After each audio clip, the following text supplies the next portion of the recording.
on a blood-soaked battlefield where an incredibly fierce struggle had just unfolded. Thick dust and smoke mingled with the heavy stench of blood in the air. Atop a jagged mountain peak, a somber voice rang out, fatting into the wind, whistling through the rocky crevices. "So this is how it ends. I'm sorry, everyone. I was too weak." These words came from Evan, a young man with eyes full of sorrow. He covered his face with his hands, his voice choking as he continued, "Chris should have been the hero, not me." Seeing Evan torment himself, the purple-haired girl standing beside him turned toward him, her eyes shining with determination. She clenched her teeth, suppressed her emotions, and spoke words of encouragement. "Please don't say that, hero Evan. We did our absolute best." Evan let out a soft sigh, replying in a tone full of regret. Of course, if Lord Chris, with his heaven-sent talent, had only started learning swordsmanship a bit sooner, perhaps he would have surpassed 9 stars and become a legendary 10-star hero. The man known as Chris sat silently, his hollow gaze fixed on the two talking, but they didn't seem to sense his presence at all, perhaps because he was already dead. Now nothing more than a faint shadow in memory. Evan continued, his voice heavy. "If only that had happened, wouldn't the two of us have been able to stop the apocalypse?" Looking back at Chris's past, he was once a man hailed as great. It all began with an insane talent that allowed him to learn anything in the blink of an eye. Thanks to that, he left behind a glorious legacy and was granted the title, The Journey of the Great Outsider. It all started on a day when he was 20 years old, when he fled from his crude Stone Affinity family, carrying dreams of success through dark alleys filled with danger. Then, on a day like any other, as Chris was buried in his work, a world-shaking sound suddenly erupted from the sky. He looked up, his eyes widening in shock. High above, a mighty legion of knights riding jet-black warhorses appeared under the leadership of a tyrannical demon king coming to invade the magic empire. This event would later be recorded in history with a haunting name, the Era of Destruction. In a remote little town, crowds of people gathered around a notice board. On the weathered wooden board, a piece of paper was pasted, the scrawled handwriting clearly stating, "Recruitment for members to accompany the hero." Seeing the notice, a young man's eyes lit up with excitement as he thought to himself, "This is it, a once-in-a-lifetime opportunity. I will surely reach the peak and enjoy wealth and glory once this war is over." But life is not a dream. Ultimately, they failed. In the end, the light realm fell to the slaughter of the Demon King. Blood flowed like rivers and corpses were piled like mountains. Returning to Evan's conversation, he continued with a voice full of lingering pain. "If only I could, I wish I could turn back time so that Lord Chris would be chosen as the hero." Hearing this, the young man now named Chris fell into thought. A hero? Even if I could turn back time, I wouldn't want to do this all over again. One lifetime of suffering was more than enough. Besides, dreaming was meaningless now that the world was ending. In the sky, a sphere of crimson energy erupted, radiating a horrific source of power.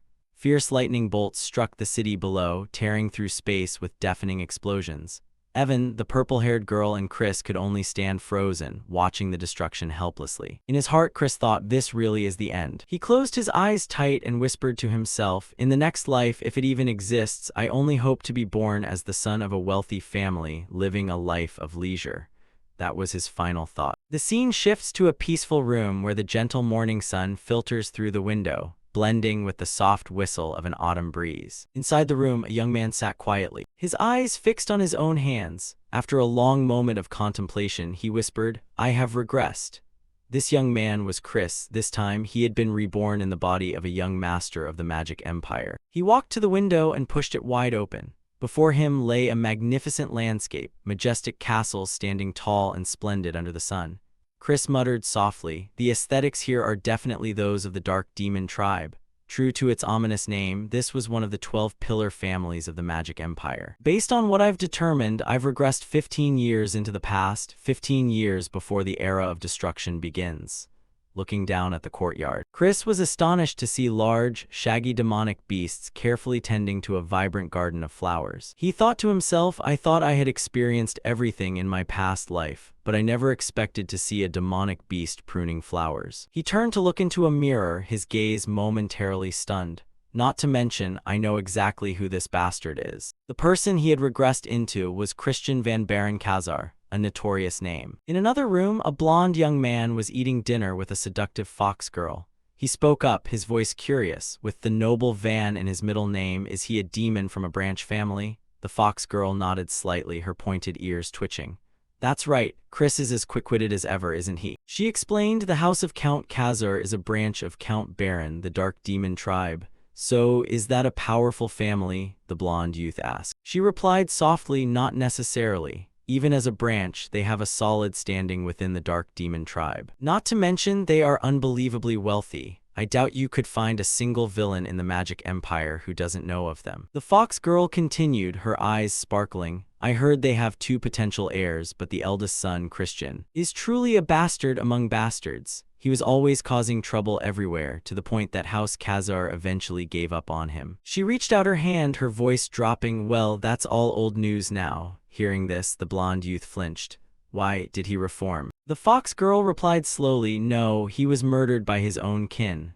The scene shifts back to Chris. His face was dark and sweat poured down his forehead. He slammed his hand against the mirror, screaming internally, "Damn it. I only wanted to be the son of an ordinary rich family. And yet I regress into this. Why this place? Why him? Why this cursed, predetermined fate?" Chris gave a hollow laugh. "Haha, what do I do now?" Chris think. 3 days ago, he had woken up in this body with a name that was a bizarre coincidence. And in 2 years, Christian is destined to die after being cast out of the Khazar family, a family that values honor above all else. "This guy was definitely a useless incompetent," he muttered to himself. "So, if I just live quietly and avoid trouble, maybe I can escape death." Thinking of this, Chris stopped and pondered for a moment, before slapping his hand against his forehead. His expression turned grim. There was no way that would work, and the main reason was Ragnarok, the apocalypse. The Slaughter Demon King initiated the war to sacrifice humanity and complete Ragnarok. By the time they realized this, it was too late. Both the Light Realm and the Magic Empire were swallowed by annihilation. "So if I want to survive, I have to stop the apocalypse," Chris told himself. The Slaughter Demon King is one thing, but the bigger problem is the countless villains within the Magic Empire who are loyal to him. To do this, I must become the strongest, stronger than even the Demon King. And there is only one way. I must become the Magic Emperor and sit at the pinnacle of the Magic Empire. He calculated, "I have 5 years before the era of destruction begins. It's worth a shot. If I succeed, not just this mansion, but the entire Magic Empire will be mine." The scene shifts to another room where a loud shout rings out. "Christian, I distinctly told you to stay in your room." This was the office of Count Khazar. Seeing Chris enter and kneel on the floor, the Count's face darkened. He yelled, "How dare you show your face here so soon after what you did? Have you no shame?" His eyes narrowed, his gaze cold as a blade. "If you act out of line even one more time, I will personally take your head." Hearing these words, Chris's face went pale and a bead of sweat rolled down his cheek. He thought to himself, "Count Khazar, he truly has a terrifyingly oppressive aura." But then he took a deep breath and spoke, startling the Count. "I have come to apologize for every mistake I have made until now, Father." Internally, he told himself, "To carry out the plan, I must erase the useless image Christian left behind." Hearing this, Count Khazar gasped in shock. "What?" Chris continued in a sincere tone, "I am truly sorry for everything I've done. It won't happen again." The Count replied suspiciously, "You expect me to believe you only days after your latest stunt? Are you trying to mock me?" Chris thought to himself, what was the most recent trouble he caused before I regressed? I've heard so many stories I can't even pick a specific one. He bowed his head slightly and quickly fabricated a reason. "The fact that you've lost faith in me is my fault alone. But didn't I say 3 days ago that I had lost part of my memory? To recover those memories, I reflected on my past actions and realized how wrongly I have lived. My heart beats for that truth." After hearing this, Count Khazar's expression remained unchanged. He replied coldly, "I have heard your excuses countless times." Seeing this, Chris immediately followed up, "That's right, verbal excuses mean nothing. Therefore, from now on, I will prove it to you through my actions." He declared solemnly, "Please send me to the punishment cave. I will stay there for 1 month and show you a different man." The scene shifts to a gloomy forest known as the punishment cave. Amidst thick fog and black foliage, a stark white building appeared like a misplaced gem in the wilderness. This was a prison reserved for high-ranking demons, a place that didn't just lack light but tortured all 5 senses, so that any weak-minded person would be mentally exhausted after just a few days. But for the current Chris, this place was perfect. "I need a place to avoid the eyes of others," he thought, his eyes flashing with resolve. Returning to the conversation, upon hearing Chris's words, Count Khazar spoke, his voice full of doubt. "You intend to lock yourself in the punishment cave for a month? I doubt you'd last half a day there." Chris replied, his voice firm and without hesitation, I fully understand the hardships of that place, but I believe this is the best way to earn your trust, father." At that, Count Khazar narrowed his eyes, his sharp gaze scanning his son. "Do you have any idea how many conversations like this we've had? Each time, you only disappoint me further." He stepped forward, his voice deepening. "But fine, I will listen to you and give you this one single chance. However, if there is no change after a month, I will expel you from the family." Hearing these words, Chris flinched slightly, his hands clenching until the knuckles were white. He thought, expulsion is a death sentence. There is a long list of enemies lurking, waiting for Christian's life. Once I lose the family's protection, I could be sent to meet my ancestors at any moment. After a moment of thought, he nodded firmly. "I understand. But if I prove that I have changed, please grant my request, father." Count Khazar narrowed his eyes, his voice sounding slightly surprised. "You sound quite confident, as if you're certain you'll leave that place unharmed." He sighed softly and continued, "Very well. If you prove you have changed, I will grant you any request." Having said that, he turned to leave, not forgetting one cold parting shot. "But don't think for a moment that I believe it will happen." Immediately after, Chris returned to his room, relaxing in his final moments before departing for the punishment cave. Suddenly, the door swung open. The butler, Cox, entered and said respectfully, "Young master, the punishment cave has been prepared." Chris gave a slight nod. "I see." The two of them immediately packed and began the journey. They walked through the grand corridors of the estate, where the light from magic lamps hit the stone walls, creating eerie shadows. Along the way, the servants began to whisper about Chris. One maid spoke up, her voice mocking, "Have you heard? That useless guy actually volunteered to go to the punishment cave." The other replied, her eyes wide, "Huh, what is he trying to do now? Remember that recent accident when he insulted the young lady of the poison demon tribe?" Chris flinched slightly upon hearing this. The maid continued in a lower voice, "You mean the one where the count himself had to apologize?" The other nodded. "Exactly. How embarrassing, having to save face before a rival family." Looking at Chris's back, they burst out laughing. "Haha, when will that good-for-nothing ever grow up?" "I bet never," another added. "How long do you think he'll last in that cave?" The maid sneered, "Haha, I'd say 2 days at most." Hearing these words, Chris said nothing. He only let a faint, eerie smile play on his lips, his eyes flashing with a cold sharpness. They continued through the corridor, completely unaware of a mysterious figure silently trailing them since they left the room. After a while, Chris and Cox stopped before the massive door of the punishment cave. Cox spoke, "We have arrived, young Master Christian." Chris looked up at the towering door before him, which was carved with ancient magic patterns. He glanced around, thinking to himself, using knights as guards. Classic magic empire style. Well, as long as it keeps everything away from this cave. Thinking this, he lightly rubbed his neck, preparing to enter, when a voice called out from a distance, "Brother." Chris turned back to see a familiar face, Thurn van Baron Khazar, Christian's younger brother, the family's model student. Before he could react, Thurn had already leveled his sword tip close to Chris's face. Although Chris's eyes didn't waver. Internally, he was startled. That was close. Then he spoke, his voice calm, "Do you have business with me? It doesn't look like you came to say goodbye." Thurn replied, his voice cold as ice, "I know for certain you understand that you are the disgrace of this family." He narrowed his eyes and continued, "I don't know what schemes you're plotting, but if you continue to defile the family's honor, I will kill you with my own hands. Do you understand? This is my final warning." Hearing this, Chris flinched slightly, thinking, "I see, it might have been this kid who killed Christian. I met Thurn during the Era of Destruction. He was a notorious demon famed for curse magic. So when he was little, he was actually quite cute. It looks like he's been training very hard." But then his expression turned grim. He barked, "Move."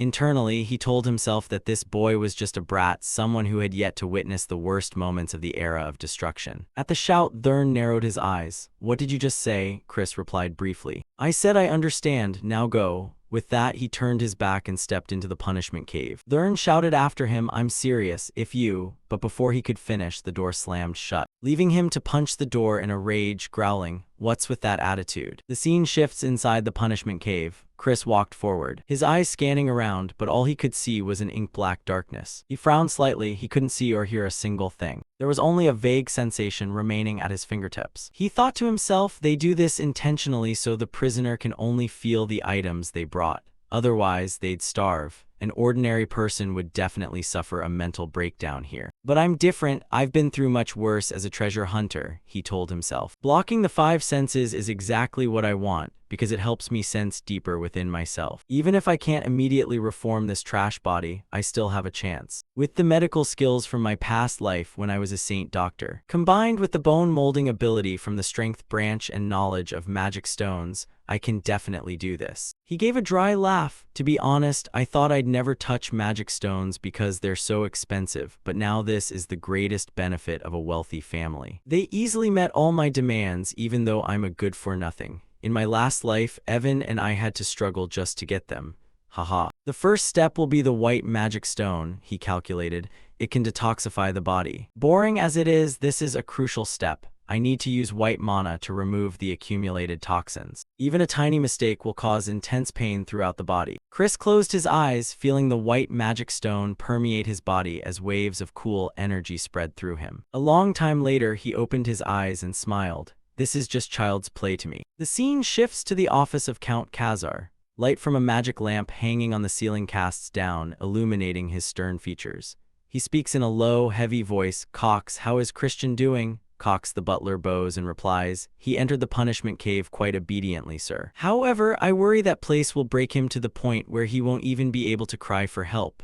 Count Khazar rests his chin on his hand, lost in thought. He wonders to himself, was I wrong to send him there? That child with such a promising future. Why did he fall apart so suddenly? Did his natural talent make him too arrogant? He shakes his head. He tells himself that whatever the reason, it is better for him to fail completely or die than to live such a pathetic life. Suddenly, an image of Christian flashes in his mind and the boy's determined voice echoes. I will show you through my actions, father. The Count shakes his head slightly to snap back to reality and warns himself. No, I shouldn't place hope in him anymore. He has deceived us too many times. He turns to Cox and asks, did you notice anything strange when he went in? At the question, Cox flinches and stammers, something strange. The Count's voice turns cold. Stop hiding it. Report every detail. Cox takes a deep breath and begins his report. Actually, the young master took magic stones into the cave.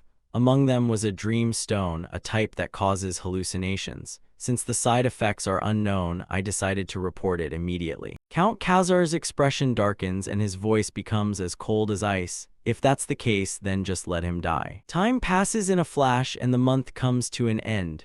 Count Khazar stands before the massive doors of the punishment cave, his eyes filled with sorrow. In his mind, he imagines Christian walking out with a gaunt face and a broken body. He thinks to himself that the boy must be exhausted by now. But suddenly the doors burst open. The silhouette of a young man appears, catching the Count by surprise. Completely contrary to his expectations, Christian walks out looking refreshed with bright eyes. He smiles and exclaims, you're here, father. I've been waiting for you. Seeing the Count's stunned expression, Christian continues, are you really that surprised? I promised I would return as a different person, didn't I? The Count narrows his eyes slightly, observing Christian's determined gaze. Those eyes hadn't looked at him that way since the boy was very small. He speaks up, so you managed to endure it. Christian laughs out loud. Ha ha, is that a compliment? The Count immediately cuts off his joy, saying sternly, don't get ahead of yourself. This is a small matter and I still don't trust you.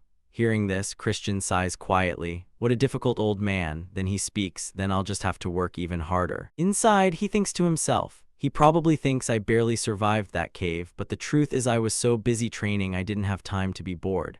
First, I created an optimal body to master swordsmanship.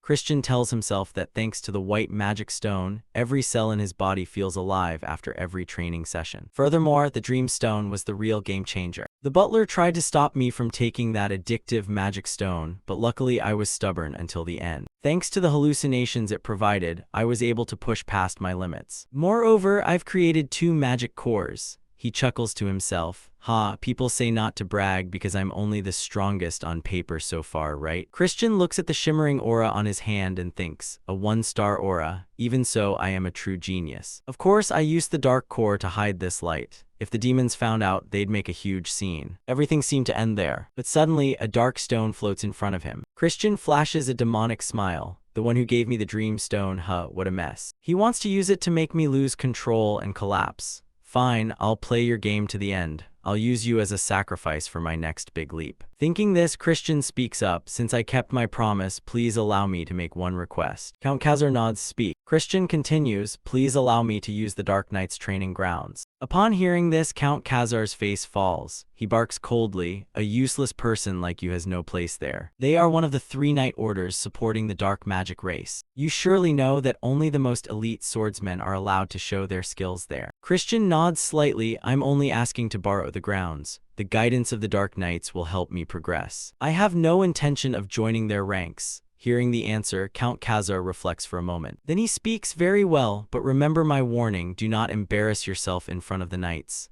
Otherwise," Christian nods, "I understand." Then he adds, "There is one more thing I wish to ask." Count Khazar flinches, his eyes showing a hint of surprise. The scene changes to the training grounds of the Dark Knights. Warriors clad in black armor stand in lines. They look on in bewilderment at Christian's appearance. One of them speaks up mockingly, "Isn't that the foolish young master? Why is he even here?" Seeing the gossip, Christian walks forward and is surprised. They suddenly show respect.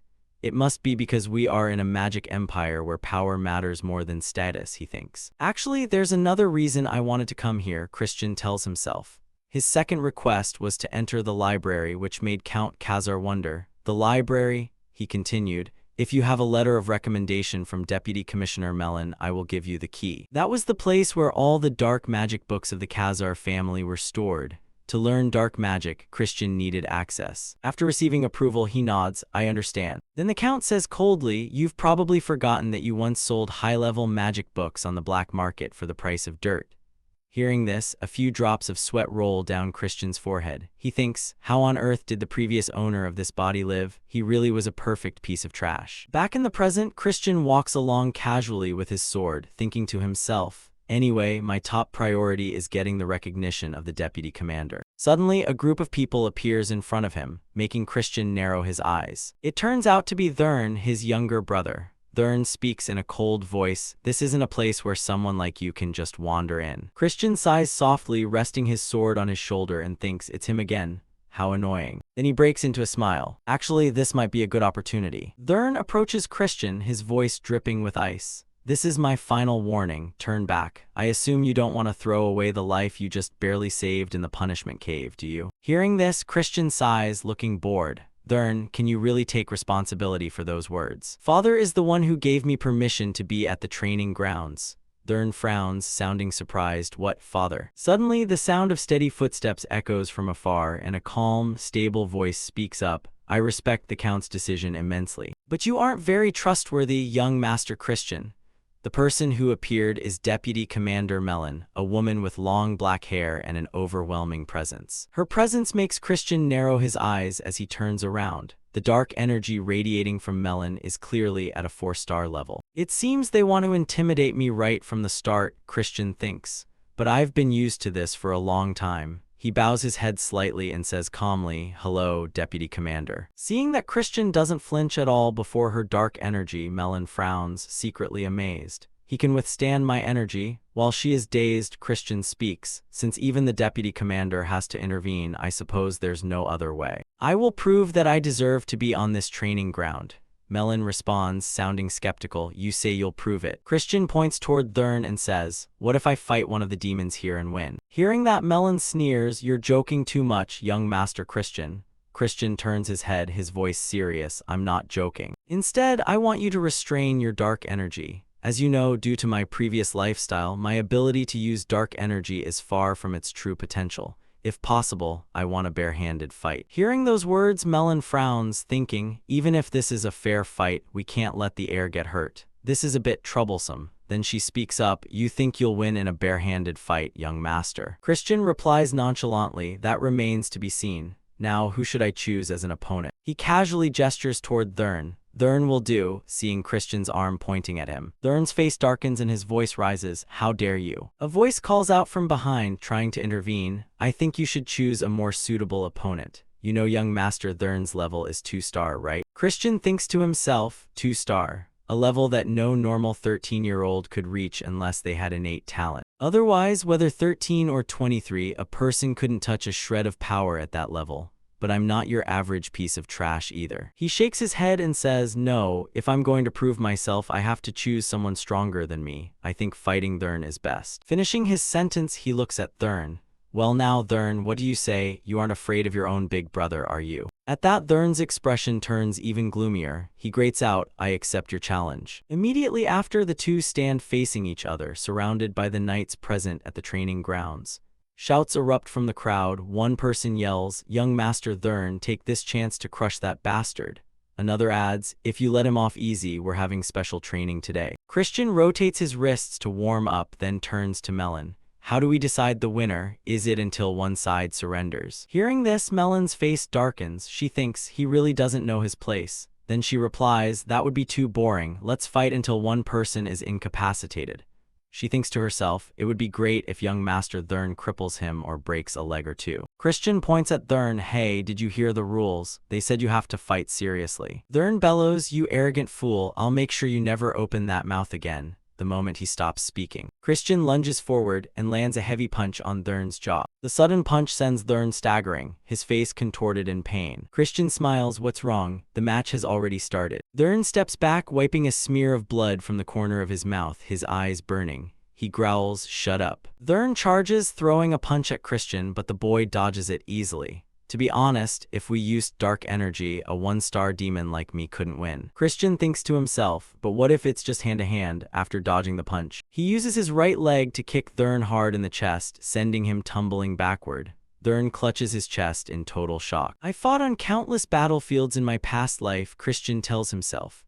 Moreover, if I count the light realm power I gained in the punishment cave, I'm already at a 3-star level. The crowd around them is buzzing. One man exclaims, what did I just witness? Thurn can't stand steadily. He clutches his stomach with both hands, blood dripping from his mouth. Christian taunts him, don't tell me you're crying. Do you want Big Brother to blow on the ouchie for you? Thurn leans on his thighs, panting for breath. What kind of trick did you use? Christian shrugs, thinking that seeing him in this state is quite refreshing. He speaks up, a trick, no such thing. You're just a bit weak. At that, Thurn's face shifts to pure rage. He barks, fine. Thick dark energy radiates from his hands. He roars, I'll kill you right now. A punch filled with dark energy streaks forward. But Christian dodges it with ease. He laughs, oh, you're fast too. To himself, he mutters, that's right, that's the fighting spirit. Thurn throws a barrage of punches, but Christian slips left and right, dodging with a calm face. Then he swings his arm to block one of Thurn's punches, causing the boy to unexpectedly drop his dark energy before he can even think. Thurn takes an uppercut from Christian full on. His face flies back as he coughs up blood, and he collapses to the ground. That final punch leaves the surrounding knights with their mouths agape and eyes wide. They gossip frantically, how could young Master Thurn lose his guard?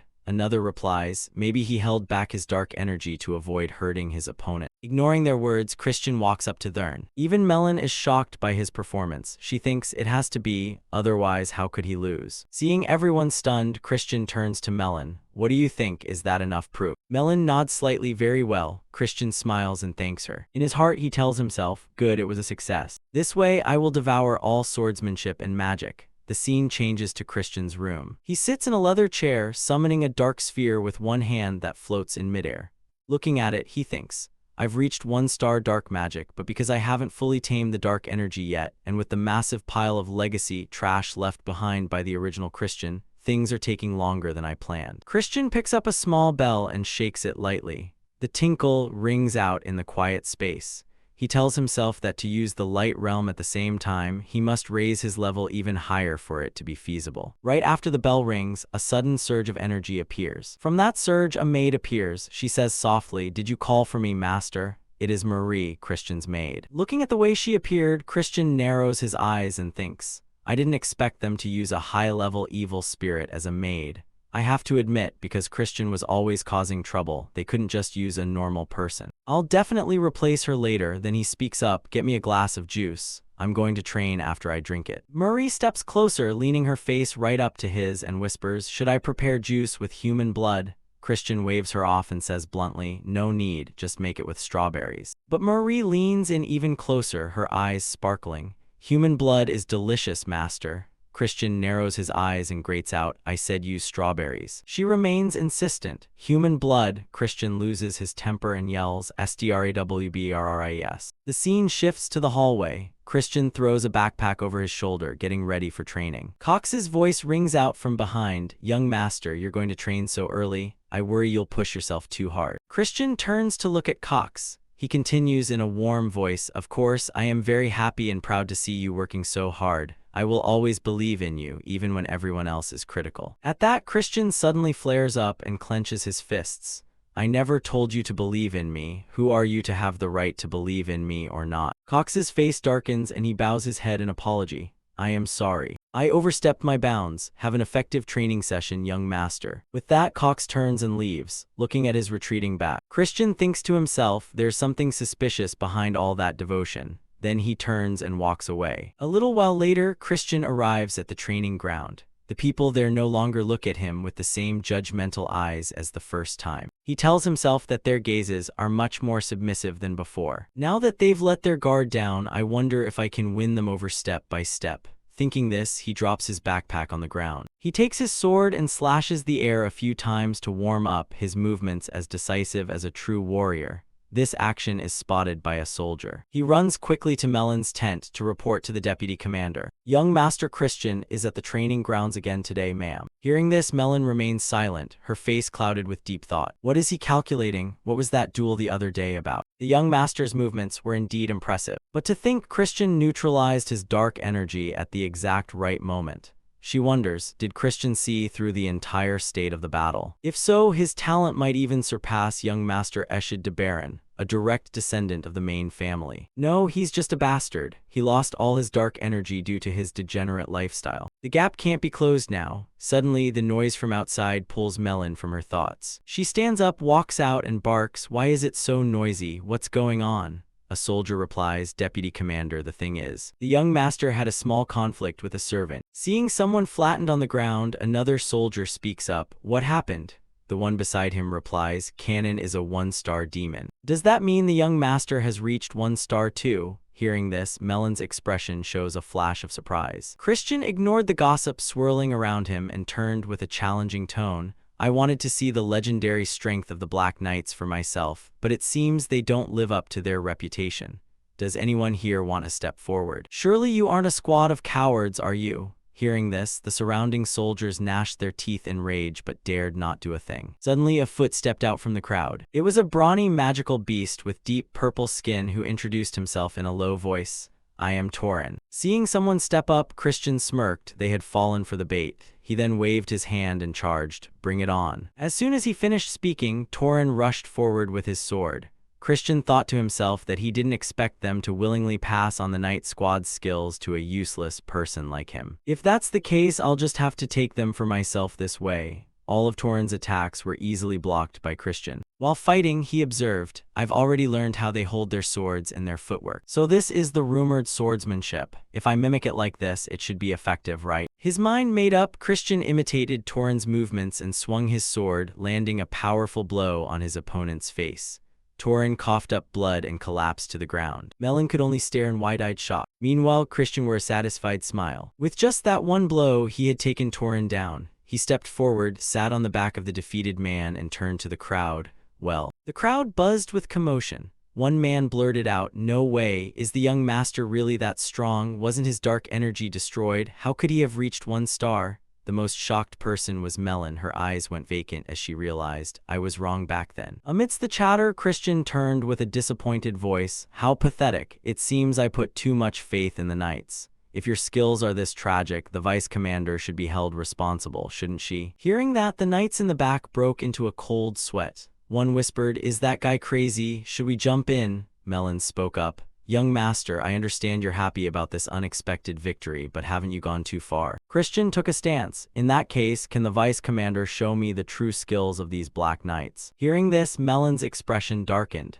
She snatched a sword from a nearby soldier. She lunged at Christian, unleashing an earth-shattering slash that tore through the air, but Christian skillfully twisted his body to dodge it. The attack left a deep gash in the ground. Melon gritted her teeth and threw her sword forward, shouting, I can handle someone like you in a heartbeat. Seeing that Melon seemed genuinely angry and ready to fight for real, Christian said calmly, "Do you really plan to use your full strength against someone like me? Let's just use level 1 dark energy, ban dark magic, and naturally use only wooden swords." Melon frowned in confusion. 1 star. Immediately, a nearby soldier rushed over to exchange her real sword for a wooden one. Melon pointed the wooden sword forward and said coldly, "I'll break both your legs with just half of that power." Hearing this, Christian glanced down at his legs and gave a faint smile. "I'll bet these legs. What about you, Vice Commander?" Melon replied instantly, "Anything goes." With that, she dashed toward Christian, screaming, "Don't think you're walking out of here today." A powerful slash tore through the wind toward Christian, who quickly raised his wooden sword to parry. He immediately knocked her sword aside and counterattacked. The two exchanged strikes in rapid succession, the constant clacking of their clashing weapons ringing out without pause. This left the outside crowd stunned. They watched for a moment and began to whisper. One soldier gasped, "How is he holding his own against the Vice Commander for this long?" Another chimed in, "Isn't the Vice Commander's main weapon a greatsword?" However, only those involved truly understood the situation.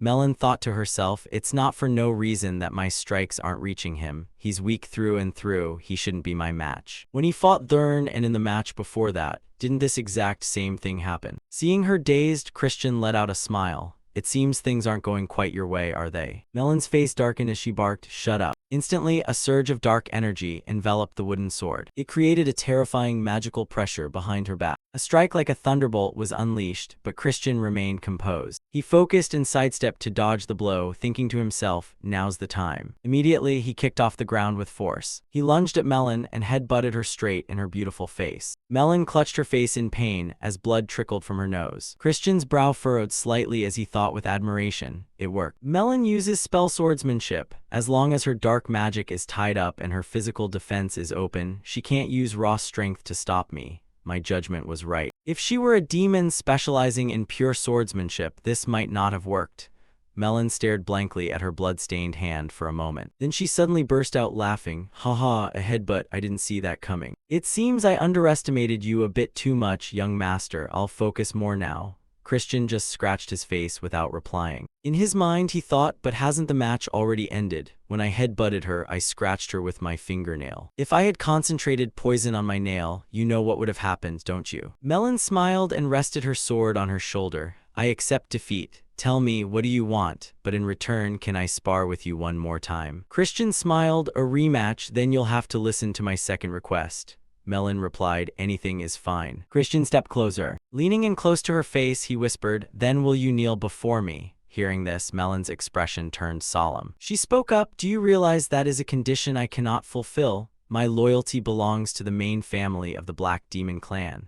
Christian replied, "Of course I know you're only here on a visit from the main family. But if I become the young patriarch of the clan, won't everything resolve itself?" Melon's voice stammered, young patriarch, that's absurd. The 5 young lords with succession rights are all direct descendants of the main family. Christian gave a cold laugh. "There's no law saying someone from the branch families can't be the young patriarch, right? Whatever the conditions are, I accept your challenge." He hoisted his sword onto his shoulder. "How about 1 month from now? I need to train some more anyway, but next time let's set some limits on ourselves." Melon replied, "If that's the case, you won't beat me then, young master." Christian shrugged, "Who knows? In times like these, very few things are truly impossible." Having said his piece, he performed a formal salute and turned to leave. "I'll see you next month. On that day, I'll show you exactly where you should place your loyalty." The next day, Christian presented Melon's letter of recommendation to his father. He said, "The strength of the demons is very poor. They need to focus more on training."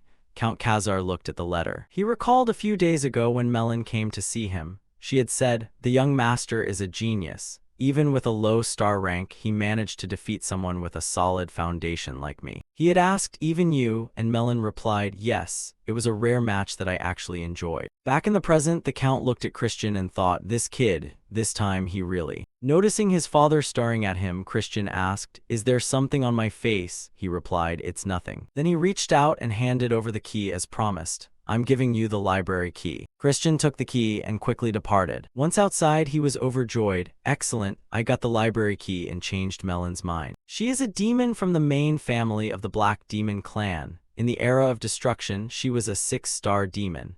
If I want to control the entire demon race, I need to win her over with my own credentials. I haven't fully conquered her yet, but 1 month should be enough because I'm a genius after all. Thinking further, he smiled at the memory of Count Khazar's expression earlier. Wasn't that the look of a proud father? I guess demons have family feelings too. Who knows, he might even be a better father than the one in my previous life. I won't let you down, Count Khazar. With that, he opened the door and entered the library. The scene before him made him gasp in amazement. Walking around, he muttered to himself, blood arts, summoning research, curses, all things banned in the light realm. He casually picked a book off the shelf. Just as he pulled it out, a pair of eyes appeared behind the shelf, making him jump and yell. "Who's there?" It turned out to be Marie. She laughed loudly. "Haha, what other reason could there be? I am the librarian of this place." Looking adorable, she winked. "Or did you want to monopolize me as your personal maid?" Christian's face went dark. "Shut it." Marie looked dejected. "Oh boy. Those are some blunt words. My heart is just thumping over here." Christian looked like he was about to lose it. He yelled, "Shut your mouth right now." But Marie only laughed harder. Looking at the book Christian had chosen, she spoke with interest. "Young master, that book you picked contains a 4-star dark magic called the Binding Seal. With your current level, I'm afraid you won't be able to comprehend it." Hearing this, Christian snapped the book shut, crossed his arms, and puffed out his chest confidently. "It's fine. I'm a genius, remember." Marie fell silent for a moment. Then she made an exaggerated face. "Oh my goodness, ho ho ho. Our young master is not only handsome but also a transcendent genius." Seeing her forced reaction, Christian snapped, "Don't push yourself too hard." Marie giggled and continued, "There's a reason you chose that specific book, right?" He gave a slight nod. "Yeah, I need to catch a rat." The scene shifted to the next day. Christian was running long drills with everyone at the training grounds. While running, he thought, "The suspects who murdered me, first is Thurn. No one in the house looks down on me more because I was useless. Next is Cox. Even though he's not a descendant of the clan, he enters and leaves the punishment cave freely. Demons value strength over status, yet he always hangs around me, flattering me incessantly. It could also be a third party I haven't recognized yet. Regardless, they want to see me fall. The evidence is that dream stone in the punishment cave. Perhaps I should play the role of the scoundrel they want me to be. Whoever seems happy when I act out must be the culprit." Reaching this thought, Christian suddenly stopped and shouted, "Damn it, this is too hard." Then he turned to leave. "You guys have fun. I'm getting a cramp early." The crowd watched him go, a mental question mark hanging over them. What's wrong with him? At night, the family was having dinner when suddenly the sound of a crashing plate echoed. Count Khazar yelled, "Christian," but he didn't care. He turned to the maid and barked, "You should have picked a decent dish for me in the first place." Then he waved his hand dismissively. "Hey, are you just going to stand there? Remake the food for me." Count Khazar's face darkened. He said angrily, "I was truly a fool to think that you had finally grown up." With that, he turned and left the dining room, watching his father's retreating back. Christian felt a pang of guilt but thought, "It's all for the good of the clan. I hope father understands. Call me a demon if you want. I've put all my effort into spreading rumors that I've become a bastard who bullies the maids when they clean up, spending money like water, living a life of debauchery." Looking at the glass of red wine in front of him, Christian yelled, "Why won't you let me drink wine?" Marie laughed, "But you are drinking wine right now." He snapped, "Wine my ass, you turned it non-alcoholic." She laughed it off. "You're still too young. The young master shouldn't be drinking wine yet." Christian frowned. "What does it matter? I'm a useless person anyway." Marie continued, "So you've decided to go back to being a scoundrel? That's fine. No matter what, this lady will always be by your side." Hearing this, Christian frowned and looked away. He drew a magic circle in the air with his hand. "But like I said, I'm catching a rat." Looking at the magic circle, Marie was impressed. "No way. Have you already mastered the Binding Seal?" Christian smiled. "I told you I'm a genius. I modified it so I can use it even at a lower level. It's not just about the time. I've also been diligently practicing countless spells." Marie bit her lip. "Are you really a genius?" Just then, Thurn pushed the door open and entered. He approached Christian. Seeing this, Christian thought, "I guess I have to pretend to be drunk." He put on a drunken face. "Wish up, Thurn. What are you doing here?" Thurn yelled, "Is this all you're capable of? I thought you had changed for the better." Seeing Thurn's anger, Christian smiled inwardly. He's genuinely mad. That means I can take him off the suspect list. He spoke up, "Thurn, I think there's a rat in this house." Thurn looked confused. "What are you talking about?" Christian stood up and stepped closer. "Someone wants to see me fall. I'm going to do exactly what they want for a while." Thurn was startled. "Are you saying this is all just an act?" Christian poured some wine and handed it to Thurn. "Exactly. Even this wine is fake." Thurn asked who is the rat. Christian gently swirled his glass. It's hard to say right now, but they'll take the bait. Having said that, he threw the glass to the floor, shattering it. Suddenly, a butler came running in from outside. What happened, young master? Christian continued his performance. This isn't the wine I asked for. Order someone to bring another bottle now. The butler stammered. Mr. Cox is currently busy. Christian asked, busy with what? I'll pay him a visit myself. Thurn was terrified. You're acting so real. Your whole family really is full of actors. Just a few minutes later, Christian arrived at Cox's place. He slammed a wine bottle down in front of Cox, startling him. Why have you come here, young master? Christian poured the entire bottle of wine over Cox's head. This isn't the wine I asked for. Are you looking down on me? Cox stood up calmly. Of course not. I will order the exact wine you need. Christian replied, I don't need it. He pointed directly at Cox's face. Go get it yourself. Cox's hands tightened slightly, but I am busy with work. Christian slapped Cox's face hard. You plan on working in the state. Go change your clothes and get moving. Cox trembled and gnashed his teeth. I will be back shortly, young master. As he left, Christian watched him and thought to himself, I have to praise his patience for enduring this humiliation, but that suspicious thing. He glanced toward the stack of wine-stained documents nearby, casually picking up a handful to examine them. A smile spread across his lips. There it was. If the butler is indeed a rat, he's certainly involved in the finances, but this still isn't enough. I need clearer evidence, he thought. Just as he set the papers down, Cox walked in. Here is the wine you requested. Christian remained calm, replying, Thanks. You aren't angry with me, are you? Cox replied, Of course not. How could I ever be angry with you? Christian laughed. Good, haha. I don't know if you realize it, but you're my favorite person. Cox bowed his head. I am very grateful. By the way, young master, I have a message for you. Christian was startled. What is it? Cox continued, Your friends wish to meet you secretly at the usual place.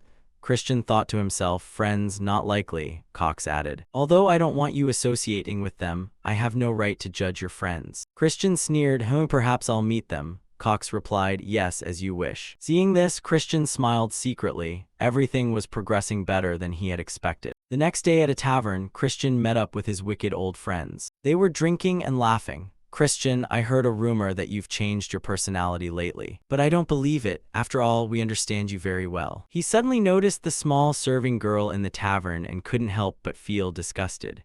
Forcing a child this small to serve wine, they truly are scum. The two men raised their glasses, urging him on. Come on, drink up, Christian. But he didn't clink glasses, only bringing the cup to his lips to sip, which made them uncomfortable. What are you hesitating for? Bottoms up. Unable to endure their filth any longer, Christian threw the wine glass straight into the fat man's face. The man choked and sputtered, complaining, What do you think you're doing? Christian replied flatly, Just testing the wine. Looking at your reaction, I know this wine is definitely undrinkable. The fat man grew flustered upon realizing his plot had been discovered, and hurriedly raised his hand to use magic, pressing hard against the serving girl's forehead. In the blink of an eye, Christian knocked the girl unconscious. The fat man was stunned. You know how to use dark magic too. Seeing that no one could stop him, Christian stomped hard on the table and raised his voice. I don't think you should be surprised by this. The two men were terrified by his agitation. Christian grabbed the fat man's head, slamming both of their heads hard against the table. As blood poured out, they begged in terror, Stop it. The fat man trembled. Why are you hitting me? Just calm down. Christian pulled his hand back. It seems you still haven't realized your mistake. In that case, just die. He drew a dagger, his eyes filled with murderous intent. After being tormented for a while, the two begged in fear. Forgive me, young master. They confessed truthfully, we were forced to drug you and then forge evidence to frame you. He threatened to expose our drug trade, so I had no choice. Christian stepped closer. Who ordered you? The thin man stammered, afraid to speak. He slammed the dagger down in front of him, threatening, Speak up quickly or I'll chop it off. Terrified, the thin man confessed everything. Please spare my life, I'll do whatever you command. Christian didn't quite believe it. Really? You'll do anything? They both chorused. Yes, we swear. He barked, I can't hear you. And the two men cried out loudly, We swear. Hearing this, Christian was satisfied. Very well, I will remember those words. You must be loyal to me until death. With that, his magic surged forward, sealing a slave contract with both of them. Afterward, they foamed at the mouth and fell unconscious. Meanwhile, Cox ran in to report to Christian's father. Sir, something has happened. The father asked, What is it? Cox hurriedly said, The young master has committed murder. Ridden lost his composure and bolted upright. Cox followed up. According to information from last night, the young master got drunk, killed his table companions, and threw them into the river. This won't be easy to resolve. What should we do, sir?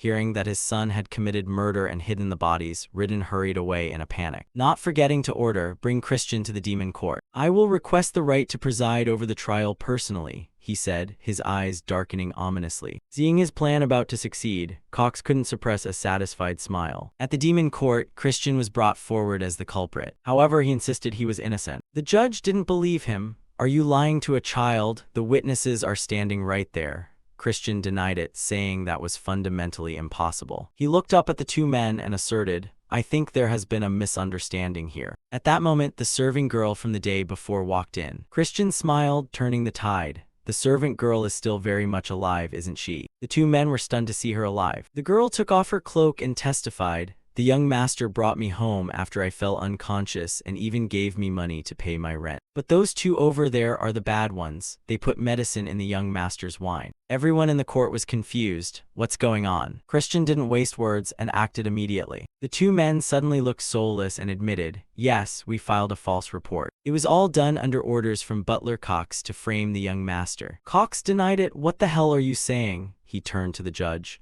"Sir, they are slandering me. The young master and his friends are blaming me." This isn't a funny joke. Seeing Cox react exactly as anticipated, Christian sighed. "I knew you'd react this way." He made a request to the judge. "Father, since I am also a victim, may I make a request?" The father wondered, "What request?" Christian smiled. "Allow me to use my status as your representative to interrogate Butler Cox." The judge was taken aback but then accepted. "Very well." Cox stepped up to the defendant's podium to speak but was stopped. "However, if you behave inappropriately, I will revoke your rights immediately," the father warned. Christian replied, "I'll make it quick." He stepped forward and declared, "As the representative of the Demon Emperor, the great leader of the Magic Empire, a member of the Dark Magic race, and the representative of Count Khazar, I will now interrogate the accused. Cox, are you certain you will answer me with the truth?" Cox raised his hand. "I swear." Christian asked again, "As the representative of the Demon Emperor, I ask you once more, are you certain you will only answer with the truth?" Cox affirmed, "I swear." Immediately, the slave contract was finalized. Cox screamed in pain and confusion. Everyone in the court was amazed. "Is that the binding seal? How can someone like him use 4-star dark magic?" Christian was smug. "This magic has been modified so lower-level people can use it, but it has a side effect. The target must swear twice. You've fallen into the trap, Cox." Cox was furious but couldn't say anything. Christian asked, "Didn't you just swear to tell only the truth? Now, why did you order those two to harm me?" The seal caused Cox such pounding pain that he confessed. "I took orders from someone else. He knew about my corruption and threatened me. He made me sabotage the young master ever since he was a child." Ridden couldn't believe it. "What did you say?" Christian smiled. "Since you've confessed, it seems you've embezzled quite a bit, but I've known about that for a long time." He stepped down and asked, "Tell me who gave you the orders?" Cox stammered, "Please, sir, if I speak." Christian intensified the magic, and Cox cried out in agony. "It was Lord Eshid who told me." Ridden was shocked. "What?" Everyone began to murmur. "The second young master of the dark magic race, Lord Eshid de Baron." Cox panicked. "He'll kill me. I have to run away." But before he could do anything, Christian drew a sword from a guard and summarily beheaded Cox. His head fell before the eyes of many. Christian coldly accepted the authority from the count. "I have carried out the punishment for the criminal." Ridden was stunned by the scene. Ridden approached and asked, "Tell me, why this decision?" Christian immediately replied, "If we had let Cox live, that whole main branch family would have plotted to create false evidence to cover it up. We cannot be too indulgent with them. Furthermore, I intend to make everyone here remember the truth about this matter." At this, everyone was surprised. Christian's eyes were filled with deadly seriousness. "Eshid tried to destroy me," he continued, while Khazar only frowned, sweat pouring down his face. Afterward, he opened a magical space and ordered, "Follow me." The two stepped through into a training yard. Christian wondered, "Where are we?" And he replied, "This is a secret training area. There were too many eyes in the courtroom." Then he asked seriously, "Regarding what you just said, do you mean Eshid will cause more trouble because of the succession conflict? A family's power and prestige are tied to the successor they support. Your decision was right, but I feel you acted too hastily. With the current situation, we must support the eldest daughter. The eldest son is not an option. He's a madman, bloodthirsty." Christian looked away and smiled. There is another option. I will become the successor, the father immediately objected. That's absurd. He ignored the objection and analyzed. Someone from a branch family can be recognized as the successor if they are capable enough. That is only a formal regulation, never enforced. How do you not know that? Then why do you think Eshid is trying to destroy you? Khazar stated clearly, when you were a child, you may have been more talented than Eshid, but currently you lag quite far behind that boy. Christian didn't back down. I will catch up quickly. But to do that, I need your help, father. Please use your authority to nominate me for the Dark Sacred Rite in 2 months. Ridden questioned, you must reach the 2-star level to participate in the rite. You've only just reached 1 star, haven't you? Christian wouldn't give up. I will reach 2 stars in the next 2 months. Hearing his son say this, he was stunned. What? Christian smiled brightly and pleaded, so please help me, father. After settling everything and returning to the mansion, the servants gossiped. The young master has changed completely. A maid said, lately I heard the count is personally training him. A male servant added, you mean that training course that even veteran knights struggle with? I wonder how long he'll last. At the training yard, Christian summarily sliced a monster in 2. His eyes were sharp. He bound it with sludge swordsmanship and finished it with dark scythe swordsmanship. After the strike, he turned and asked, right, father? Ridden was surprised.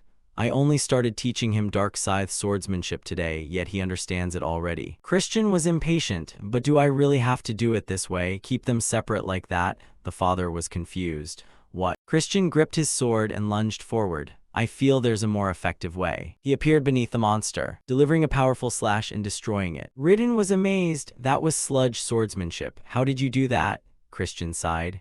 The limbs of the mushroom men are hard enough to block sludge swordsmanship. But I used zenith swordsmanship enveloped in dark scythe sword chi. The sword flashed with magic, leaving him taken aback. A 1-star person shouldn't be able to do that. Outwardly, he maintained his composure. That is formidable power, but using 2 techniques at once will make casting curses more difficult. Christian denied it. It's not that easy at all. It's not inconvenient in the least. He was secretly blown away. 15 days later, Christian lay exhausted on the training field. Sweating, damn, running is exhausting, but I can't be careless. Physical strength is the key to increasing my realm. While resting, a voice rang out, are you exhausted? The match isn't far off, you know. I'm very much looking forward to the appointed day. It was Melon. Christian felt it in his heart. She always carried such a strong aura. He stood up to continue training. Yeah, I'm doing my best not to disappoint you. Melon expressed her disdain. I know your progress has been incredible, but you're still only 1 star. If you don't meet my expectations, don't expect to make me kneel. Christian was confident. Yeah, I believe that could happen. Regardless, I'll learn something from the match, so it won't be useless. Seeing him talk big, Melon left satisfied. Still full of vitality, I see. I hope you transcend your limits and satisfy me. He watched her leave and judged that Melon was currently at the high 4-star level. In one realm, there are 3 levels, low, middle, and high. As a high 1-star, I'm still far behind her. But I come from a wealthy family, a wallet warrior. He tightened his belt and gave a cruel smile. Finally, the day of the match arrived. Christian asked Marie, have you finished packing the luggage? Marie replied, of course. It's our first trip together after all. I've dressed very impressively. Seeing this, he was startled. I never said you were coming along. Marie was delusional. I see, you're probably worried I'll get heatstroke. Don't worry, serving the young master is my honor. Christian was helpless. How can a Bensi monster get heatstroke? Previously, he had suggested to his father, can we change the servant to a human? Ridden refused. No, you've signed a master-servant contract with Marie. A high-level Bensi cannot be managed without a contract. Christian was angry. Then can't you just teach me how to cancel the contract? He pointed out, I believe that requires a deep kiss with Marie. To be fair, when you signed the pact, you were dead drunk. Christian tore at his hair. You're truly useless, you old man. Back in the present, he refused Marie. Anyway, you can't come with me. I'm going to a crowded place. Marie was disappointed, but I was really looking forward to this trip. He broke into a sweat. It's just that your mental energy could hurt other people. Marie said resentfully, I've been locked up in that mansion for decades. Seeing how pitiful she looked, Christian felt helpless. Fine, you can come along, but don't you dare show yourself in front of other people. Marie was overjoyed. Thank you, young master. You're the absolute best. He just brushed her off, saying, just follow me. Christian and Marie set off. Marie asked curiously, but young master, where exactly are we going? He replied, to a place where I can make a profit. Marie shook her skirt, causing money to spill everywhere. But you already have so much money. Seeing the coins raining down, he panicked. That's not a lot. put it away. Marie wondered, if not money then gold, land deeds. He smiled and shook his head. Wrong. Marie hit a dead end, so Christian gave her the answer. It's something I used to use back in the day. Thurn suddenly appeared on the carriage, complaining, "You're late." Seeing Thurn, Christian froze in confusion. "Thurn, what are you doing here?" Thurn stated his purpose. "I'm here to keep an eye on you, just in case you start acting like a scoundrel again." Hearing this, Christian reassured him, "That's not going to happen, don't worry." He acted as arrogant as a king. "Besides, I'm just on my way to the casino." Thurn gasped, "What?" Christian stepped onto the carriage, making sure to educate Thurn. "We are demons. Indulging in booze and gambling is only natural. Gambling is even encouraged by the demon emperor, and there's a reason it's legal." Thurn didn't back down and decided, "Then I'm going there with you." Christian was surprised and then shamelessly hopped into the carriage, teasing proudly, "Thurn, could it be that you're worried about your dear big brother?" Thurn, caught off guard, barked back, "Why would I be worried about you? I'm just worried you'll ruin the family's reputation." The carriage departed, but the two brothers kept bickering.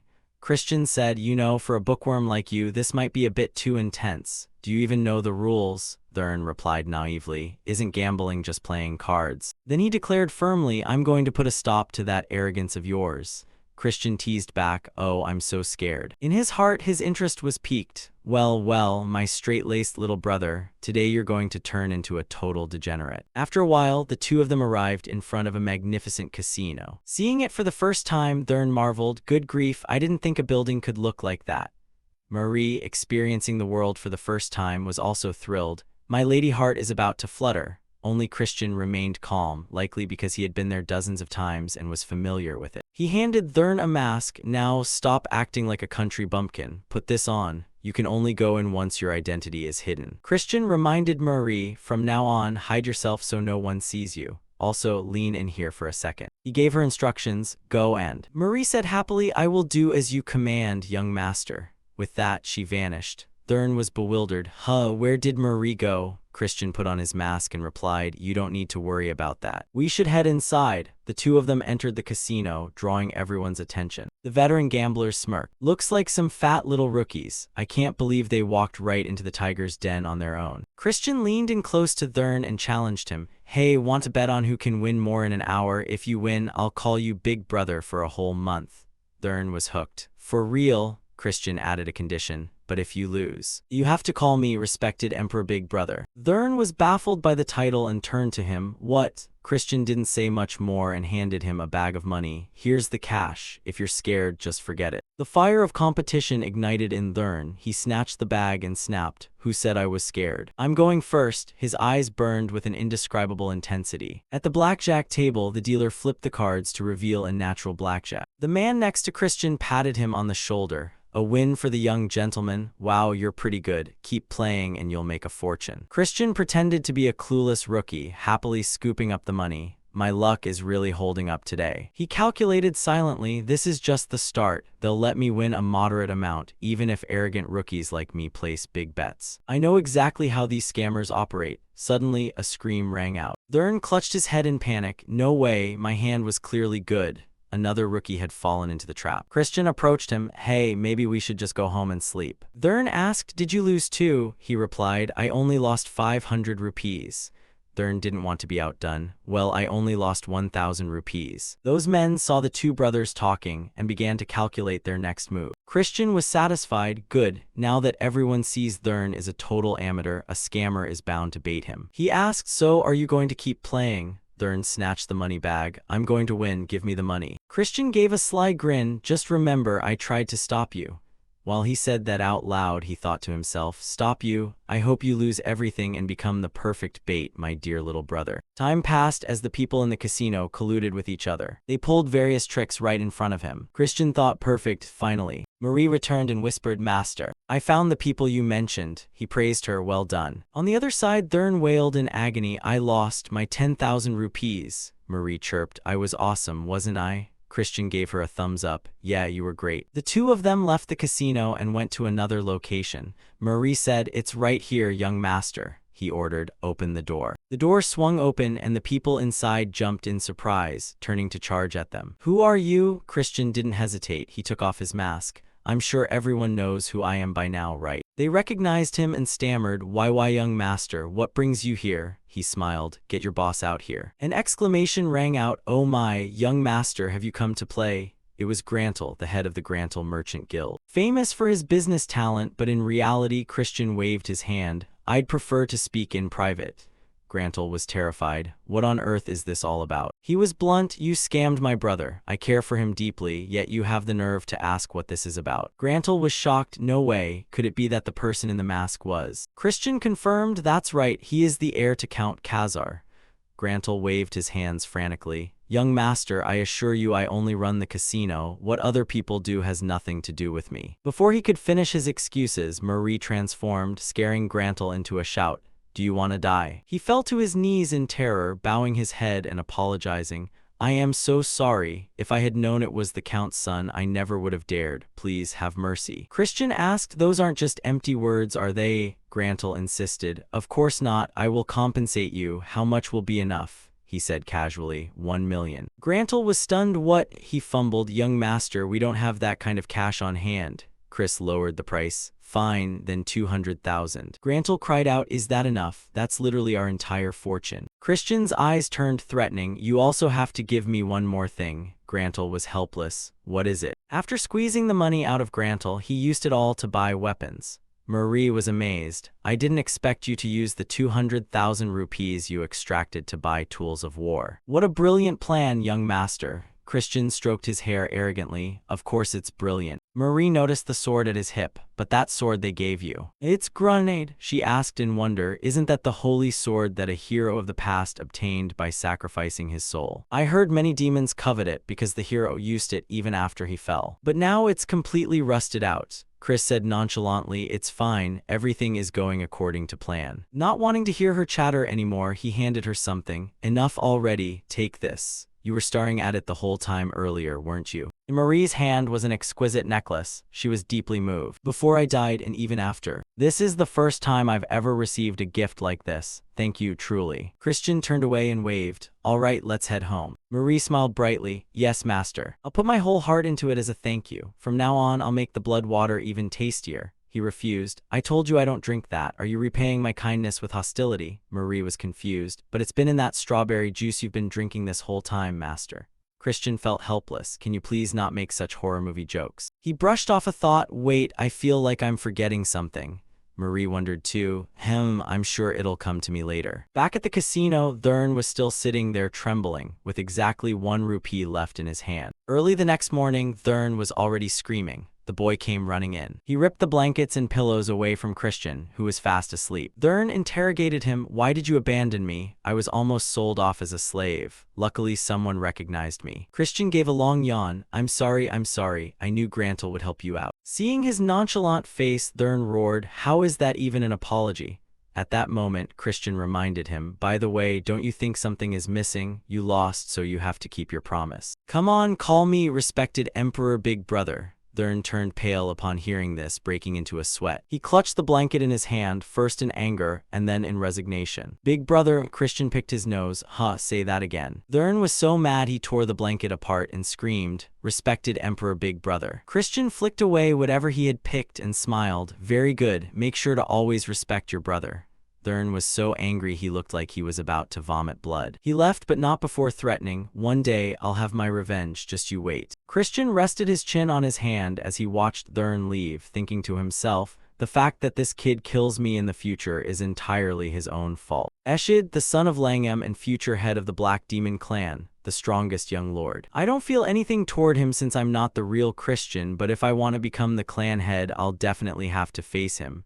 He clenched his fist with determination. Just wait, I'll help you settle this score. Thinking this, he looked around and considered his next move. To do that, I first have to win over Melon. Christian noticed the sword sitting on the pile of luggage. After changing his clothes, he walked over and picked up the sword from the floor. Grenade. There was a time when countless people had tested their strength against it. This sword used to be considered a mere decoration because no one could even lift it. Curious, he gripped it tightly, wanting to see for himself. As soon as he touched it, the sword emitted a wave of resisting power, making his hand throb with pain. He nodded as he expected. It rejects dark energy. Makes sense, it's a creation that uses holy light power after all. He took some repair tools from a box. You're just a sword anyway. I'm going to fix that dark energy rejecting attitude of yours. Christian gripped a hammer and swung it down hard. Every strike carried an immense amount of energy. But what broke was the hammer, not the sword. He looked at his pile of tools. Does that hurt? He grabbed another hammer. He gave a cruel smile. Brace yourself. He grabbed yet another hammer in his left hand. He threatened, I'm going to keep this up all night. The sword seemed to tremble in fear. A few days later, at the secret training grounds, his father asked, Christian, are you ready? He replied, yes, father. Looking at the woman next to him, he wondered, but who is this? I feel like I've met her before. The person turned around and he recognized her immediately. Wait, he bowed politely. Greetings, commander of the Black Knights. She replied, nephew, long time no see. The woman was Miriam, the commander of the Black Knights. She was the daughter of a clan elder, Christian's father's older sister, and a viscountess. She protected the elders, performed secret missions, and oversaw the elite of the elite in the clan. Christian wondered why she was here. Ridden explained, Sister Miriam is here to handle the issue regarding Cox. Miriam laughed. That kid acted quite insolently, didn't he? Christian wondered, could the elder be trying to protect Eshid? That would be troublesome. He smiled. It seems the elder is quite free to be paying attention to such small matters. Miriam replied, actually, he isn't interested in your petty squabbles. He's interested in you. Christian was surprised but determined. This would be his chance to win the man's favor. Miriam warned, I don't know if you're brave or just stupid. You haven't even reached 2 stars, yet you dared to challenge Melon. Why not postpone the match? He gripped his sword tightly. Arrogantly, he said, thank you for worrying about me, auntie, but I have my own ways. Miriam noticed the sword. Isn't that grenade? She scolded him, you've lost your mind. I knew you were good at causing trouble, but I didn't think it would be this bad. She asked Ridden, didn't you say Christian had changed? He defended himself. I'm telling the truth, sister. Miriam didn't believe it. Changed by using a holy sword in a duel. Christian asked, am I not allowed to use it? I just need to win, don't I? Miriam remarked, even the clan head failed to tame grenade. It will burn you to ashes. Christian said, is that so? He held the sword firmly without any ill effects, saying confidently, I'm perfectly fine. Miriam was suspicious. Is it a fake? Seeing she didn't believe him, he tossed the sword over. Wanna try it, auntie? As soon as Miriam touched it, the rejection phenomenon appeared. She threw it to the ground. How can you? He picked it up. That's a secret I can't tell. But I can tell you one thing. The reason I can use the sword that even the clan head couldn't is because I'm just that good. Hearing this, Ridden wore the doting expression of an obsessed father. Suddenly, a voice rang out. The young master is still quite the joker, I see. Taming even a holy sword, are we? It was Melon, stepping out from a spatial gate. Unmoved by his words or his new possession, she countered, so what? You won't live to see the sunrise tomorrow. Melon's supreme confidence left Christian speechless for a moment. Melon charged straight at Christian with blinding speed. He immediately raised his sword to parry the blow. Just as I thought, there are no restrictions anymore, he realized. Her power and speed were far beyond what they had been previously. I can't close this gap at all right now. Their blades clashed, producing a bone-chilling screech of metal. Christian's sword erupted with holy power, causing Melon's blade to warp and distort. Ridden and Miriam watched from the sidelines in disbelief as the holy sword's power pushed back the dark energy.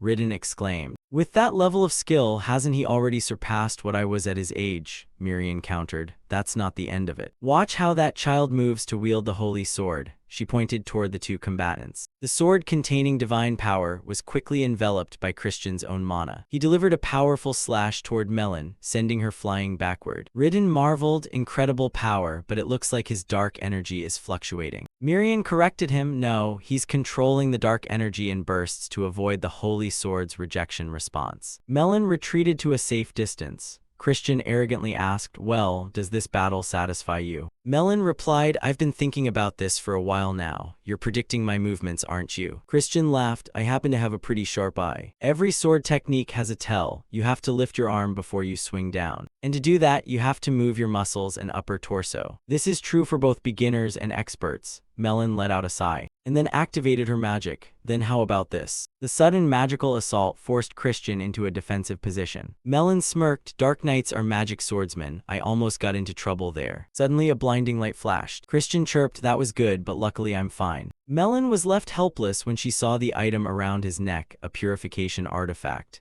Christian turned to Ridden. Father, I'm alive thanks to you. Ridden tilted his head. Wait, shouldn't that be in the secret vault? Christian admitted, I have a bit of a habit of borrowing things sometimes. Both Ridden and Miriam looked on in disbelief. Christian pulled another item from his cloak. Good equipment counts as a skill too. He threw it and the object exploded, catching Melon off guard before she could dodge. He warned her, dodging won't help you much anyway. He threw another red sphere. It exploded violently. Christian mused casually, I have these treasures thanks to the money from Grantle. Quite effective, he didn't underestimate his opponent. He shouted, I know you're still alive, come on out. A sword lunged out from the sea of flames. Christian nonchalantly delivered a strike and parried Melon's blade. Her sword shattered into pieces, leaving her completely exposed before him. Ridden bragged to Miriam, look at that, sister. I told you the boy was a genius. Christian tossed a corrosion gem into the air while Miriam watched intently in silence. Melon stepped out from the explosion, her body radiating murderous intent. Young master. She broke into a grin and rushed toward him. This is too much fun. What will you attack with next? Miriam gasped, good heavens, Melon has lost it. We have to stop her. But Christian quickly evaded Melon's punch with just one hand. He lightly deflected the blow and stepped back. Melon was stunned. You parried my strike. Finally, he held his sword to her throat. Christian was exhilarated. It looks like the victory is mine. Are you satisfied now? Blood trickled from a small cut on Melon's face. Ridden was beaming with pride while Miriam looked on, exasperated. Melon burst out laughing. Are you really asking that? I can't keep my composure anymore. Christian replied, then please answer my previous request soon. Even though I won, I will respect it if you refuse. Loyalty cannot be won by force. Melon wondered, if I stand by your side, will you continue to duel me like this in the future? Christian grabbed her hand and pulled her up. I'll indulge you as much as you like. The scene shifts to Miriam, looking off into the distance with her hands clasped. She was stunned he could use dark energy that way. She remembered the clan leader once wielding the very same granate sword that Christian was holding. I refuse, Miriam had said, frustrated that even the leader couldn't master it. The leader replied, I can use it for a moment, but the dark energy waves are constantly shifting. One must continuously adjust so the sword doesn't detect a discrepancy. Who could possibly do that in an actual battle? Only the Demon King Gehenna or the Black Dragon of the Demon Realm. Otherwise, only a crazy bastard who controls dark energy as easily as breathing could use it. And that crazy bastard was Christian. Christian smiled and asked, Aunt Miriam, how did I do? Was it enough for a compliment? Miriam remained silent for a moment before remarking, perhaps our father's long-held wish can finally come true. The scene shifts to a luxurious kitchen where chefs and bakers are passionately at work in a lavish setting. A baker with a fierce expression delivered a powerful chop to a small object on the cutting board. The strawberry was quickly sliced in half, looking delicious. Each strawberry was meticulously and neatly arranged on the cake, making anyone who saw it want to dive right in. Christian was flabbergasted. He couldn't believe the man was making a strawberry cake. Marie giggled, oh ho ho, don't let his looks fool you, his skills are top tier. After finishing, the baker approached Christian and spoke in a slightly lisping voice, young master, what brings you to the kitchen? Christian stood with his hands on his hips. To make some cookies. Marie asked in surprise, you're making cookies, he replied confidently, to give to someone. Hearing this, Marie leaned against Christian and wailed, is it for another woman and not me? Christian yelled back, good grief, it's not what you think, but yes, it is for a woman. Seeing this, the baker politely offered, perhaps I could help you make the cookies, but Christian refused. No, it's important that I make them with my own hands. Christian closed his eyes with pride. It might not look like it, but cookies are. Before he could finish, a bright red liquid splashed right onto his face. It came from the mortar of two fierce-looking bakers who were pounding away at what used to be strawberries. Christian panicked, hey, are you sure they aren't putting blood in the strawberry juice? Marie only responded with a laugh. Once everything was done, Christian brought a box to Miriam, who was preparing her horse for the journey. He called out, Aunt Miriam. Miriam stopped and asked Christian, what is it? He smiled politely. I heard you were leaving, so I came to say goodbye. Miriam praised him. I appreciate that. You must still be tired after yesterday's match. Christian handed her the gift box. I'm fine, I have a gift for you. Miriam opened the box to find beautiful cookies of various shapes and colors neatly arranged. She was surprised. Cookies. Her eyes lit up, though her voice remained serious. You didn't need to go to such trouble. Christian was cheerful. I was just happy to see you again and wanted to make something. Ridden, standing next to Miriam, stroked his chin. So that's when he found out. Aunt Miriam, is there anything you like to eat? He had asked. Ridden realized, aha, so this is why he was like that. He deserves credit for knowing how to win people over. While Miriam looked at the cookie box hesitantly, Christian spoke up, please try one, I made them myself. Miriam asked, really, you made these? She put a piece in her mouth, and from the very first bite, she was shocked by how delicious it was, though she quickly regained her composure. "Ah, it's quite good," Christian laughed. "I'm so glad you like them." Miriam said, "I must give you something in return for this wonderful gift. Do you have a wish?" Christian's eyes turned sharp. He said, "If possible, please become my real aunt." Miriam grew serious. "Since we share the same blood, I'm sure your words have a deeper meaning. I heard from Ridden that you are training for the dark sacred rite, correct?" Christian smiled and nodded. Miriam continued, "I see, so you want my support in the upcoming succession battle." She bowed her head and sighed. "Unfortunately, I cannot grant that wish." She explained, "As you know, the elders of the main branch must remain impartial toward the candidates. That is the law." Christian replied, "No, I am making a sincere request. I simply want to be closer to you." Miriam asked, "That's absurd. You really have no other motive?" Christian remained calm. "Of course, though if you were to support me and help me in secret, I certainly wouldn't refuse." He looked at Miriam with wide, shimmering eyes. She said while eating a cookie, "I don't hate your honesty. A nephew who makes delicious cookies just for me. I can only cheer you on." Christian smiled radiantly. "Thank you, Aunt." Miriam asked, "But in return, can I have more delicious cookies next time?" He replied, "That depends on you." Both of them ignored Ridden, who was nearby wiping away touched tears. Christian playfully blew a kiss. "If you make me sad, I might sulk and stop making this flavor." The childish action made Miriam laugh, but she abruptly asked, "Christian, what do you think about joining the Dark Shadow Corps?" He hesitated. Miriam tried to persuade him. "You stood out in your match with Melon. You could surpass the elders, but your opponents won't be easy to defeat. I worry your talent might wither before it truly blooms." Christian replied firmly, "If I fail to follow my own path, I'd rather be dead," he confidently declared. "I understand your concern, but I don't intend to lose." Miriam looked at him and thought, such unreasonable confidence. But this child might actually succeed.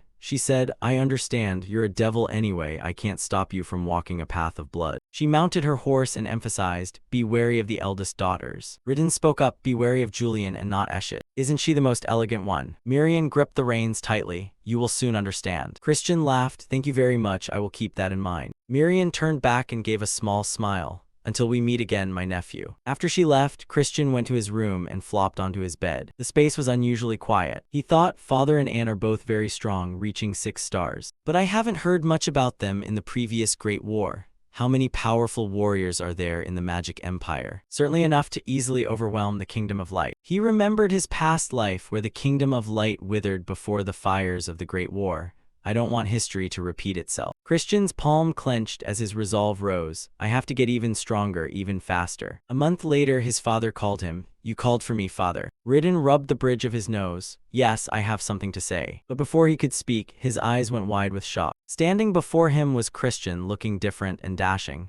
"Wait, you've reached 2 stars already." Ridden, with cold eyes, thought to himself that achieving such growth in just a single month was incredible. Christian shrugged slightly and asked, "I don't understand why you're so surprised, father. I gave you my word, didn't I?" One side was interrogating, while the other was seething with anger. Ridden placed a letter in front of him, having received word from the main family. He sighed, his face darkening. "I submitted both your name and Thurn as candidates for the Dark Holy Rite, but they only accepted Thurn." The reason hit Christian like a punch to the heart. His wasteful spending and his flirtatious, flighty behavior had ruined everything, destroying property while drunk and even stealing. It was all true. Hearing this, Christian felt as though his soul were drifting away. He fainted on the spot. Ridden shouted in a rage, "How dare they look down on my son?" Christian woke up and asked if Viscount Langham had made this decision. After Eshed's misconduct, the Viscount shouldn't have much of a voice left. Suddenly, both of them spoke the name at once, Loin de Baron. He was a direct descendant of the main family and the rising star of the Dark Holy Rite, a ritual where candidates absorb pure darkness from a negative dimension. Because the supply of darkness was limited, they participated in semi-official life and death matches to determine their rankings. Those who ranked higher claimed more darkness. This ritual decided which young lord would become the official candidate to inherit the clan. If Loin won and monopolized the darkness, achieving Christian's goal would become even more difficult. Ridden stood up and approached him. "Don't worry, I'll speak with them. If I fail, I'll ask Miriam for help." Christian said, "There's no need, father. I'll settle this myself." Ridden placed a hand on his shoulder. "I know you have talent and that you've changed, but you can let the adults handle this." Christian looked at his father tenderly. "I appreciate your kindness, father." But his face suddenly twisted into a sinister, devious expression. However, I have my own way. It was clearly up to no good. He asked, is there any child of Count Turamin participating from the branch families? Ridden replied, yes, Count Turamin's third son. He shouted in anger, that scoundrel sided with Loin and said you weren't qualified for the dark holy rite. He's just a fraud who manipulates magical beasts. Christian watched his father scream and tried to comfort him.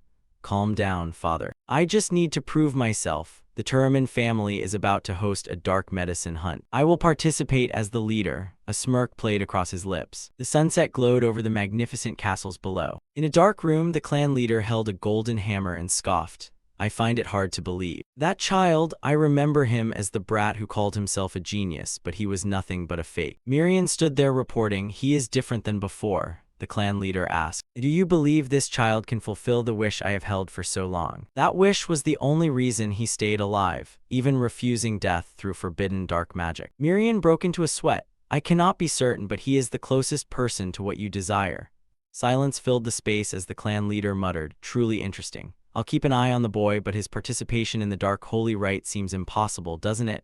Miriam asked. That is the general consensus of the clan. Will you intervene, father? Miriam shook her head. No, father cannot intervene in such a trivial matter. The clan leader laughed. How could a fierce beast fail to overcome such a tiny challenge? Miriam was startled. The clan leader's face went dark. His sharp eyes bore into her. She bowed her head to avoid his gaze. He was always harshest toward those he had expectations for. Since you're willing to go this far, you must truly like him. From a cloud of black smoke, the blood drinker Simon, the grand butler of the Black Demon clan, appeared. Did you call for me, master? The clan leader said in a low voice. You heard everything, didn't you? Simon replied, yes, I only need to observe young Master Christian. The clan leader ordered, report everything he does to me before the dark holy rites. Simon bowed. Understood, but may I have a little fun while I watch him? Miriam looked annoyed, but the clan leader accepted. Just don't go too far. Simon wore a bizarre smile, his fangs flashing. Before vanishing into the black smoke, Miriam closed her eyes. I hope the boy makes it through safely. Sunset fell over the peaceful village. Christian thought, thanks to my talent, I reached 2 stars quickly. But even after all this training, my dark energy isn't enough to reach 3 stars. I need dark medicine to accumulate a massive amount of energy in a short time. It's ironic that the Turamin family, who hosts the dark medicine hunt, has a grudge against me. To catch the demon beast Karajoff and obtain the dark medicine, special conditions must be met. The wheels rolled along the long road. Grantel ran out. Young master, what brings you here today? How have you been lately?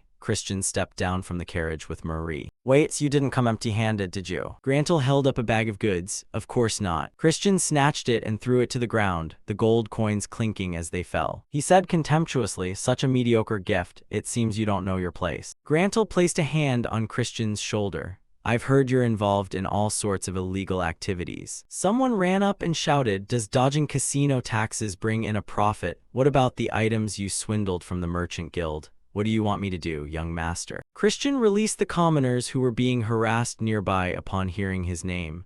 I'll let it slide this time, but stop these activities that cross the line.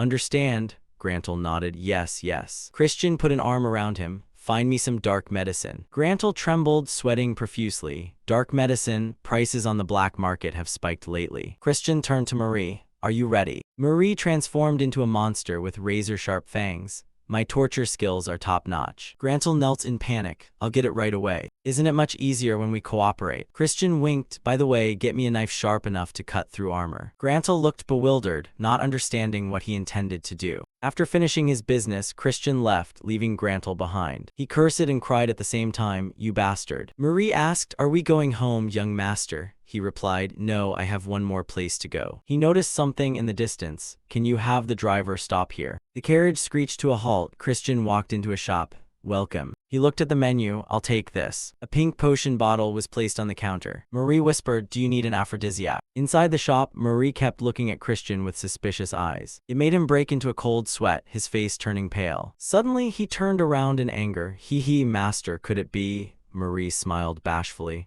All right, I understand, hee. Christian snapped, I told you that's not it. Marie's face went dark. It's not for me, it's for someone else. Christian gave a slight nod. Perhaps it's for the count. The shopkeeper couldn't believe what he had just heard. Christian said sternly, considering my father's age, he needs better care. He pointed directly at the shopkeeper. For the Count's honor, you must keep this an absolute secret. The shopkeeper nodded. Yes, I'll be careful. The scene shifted to Thurn accompanying his father to meet Christian. His father patted Thurn on the back, making him tremble. Thurn mentioned the title, My respected Emperor Big Brother. I heard hunting for dark medicine is very dangerous. Please be careful and don't get hurt. Christian winked teasingly. Oh, so you're worried about me now? Thurn turned red. I'm only worried because we haven't had a proper duel yet. Ridden stepped in. Now, you two, stop bickering. Go and make those Turaman bastards shut their arrogant mouths. Christian smiled brightly. I'll bring back good news, but what's with this emperor thing? He patted Thurn on the shoulder. You don't need to know, father. At Count Turaman's estate, the scenery was picturesque with rustling leaves under the sun and blue sky. A sinister servant blocked the door. I'll say it again, you are not allowed inside the Count's villa. Christian and his teammates were furious. How dare you say that after making us wait? Do you know who he is? Christian listened quietly as the butler said, Young Master Ulwa gave the order. He has no time for a bastard, low-life scoundrel. Killing intent erupted from Christian. He said in a low voice, Are you suggesting I find my own lodging? The butler trembled, sweating. That is correct. A teammate prepared to charge. Young Master, I'll bring you his head. But Christian stopped him and stepped closer to the butler. And what about the lodging fees? Can I send the bill to Count Turaman? The butler gave a forced smile. Under the sun, the fountain reflected the magnificent palace like a mirror. Christian led everyone into a grand hotel. The butler asked, How much does this place cost? He said generously 100,000 rupees. It's rare to get to spend someone else's money. My luggage is in the lobby. Everyone has 1 hour to settle in, then we go for drinks. His luggage emitted a brilliant blue light. Marie suddenly flew out. Master, this villa is amazing. She was enchanted. It's perfect for serving you. Christian felt helpless. Why are you here? Marie hopped around. I hid in the luggage. I promise to be your maid forever. Master, you're so cute when you're embarrassed. He sighed as he looked at her expression. I suppose you missed this woman. Ulwa, Count Turaman's third son, received the bill and was furious. What is the meaning of this? Christian sneered. You told me to find my own place to sleep. I just did as I was told. What did I do wrong? Ulwa roared. I don't stay in mediocre hotels, so I just bought a villa and transferred it. Christian mocked him. You're not exactly getting warm feelings from the money, are you? You're a pathetic bunch who doesn't know how to welcome guests. This is a small price to pay to teach you some manners. Ulwa bit his lip and gripped the paper tightly. He summoned a black panther. Do you want to die? Christian thought Turaman's suppression technique binds magical beasts through fear. Unlike the Alliance's tamming, it uses a secret formula to paralyze their reasoning, causing hallucinations of fear and euphoria. It's more complex than I thought. Hard to learn quickly. For now, I'll just beat him to a pulp. He ordered Marie, eliminate that cat. I need a weapon. A sword appeared in his hand. He provoked him. What are you waiting for? Charge like a demon. Ulwa ordered the panther to attack. You bastards, don't you dare order me around. Sharp fangs bared, saliva flying everywhere. Christian blocked the strike with a longsword, but the bite force was too strong and the sword shattered. He was knocked back, but he stood up amidst the dust. Not a bad hit, but how can I lose a 2-on-1 fight? He taunted, if I win, I'll be the protector instead of the guide. I need that much to cover my costs, you cheap friend. Ulwa was livid and charged on the panther. You arrogant brat. I'll make you kneel. His eyes turned a fiery red. The black panther swung its claws, but as it lunged, Christian had already vanished. Ulwa looked around in confusion. Where did he go? Christian appeared behind him. He struck the back of Ulwa's neck with a staff. Ulwa screamed in agonizing pain. He stopped. Does it hurt? Don't be a crybaby. I won't go easy on you just because you're crying. The two sides faced off, one like a grim reaper, the other blinded by hatred. The black panther knelt cautiously, trembling. Ulwa screamed, you bastard, how dare you do that to my Choco? Christian laughed. I only used a 2-star illusion spell. It seems your pathetic suppression technique couldn't overcome it. Ulwa summoned a magic circle and called forth a massive black horse. Christian smirked. Do you know the defining characteristic of trash? Before he even finished speaking, he unleashed a powerful strike that blasted right past Ulwa's head, knocking him out cold instantly. The black horse shook its head in sheer terror. Christian asked rhetorically, we don't have time to wait for you to transform, you know. He stepped into the casino. Young master, are you sure about this? We still have plenty of time. We should rest, someone advised. Christian looked annoyed. What's wrong with an incompetent person doing incompetent things? He turned to Marie. Right, Marie brought over a glass of ginger water, assuring him everything was fine, as long as the young master didn't touch any alcohol. He burst into tears. Damn it, I want booze, I don't like ginger water. A servant from the Turaman house cut in. Why did young Master Ulwa tell us to keep an eye on this bastard? Christian provoked them, why not join in? Master, those guys won't wake up until tomorrow. I beat them half to death. I'll keep the secret, what do you think? The two men growled, that's none of your concern. Christian laughed, then feel free to watch all you want. As twilight fell, he was still playing cards. Throw the cards away, drink my share of the wine, I'm not backing down this time. Night descended, yet they showed no signs of stopping. The two butlers glared at him, as if they wanted to eat him alive. Christian got completely hammered, passing out with a playing card stuck to his head. When he finally woke up, it was as if he hadn't been drunk at all. Clean up, then let's move out. He thought to himself that those pets were a real nuisance. Since it was dark, it was time to take action. He said, Marie, I need to get somewhere fast, don't follow me. Marie looked sad, glancing at the bottle of aphrodisiac from earlier that afternoon. Christian was startled. What? Marie whispered, I knew it. It wasn't for the count, it was for the young master to use. It's so sad that I can't be the one in bed with you, but I'll be rooting for your late night activities. Darkness completely enveloped the mountains and forests. Christian, wearing a hood, moved stealthily along the path. This is the Turamin secret area. The monster energy is thick, just like the rumors said. He touched a tree canopy, almost at the hunting grounds. The camp came into view, illuminated by two large bonfires. There were only 2 guards on duty. How careless, he thought. He used the invisibility magic he'd learned from Marie to slip past the sentries. Marie's voice echoed in his head, young master, what do you plan to do with invisibility magic? Hee.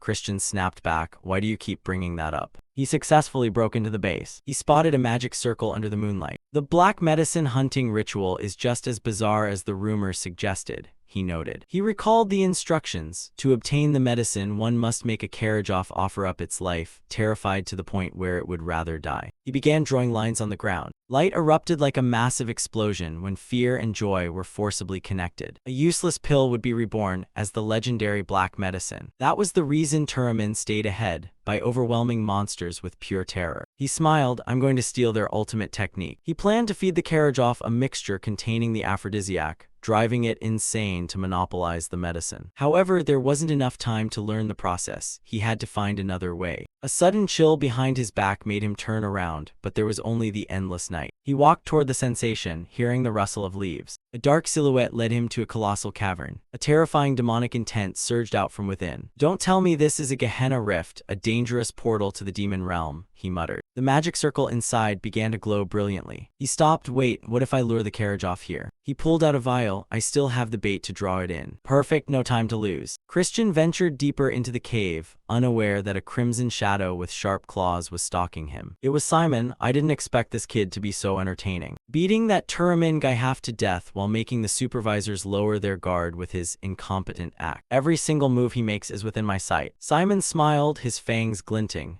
This makes me want to play an even bigger prank on him. He stepped onto the magic circle. He reached his hand into the rift. A gray substance flowed down, creating a ghastly scene. A voice echoed, what is your wish? Simon licked his lips, reaching further into the rift. The next day, when the hunting hour arrived, a man slammed a flag into the ground. It was none other than Ulwa. Christian was present in his group. Observing, Ulwa probably thinks he looks so cool, even though he just got trashed.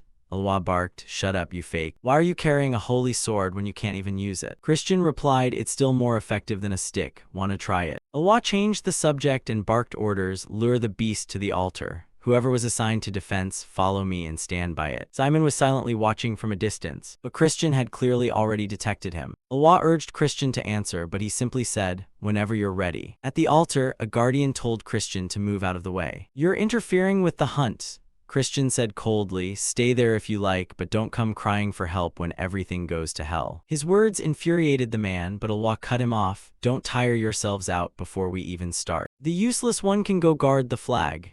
Christian declared, I will protect this flag with my life, then sat under a tree, muttering, I want to see them try their best. Before they accidentally fall into my trap. He had his dagger and the aphrodisiac pill ready. The other group began searching the surrounding area. Hearing a sound, Christian knew the beast was approaching. Finally, the carriage appeared, a level 4 magical demon. Christian asked, why does it look so goofy? Its appearance was strangely cute. The others asked Ulwa if he was ready. it's time. The beastman in the group urged, use the subjugation skill now. Ulwa raised his hand to chant the spell. While the Karajoff slammed its beak into the ground, teammates cast slowing spells, supporting Ulwa as he approached with the subjugation skill. Suddenly, the look in the Karajoff's eyes changed. It roared and turned toward Ulwa. Terrified, he raised his hands to resist, but he was sent flying by a powerful slap. Everyone noticed the poison emanating from its small, feathery tentacles. They hurriedly formed a defensive line around Ulwa, but Christian shook his head, thinking it was useless. It's lost control because of the aphrodisiac I gave it. Ulwa covered his nose. Luckily, they had taken the antidote beforehand, but it was still dangerous if this dragged on. He called out for them to stop it. The Karajoff lunged into the air, aiming straight for Ulwa. The group screamed his name. Ulwa closed his eyes in fear, but he snapped them open when he saw Christian standing right in front of him. Blocking the blow with the holy sword, Christian mocked, the Turamin house is truly pathetic, to think they forced the flag bearer to step in. He said, I'll save you if you call me Big Brother. Ulwa cursed, you're insane, why would I do that? Christian asked back, you really don't want to, it's not like I'm not famous or anything. The others began coughing from the poison. Ulwa gritted his teeth, realizing he was right. He finally begged for help. Christian replied, keep your promise then. He slammed a heavy blow into the Karajoff's head. He used his own version of the subjugation skill, creating chains around one side of the beast to restrain it. Ulwa was stunned, how did you do that? Christian laughed, you really think your house is the only one that knows how to use it? To me, an intermediate subjugation skill is nothing. He spun around and grabbed the chains, pulling them like reins as he leaped onto the Karajoff's back. It shrieked and began running wildly. Ulwa screamed, wait, there's a rift up ahead, he tried to warn. But Christian smiled, I've known about that since last night. He charged straight toward it. The Karajoff was in a state of pure panic. Christian said, this must be the first time it's felt the malice from Gehenna. Feel the fear. Its glowing red eyes turned a vivid gold. Christian gripped his dagger tightly. He stabbed through the beast's shell, killing it on the spot. The rest of the group ran over. Are you okay? This cave is dangerous. We need to get out fast. Christian replied, don't be so weak. He extracted the inner core from the beast. Ulwa's group was shocked. It turned out to be an inner core instead of the black medicine. Ulwa began to get irritated. The beastman under his command asked Christian, what are you going to do about this? If you hadn't interfered, none of this would have happened.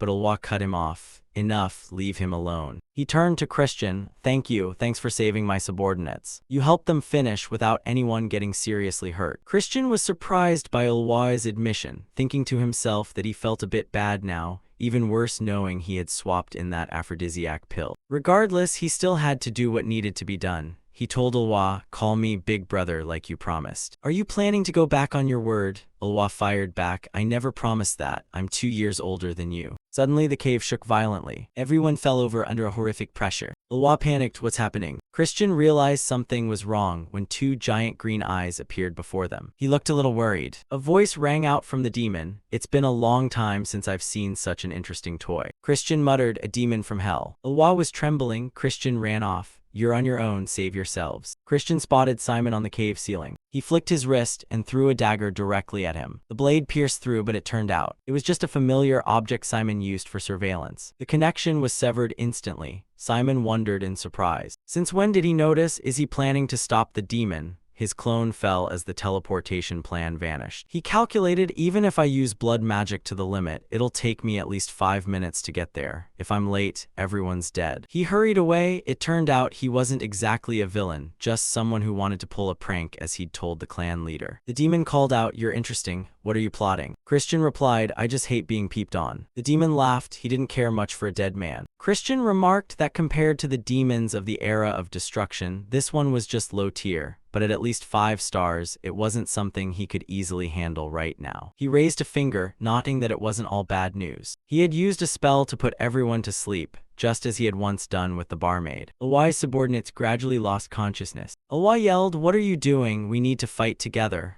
While Christian complimented him, your magic resistance is actually quite good. Then he punched Ulwa straight in the stomach, saying, go to sleep. The demon asked, are you planning to offer them to me? Sacrifice them and I will spare your life and grant you a blessing. But Christian snapped, stop barking. My principle is to never make deals with devils. He drew the holy sword. The demon recognized it, thinking it was a bold idea. However, it said that a holy sword he couldn't use was just trash, and then it fired a spell at Christian. He blocked with his sword but lacked the strength. He was slammed into the cave wall and knocked unconscious. The demon grabbed him by the arm and lifted him up. Last chance, hand them over to be released. Christian spat in its face. What makes you think I can't use a holy sword? He broke free, grabbed onto its leg, and doubled over as the demon landed on the ground. He activated his other energy core. The tip of the holy sword regrew with a brilliant aura. The demon grew anxious, wondering how someone like him could use the power of light. Christian asked, do you finally see that your life is in danger? The demon replied, this won't stop me, and created a massive red sphere. Christian prepared himself, widening his stance. He shouted as he unleashed his ultimate move,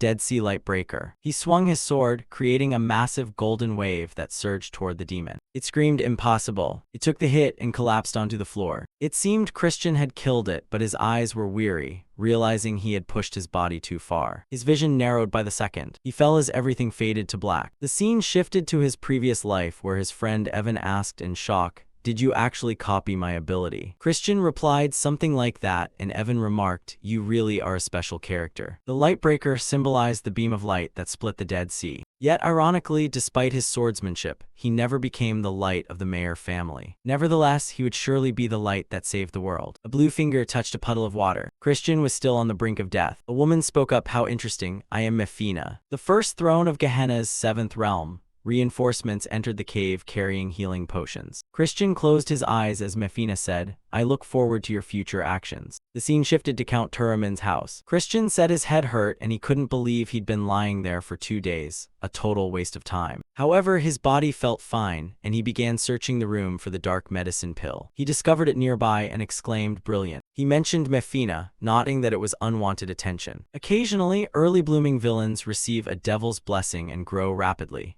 but he didn't care for something meant for bad guys. Besides, a devil from the seventh realm of Gehenna wasn't exactly high tier. A knock sounded at the door, catching Christian's attention. A lion-like giant entered and asked how his body was feeling. It was Count Turamin, the head of the Turamin family. Christian greeted him and prepared to get out of bed, but the Count stopped him, saying he should rest. Christian wondered what exactly was going on. The Count explained that while they were investigating the cave yesterday, it seemed someone had tampered with the magic circle sealing the entrance to Gehenna. But fortunately, the demons were reverse summoned during that time. Yet even that brief moment was enough for everyone to lose their lives. Christian wondered if they truly believed it was a reverse summons, as that was absurd. They simply couldn't imagine he had killed it, and he didn't need an excuse to get an A+.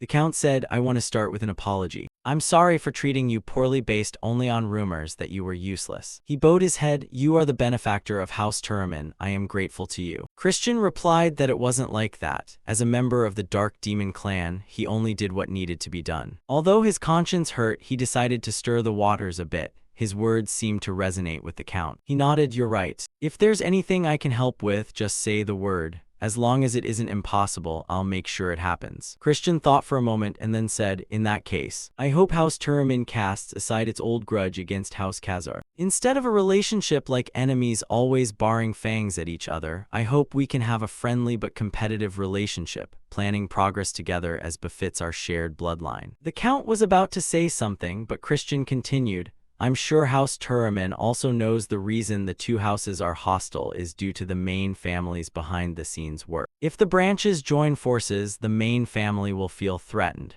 It's a conspiracy to keep us like guard dogs. The Count asked, are you planning to rebel against the main family? But Christian shook his head, I don't think so. I just want the two families not to be held back by past mistakes.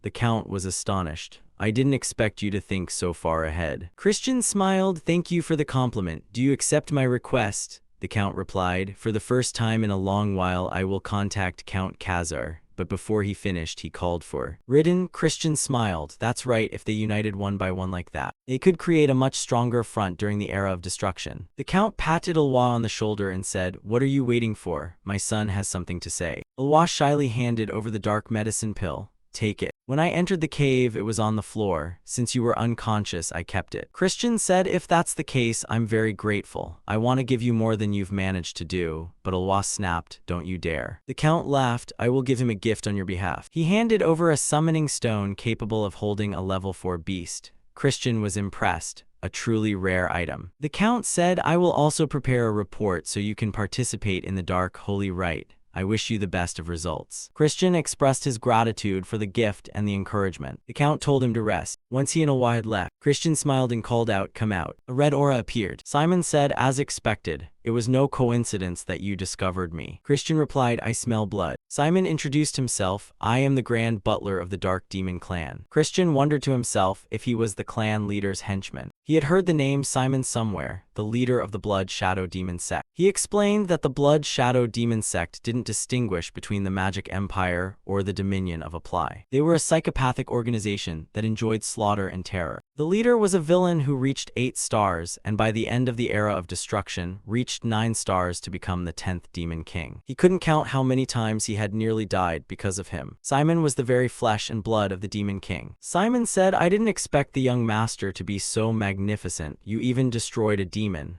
Christian thought, I definitely handled it myself. He asked, did you see the light that split the Dead Sea? After a moment's thought, he denied it.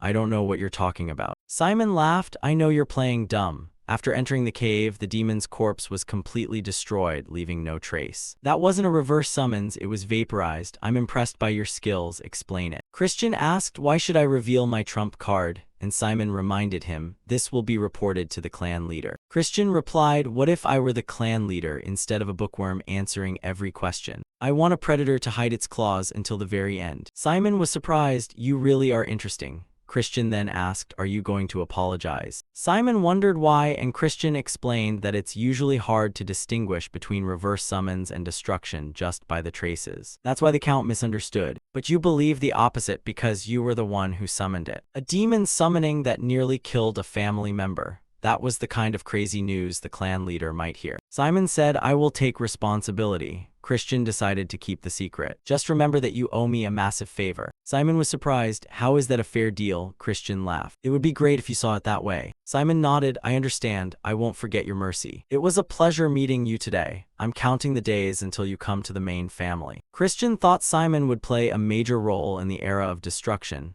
He had to create connections to change the future. Time passed quickly. After recovering, Christian prepared to return. His luggage floated in midair. Marie said, I'm all packed, and Christian praised her, well done. Alwa opened the door and asked, are you leaving now? Christian reminded him, use my title, and Alwa wondered what he meant. Christian said, I let it slide in front of the Count yesterday, but a promise is a promise. From now on, call me Big Brother. Alwa snapped, I already told you I'm 2 years older than you. Christian asked, is there something you want to say? And Alwa replied, I came to warn you. You said we are family, but I don't see it that way. Be careful, the one who opposes you most in the dark holy rite is young Master Loin. Even though he's only 2 stars, the gap between the main family and the branches is vast. The best elixirs, ultimate techniques, and dark demon blessings, direct descendants start with an overwhelming advantage. You'll be an easy target, Christian smiled. I'll warn you too, little brother. Don't participate in the upcoming dark holy rite for your own sake. Alwa was annoyed. I'm saying this because I'm worried. Do you want to monopolize the pure dark energy for yourself? Christian replied, just remember that no matter who the opponent is, they will regret facing me in the dark holy rite. Alwa was furious, and Chris told Marie it was time to go. He told Alwa to think carefully so he wouldn't regret it later. The scene shifted to House Khazar. Thurn looked for his brother, but the butler reported he had gone straight to the training cave upon his return. He wanted to train alone until the dark holy rite. Not long after, Thurn caught up with Christian. He used the full title, Respected Emperor Big Brother. Thurn said, you promised to duel me when you got back. Christian was surprised. You've really grown up fast, reaching 2 stars in the common rank. You're making incredible progress. He said he was busy training and realized Thurn was also participating in the dark holy rite. Christian was worried that wasn't good. He told him to wait. After he finished his training, they would duel and Thurn should practice too. Thurn demanded a promise, don't delay it like last time. Be careful, and Chris laughed, all right. Thurn left and Christian thought the boy was truly stubborn. Looking at the silhouette of Lori 10, the image of a girl with green hair flashed in his mind. She asked, you promise, right? The memory made Christian smile as he whispered, the kid is just like me. In the training area, Christian sat on his bed looking at the dark medicine pill. He thought there was still half a month left. He chewed it, the taste incredibly bitter. He lay down and tried to absorb it. As it went down into his stomach, he muttered, more chaotic than I expected. A strange sensation appeared. He asked, what is this? Is there light energy inside the pill? He wondered to himself, the beast's excitement when it died must have merged with it. No wonder demons find it hard to absorb. He continued to guide it through the mana channels. All that remained was this light force. Demons usually expelled it with a teacher's help. But why would I let such a good thing go to waste? He channeled it into his light core, absorbing it along with the darkness. Light and darkness flowed through the channels to their respective cores. Christian's eyes snapped open with a strong flash. Then he closed them, revealing only darkness. Simultaneously, the scene shifted to a red-haired woman. She allowed her subordinate into the room, and he reported on the investigation of the dark medicine pill. A demon was summoned during the hunt, but Christian survived. He apologized for taking so long to look into it thoroughly, and she praised him. Well done. The subordinate said, unless you have further questions, I'll take my leave. She looked at a picture of Christian. This beautiful young woman's name was Eidline. Time flew by, and half a month later, the younger brother Thurn sought out Christian to demand a duel. Standing outside the door, he called out to his brother, "Today is the day you promised." Hearing that, a voice rang out from inside, "Come in." Inside the room, Christian was getting dressed as if preparing to go somewhere. Thurn's eyes widened in shock. Christian turned around with a bright smile. "You're here early this morning. I guess you're really looking forward to getting a beating, aren't you?" Thurn sensed a completely different aura coming from his brother. "What is this?" he thought to himself. The overwhelming pressure in his aura is far beyond what it was half a month ago. He then complained aloud, "Don't make me laugh." Christian replied, "If you're so desperate to taste my fist, I'll be happy to oblige. But if I win, you have to give up on the dark holy rite." Thurn was stunned. "What did you just say?" Christian explained. "You know the dark holy rite is a competition. The weak should stay away." Those words caused Thurn's eyes to narrow. Furious, he drew his sword and challenged, "Shut your mouth and draw your sword." Christian shook his head in weary disappointment. "You're so foolish. Can't you see I'm actually looking out for you? I suppose I'll have to beat you until you understand." His face showed a look of anticipation. Without warning, Thurn gripped his sword tightly and lunged forward to attack. But the result was not surprising. He was defeated by his brother and was no longer able to participate in the dark holy rite.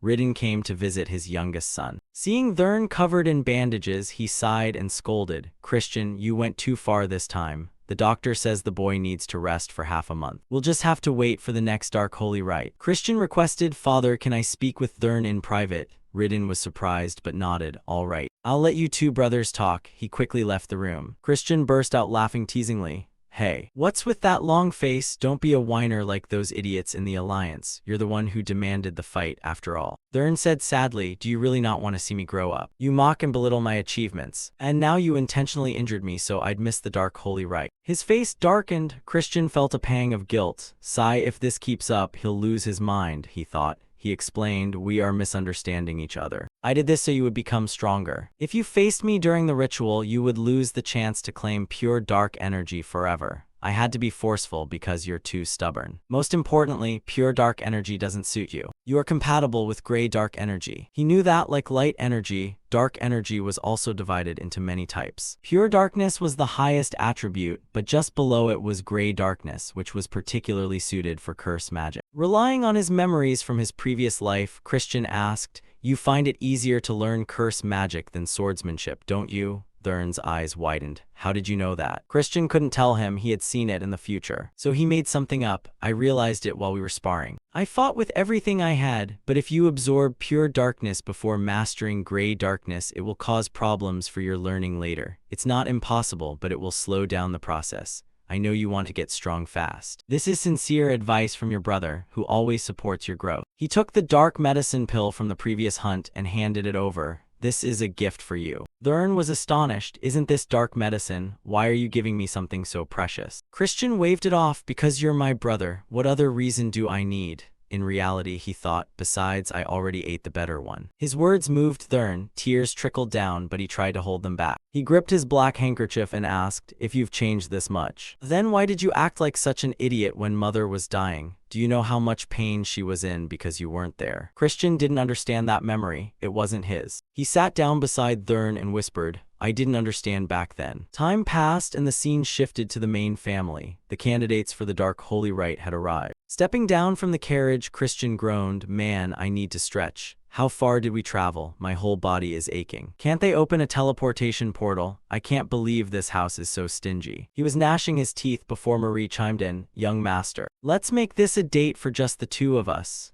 Christian rolled his eyes. "Oh, my heart is racing, but wait, you don't even have a heart." He observed the carriages in the courtyard, thinking, The main family allowed us to bring one companion, so I chose Marie, who is bound to me by a contract. He noticed several people looking at him and whispering. Marie covered her mouth. Wow, the young master is famous now. Simon appeared and greeted him. Greetings, young master. In just half a month, you've made quite a bit of progress. Christian thought, does the clan leader's secretary have nothing else to do? Simon dropped his playful grin. I have come under the clan leader's orders. He wishes to see you. You don't seem surprised. Did you expect this? He gave a playful wink that annoyed Simon. No, I'm absolutely shocked. Putting the chatter aside, Simon led Christian to see the clan leader. Master, I have brought the young master, Simon said. The clan leader turned around. Very well, it has been a long time. Christian. The moment he met the old man's eyes, he felt a horrific amount of pressure. He thought, this overwhelming aura, I can barely stay on my feet. Someone like me can't withstand this kind of dark energy being released. His entire body trembled, and he clenched his fists to steady himself. He replied, I pay my respects to Duke Baron, the great lord of the Dark Demon clan. Baron asked, are you not surprised by this sudden meeting? Christian said confidently, I expected you would call for me. A new star has appeared in the family. His confident words made Baron burst out laughing. Haha, quite right. Neither Miriam nor Simon could stop praising you. But I'm not sure what I expect from you. Even if you are a great seed, only time will prove how you develop. You might just be a sprout that falls the moment it emerges from the soil. The man's words held a hint of contempt, but Christian wasn't angry. He nodded. You're right. I am still too lacking to meet your expectations. But isn't that how the future works? Only time will prove if a sprout exceeds expectations to become an ancient tree or a divine anomaly that overshadows even the greatest trees. I won't let you down. Christian's words were full of hidden meaning. Baron didn't seem to want to hear any more. He waved his hand. I shall have high expectations for you. Now you may go. As Christian left the room, Miriam turned to her father. What do you think of the boy? Baron was blunt. He far exceeds my expectations. But with great talent comes an even harder fate. You know that, don't you? Bloody winds are blowing toward the magic empire. But today, this tiny ray of hope. This child might fulfill the dream I've cherished for so long. His eyes held a look of anticipation. Time passed quickly and the scene shifted to the night before the dark holy rite. The main family was hosting a welcome banquet. At the entrance, two servants called out loudly. The eldest son of Count Khazar has arrived. Christian Baron Khazar. Christian stepped into the grand hall with confidence. His appearance made several people uncomfortable, whispering, why did the clan leader meet with a fool like him? And who knows, he looks like a total suck-up. Christian wasn't deaf and heard the sarcasm clearly. He said to himself, as I thought, I'm just too handsome. Good grief, being handsome is such a burden. Seeing a servant pass by with wine, he was delighted. Hey, that's wine, right? He reached out to take a glass. But the girl refused. You aren't old enough yet, young master. Have some ginger ale instead. She poured a glass and handed it to him. Christian screamed internally, damn it, you tactless demons, I don't want ginger ale. Suddenly, a shout rang out, drawing everyone's attention. The young masters and ladies have arrived. All eyes turned toward the entrance. 4 people walked in. First was the second young lord, Eshid de Baron, the handsome guy who had tormented Christian since they were kids. Next was the first young lady, Julian de Baron. Then the second young lady, Jupian de Baron. And finally, the third young lord, Mysek de Baron. Christian was relieved. The crazy first young lord wasn't present. He thought, Eshid, what will I say to you? The victim of your little game, the one who tarnished your reputation. But Eshid walked right past, as if Christian didn't even exist. Christian was livid, cursing internally, you bastard. After everything, you don't even dare look me in the eye. I must be like an ant to him. Julian stepped forward, slightly lifting her skirt in a greeting. Christian remembered Miriam's warning. Be careful of the first young lady, but looking closely, he didn't see anything unusual. He told himself, I'll figure it out later. I've done enough scouting for today. It's time to prepare for the ritual. As he turned to leave, a butler coughed a few times to get his attention. Greetings, young Master Christian. I am Fora, a summoner working for young Master Loin. Christian was annoyed, and Fora replied, I heard an unworthy person would be participating in tomorrow's dark holy rite.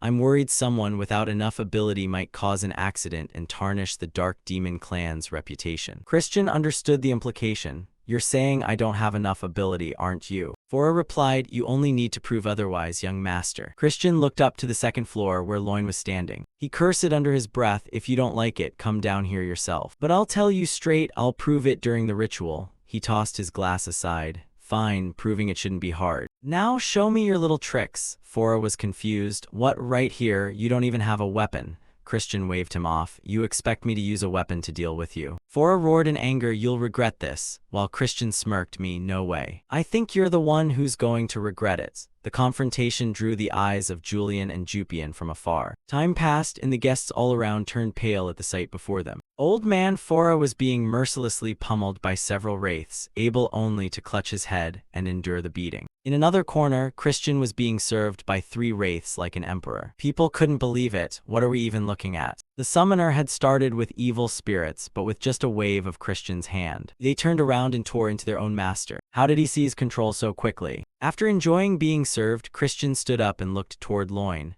Was that just now your will, young Master Loin? Is the direct heir of the Dark Demon clan really this pathetic? If you have a grievance, have the dignity to challenge me yourself. His words made Loin's face turn betrayed with shame. He quickly denied it. This has nothing to do with me. Christian mocked him. Even a fool wouldn't believe that, but I'll believe you this time. I'll see you at the Dark Holy Rite. He turned to leave. Hiding his angry expression, he thought, coward, next time I'll teach you some manners. The day of the Dark Holy Rite arrived, and the contestants gathered. Christian gave a bored yawn. Ulwa asked in surprise, hey, aren't you worried at all? You even caused a commotion yesterday. Christian turned around in surprise and snapped, why are you here? I warned you already. How could I dare postpone the ceremony, you brat? Are you insane? Ulwa offered a reminder just as Loin approached the group. Loin's appearance caused a surge of fury to ignite within Christian, and he struggled to restrain himself from lunging forward to punch him in the face. The host appeared and made an announcement. Is everyone present? I am Sebastian, the deputy butler of the main building. I will now lead you to the sanctuary of the Dark Sacred Rite. He tapped his staff firmly against the floor. The grand hall trembled, revealing a secret underground passage. The candidates were stunned. Is it really underground? Ulwa exclaimed, while Christian, with his keen experience, felt something was off. This isn't right. This is illusion magic creating an imaginary space. Sebastian paid no mind to their amazement and began walking quickly down the stairs. Despite his short stature, he moved with unexpected speed. The group began to panic and ran after him. Hurry up, he's leaving us behind. They exerted all their effort to give chase, but the further they went, the more difficult it became. Before even reaching the sanctuary, the entire crowd was already exhausted. Drenched in sweat, they muttered, this is bizarre. Weren't we supposed to be going underground? Why is there such a steep incline here? Sebastian noticed the candidates lagging behind and turned back. Hurry up. The ground won't support you forever. No sooner had he spoken than the ground shook, tossing 2 candidates aside. The remaining ones were terrified. Sebastian continued, we're late, so I'm going to increase the pace now. He dashed forward like a well-oiled machine. Moments later, 2 more people were thrown off. Loin thought smugly, can't these losers keep up? You're nothing but vermin who don't deserve to be here. But he froze in shock when he saw Christian running alongside him effortlessly, without a single drop of sweat on him. How is he not even sweating? Christian felt Loin's gaze and taunted him, is that all you've got? It turns out you're all talk and no talent. A direct heir should be better than this. Didn't they give you enough supplements? He secretly mocked the candidates, thinking, these fools, ignorance only makes the body suffer. Wasting all that strength in an imaginary space is truly pointless. No matter how hard they try, my endurance won't fade. By simply shifting the mantra, I am invincible here. Sebastian noticed Christian's effortless movement. Oh ho, that must be young Master Christian, I presume. Time passed. The group finally arrived at the sanctuary. Except for Christian, the other 3 were near death from exhaustion. Ulwa couldn't contain his curiosity. How are you completely fine? Christian didn't explain his trick and instead chided him. This is why you should train your body more instead of always riding magic beasts everywhere. A man with a pale complexion who looked like he was at death's door stepped forward to welcome them. Welcome, this is the sanctuary where pure dark energy erupts endlessly. We call it the Inner Sanctum. I am Rihu, the manager of the sanctuary. Greetings, young masters and lady. Today you must seize the pure darkness as great as that of the 3rd Demon King, the destroyer of shadows and the progenitor of the Dark Magic clan. As Rihu spoke, he waved his hand, creating 4 streams of white energy directed at 4 different doors. He explained, however, there is not enough to go around. The magic beasts inside will verify your qualifications. Christian raised his hand excitedly. So you're saying everything depends on who gets there first, right? Rihu looked at him with appreciation.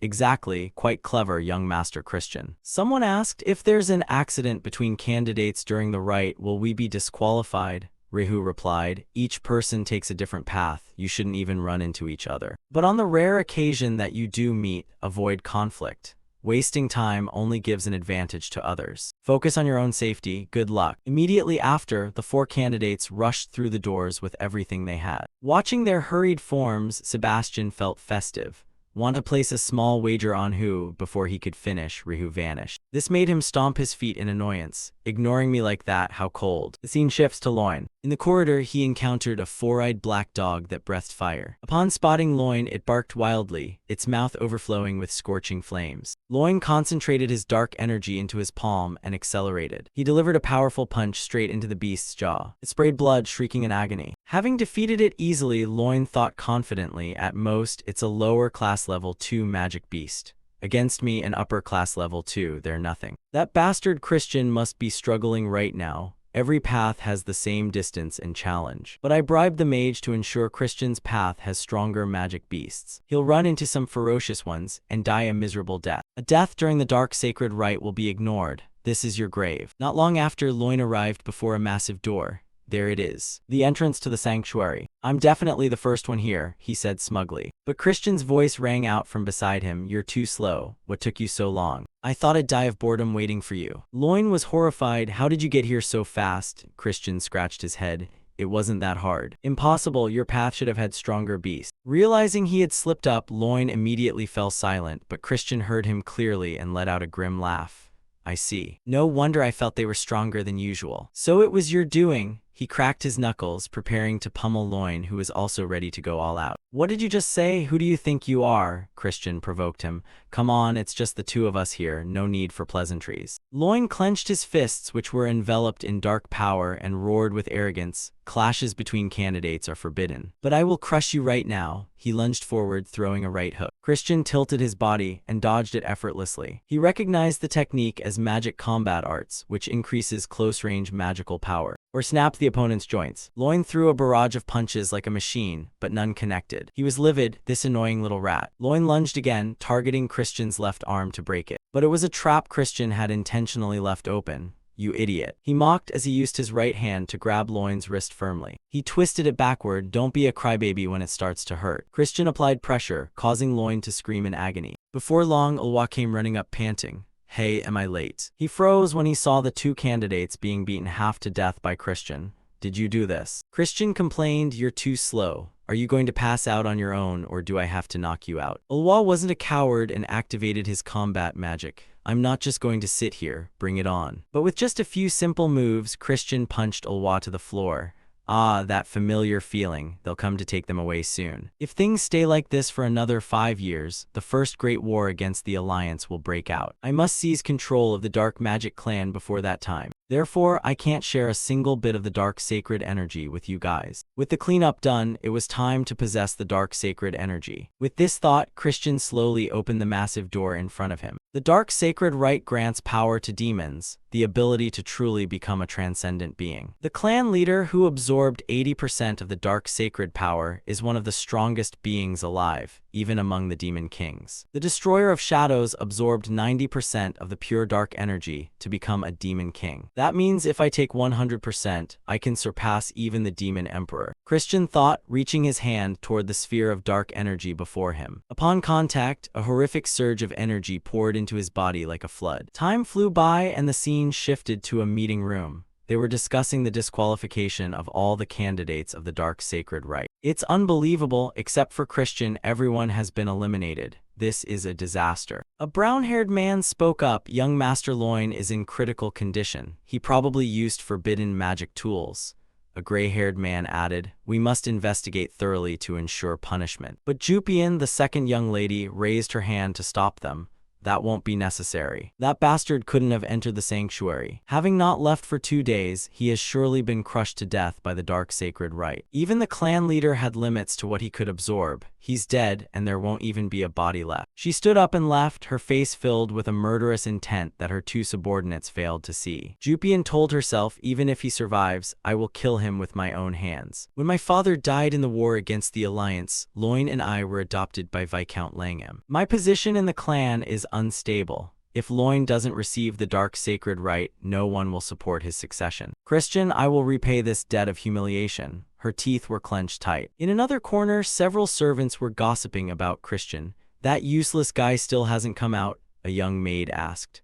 The one opposite her waved her hand and laughed. He's definitely dead. That's the punishment for greed and not knowing one's place. Look, she's still waiting for her master, but she'll be meeting his ghost soon. Just as she spoke, the bag on her back was pierced by a blast of energy. Marie stepped forward in a rage. My heart flutters while waiting for the young master, but if you keep making noise around me, you yourselves will become ghosts by my hand. Do you understand? Her face was terrifying. The two servants ran away in terror. Marie thought worriedly to herself, please come back. A man who keeps a young lady waiting like this isn't cool at all. The scene shifts to Christian floating in a purple void. A heavy pressure suffocated his breathing. I'm only at 70%, this is harder than I thought. I can't stop, I have to endure. The real trial begins at 90%. If I exceed my limits, my core will shatter and I'll die before the battle even begins. Suddenly he remembered, that's right. The dragon heart of the dragon race possesses the largest vessel for a power core. If I simulate a dragon's heart for a few minutes, I might be able to withstand it. Acting on this, Christian applied magical force to his heart to simulate a dragon heart. But before he could absorb much more, cracks appeared on his heart. He cried out in pain and quickly stopped. I can't, this is the limit. A voice rang out, do you need help? A massive silhouette of a woman appeared. Christian thought, why is a demon here? A demon's power is to communicate with the darkness. This should be no trouble for her. Mefina laughed, I can help you with no strings attached. Christian asked why. She replied, smiling brightly, just a passing whim. Now take my hand and absorb all of the dark sacred energy.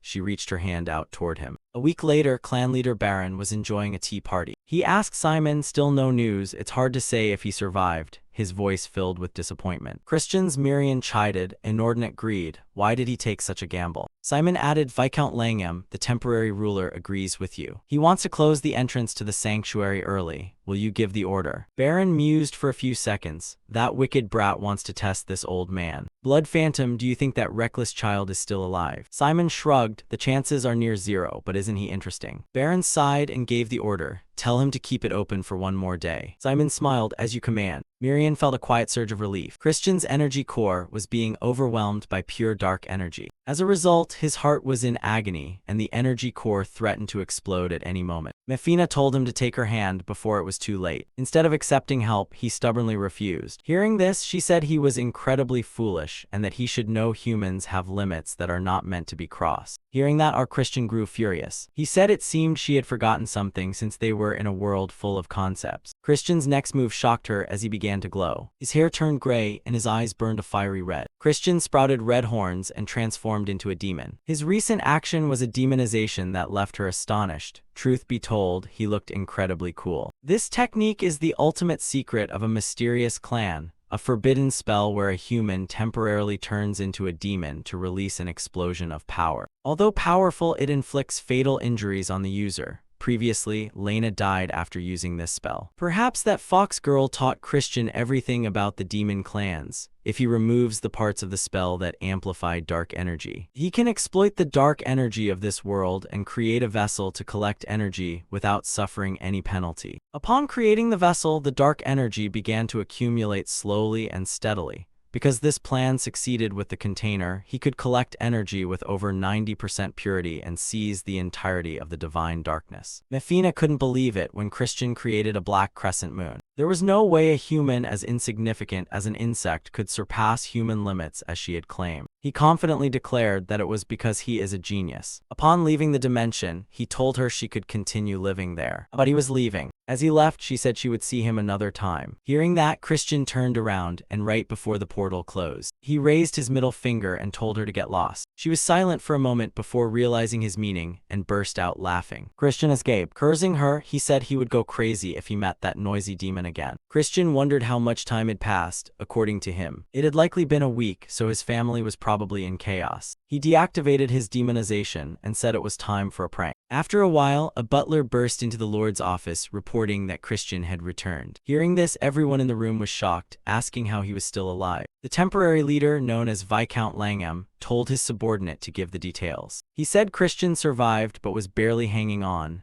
As a result, he was extremely exhausted. According to the healer, he sensed pure dark energy, but it was very chaotic. Making it difficult to use this energy, someone who holds a grudge against Christian said that nothing could be expected from someone like Christian and that there was no way he could have absorbed more than 80% of the divine darkness. the energy was wasted because of it. And a fat man told the Lord that Christian must take responsibility. With a cold face, he said he would keep that in mind and told them to leave as the meeting was over. After they left, he asked someone if the report was accurate. This person said he had observed Christian alongside the healer, and it was clear his energy core was compromised. Hearing that, he continued tapping his hand on the desk, making the subordinate worried when he saw the silence. With an even colder look, he said that Loin needed to become the young master, a sacrificial lamb, and the key to the plan with the poison magic clan. Viscount Langham crazily said that the destruction plan involving the thing called Jupian had been postponed. As for Christian, it was worrying that his father was paying attention to him. Because of him, the flow of the river was being disturbed.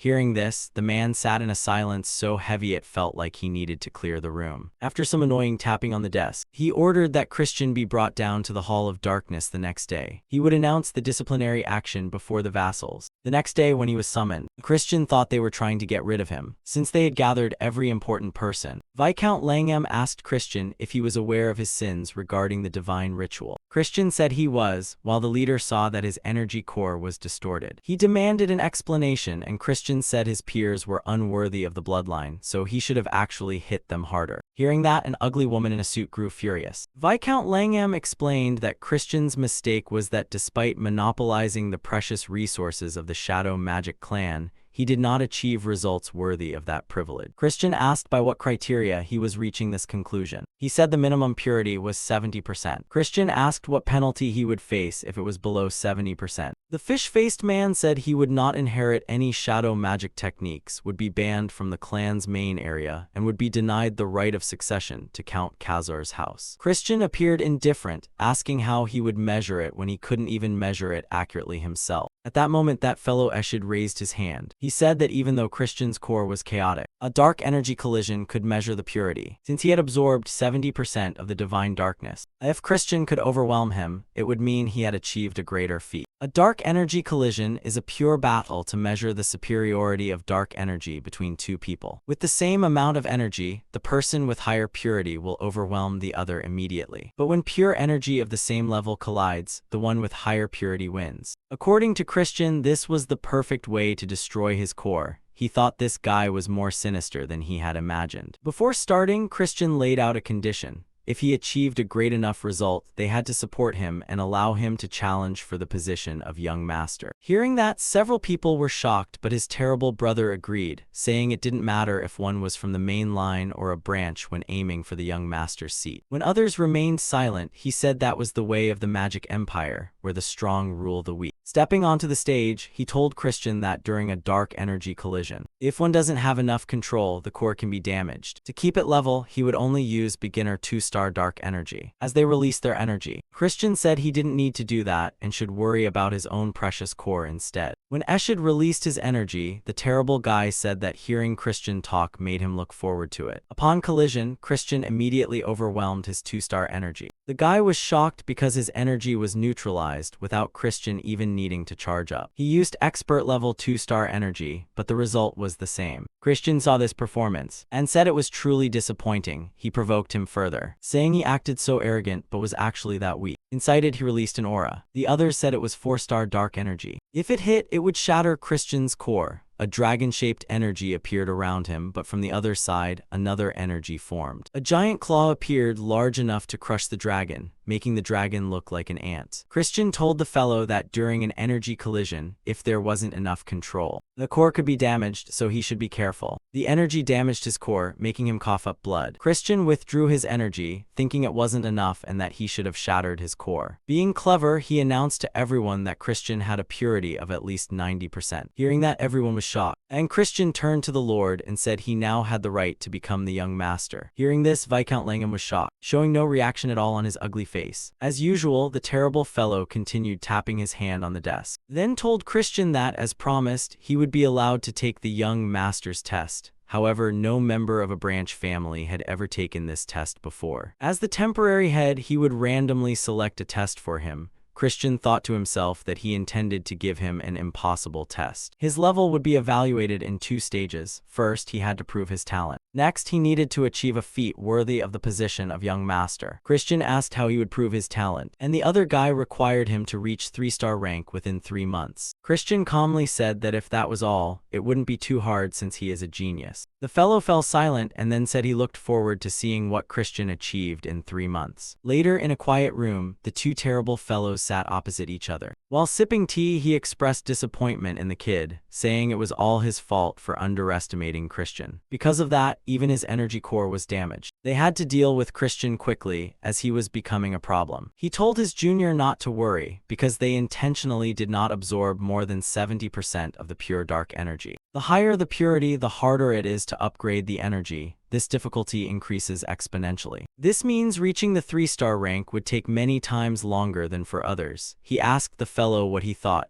now that Christian had absorbed 90%. Even if he were a genius, he wouldn't be able to overcome that wall. Switching to Christian, Marie brought him food, saying that the news of his performance had spread throughout the mansion. She said he made her proud and her heart fluttered for him. Christian said that was quite embarrassing. Marie said that while waiting for Christian, she realized her true feelings. Every day waiting for him felt like an eternity. Hearing that, Christian recalled past memories. The fox girl was worried about him, while the saintess said that with his agility, it was impossible for him to be injured. She was Rania, who told him to give her his hand. Hearing this, the fox girl said she could just be honest and say she was worried about him. Hearing that, she shyly said that even the hero worried about Christian. Remembering it all, he happily thought that after escaping the edge of hell, people only wanted him dead. His whole life had been full of blood until he met people with warm hearts. While Marie prepared the blood juice, Christian said he could now say the words he couldn't before. He thanked Marie for waiting for him. Hearing that, she bashfully said he finally understood her true feelings. She pretended her heart was beating fast. Christian said she didn't have a heart to begin with. She cheesily said her heart had been stolen. Christian said that because she had waited for him, he would reward her. He suggested they take a walk together. Hearing that, she went wild, dressing up magnificently for the walk. Truly a work of art, she should get a real body soon. Christian thought that relaxing once in a while was a good thing, but he still had to reach 3 stars within 3 months. He figured it would be extremely difficult even with guidance from the branch tutors. Handling more than 90% of the darkness alone remained a daunting task. Just then, a voice cut in, accusing him of only ever focusing on causing trouble. He turned around to find his aunt and he greeted her. She asked if this was really the time for him to be wandering aimlessly through the garden and if he had found a teacher yet. He asked if it might be her, but he was disappointed when she said it was not. She shocked him by revealing that it was someone else entirely. He told Marie to leave, saying he would see her at dinner. As they walked down the stairs, Christian said he didn't know who the teacher was but thanked his aunt for thinking of her nephew.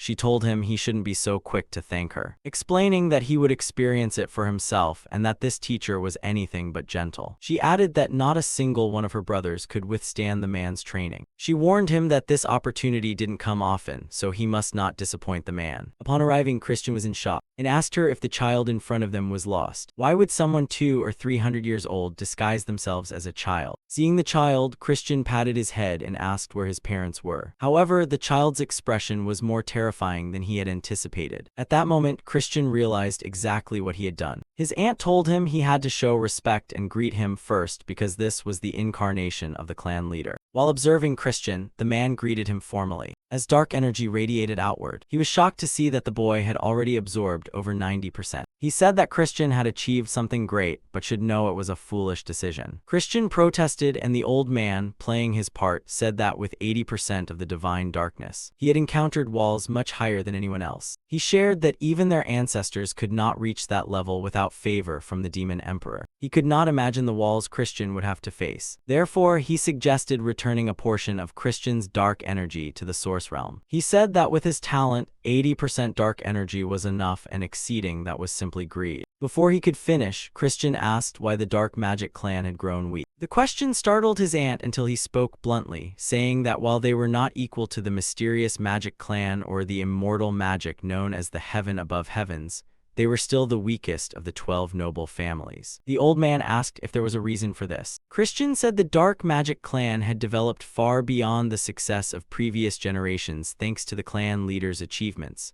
However, other powers claimed the clan was no longer what it once was. He said there was only one reason: they lacked individuals at the absolute level with over 8 or 9 stars of power. Hearing this, the old man fell silent. In the future, when the Demon King of Slaughter attacked the Dark Magic clan, the slaves were already dead. There were only a few 7-star demon men and 10,000 soldiers left to fight the Demon King. Eventually, they were defeated and forced into slavery. That is why absolute level characters with 8 stars or more were so important.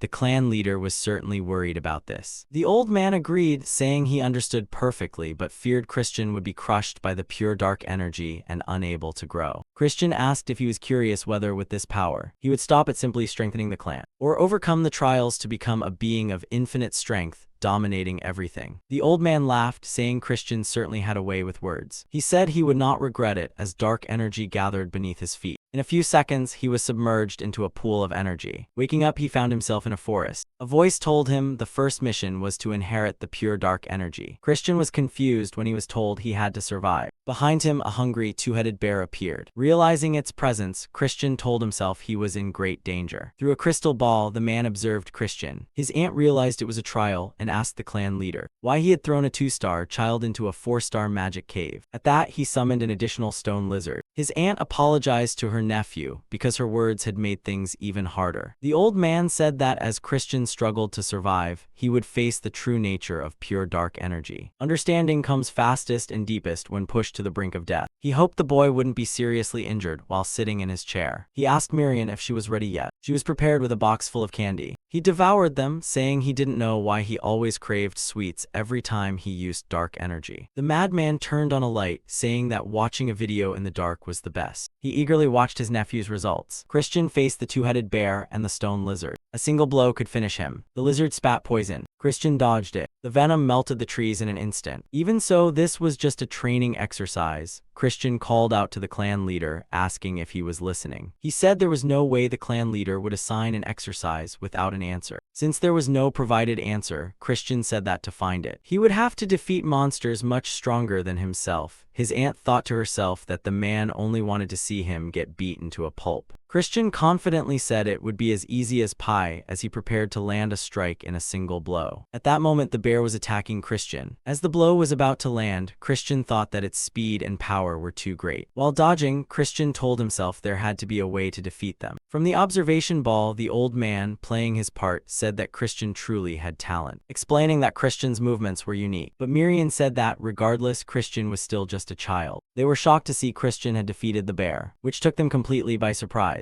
The scene shifts to Christian speaking to them, asking how he had downed it so easily. Christian explained that the bear had high strength and defense but low agility and magic resistance. Because of that, Christian exploited its weakness, injecting dark energy into its heart at exactly the right moment. Miriam was shocked by the technique Christian used, but before she could finish, the red-haired man summoned himself there and said he had used dark subjugation. He told the child that it was his favorite technique. The scene shifts to Christian. After taking down the bear, Christian realized he hadn't dealt with the lizard yet. It didn't give Christian a break and attacked immediately. Christian dodged easily, but because it had 2 heads, the other head spat poison that Christian barely avoided. The lizard had 3 hearts. If all 3 weren't destroyed at once, it would regenerate. Christian tried another way, using dark energy like a rope, to tie the lizard up tightly, locking its movements before applying immense force. The entire monster was destroyed as its 3 cores shattered. The red-haired man said Christian had used an applied version of dark annihilation. The old man playing his part said he couldn't see clearly and told him to move out of the way. He flew into a rage and asked Miriam if she had taught Christian, but she immediately denied it, saying she knew nothing. He said that was not something that could be learned. But the red-haired man said if that were the case, there would be no need to study dark magic. The clan leader fell silent. After everything was settled, Christian was transported back to reality. With a fox-like smile, Christian said he had to think a lot but that it was a wonderful lesson and thanked the clan leader, while Miriam and the red-haired man remained silent. Baron said that arrogance was unacceptable but that full-scale dark magic training would begin. Baron told the miserable ones to get out and they obeyed. As they left, Miriam was worried because this child might be too harsh on Christian. He asked before the first magic transmission, "What do you think about dark magic, Christian?" Christian said straightforwardly clearly that it was about overwhelming opponents with perfect dark energy. He asked Christian what perfect dark energy meant. Christian grew anxious because he didn't have an answer. He told the boy to watch closely as he opened a type of lock. The next second, the entire place shook. He said this was the source of all darkness, as the place was surrounded by dark energy. He said that if one went down the deep stairs, the 12 abysses awaited Christian, and Christian would have to devour the Lord in the darkness. Energy gathered before his hand, forming a dagger out of pure energy. The old man swung the knife. Christian felt the strike symbolized death. One hit could kill him. The space behind them shattered. Christian found it hard to breathe because the blade clearly felt like it was cutting through his neck. He explained that it was a sword of intent that only cut what it wanted. When the sword disappeared, he prepared to leave, saying he would give him 1 month to sharpen that black sword he had just seen. He left without saying how to do it, leaving Christian confused. Early in the morning, Christian was around the training area. Then he continued doing one-arm push-ups. Because of the intense training, Christian was sweating. Taking off his shirt, Christian's back looked much more toned. But that was only a dream because Christian was still as thin as a baby doll. Afterward, he sat in meditation, telling himself he had to get back to training. Pure dark energy gathered around his hand, forming a dagger, but it failed miserably. Christian was dissatisfied because he had forgotten to count the number of failures. Even when he managed to summon it, it only lasted for a maximum of 10 seconds. Furthermore, it was nothing compared to the clan leader's black sword. That sword was more powerful and primal. The man had once said, "Climb down the stairs into the 12 abysses where the seeker of wisdom waits, accept and praise it." Christian thought those incantations surely held a secret. A month later, the duel of Miriam and the old man playing his part went down. He said that by now, Christian must have failed enough to realize his limits. He asked Miriam if she was worried about Christian. Miriam said there had to be a faster way because there were only about 2 months left until the succession test. The old man playing his role stated that with the purity of the dark mana Christian had absorbed, rapid growth was impossible. If they forced progress, Christian would only hit a massive wall, so it was better to build a solid foundation. When he arrived to face Christian, he was utterly shocked because a dagger had already been summoned. Christian said it was about time he showed up, which left them stunned.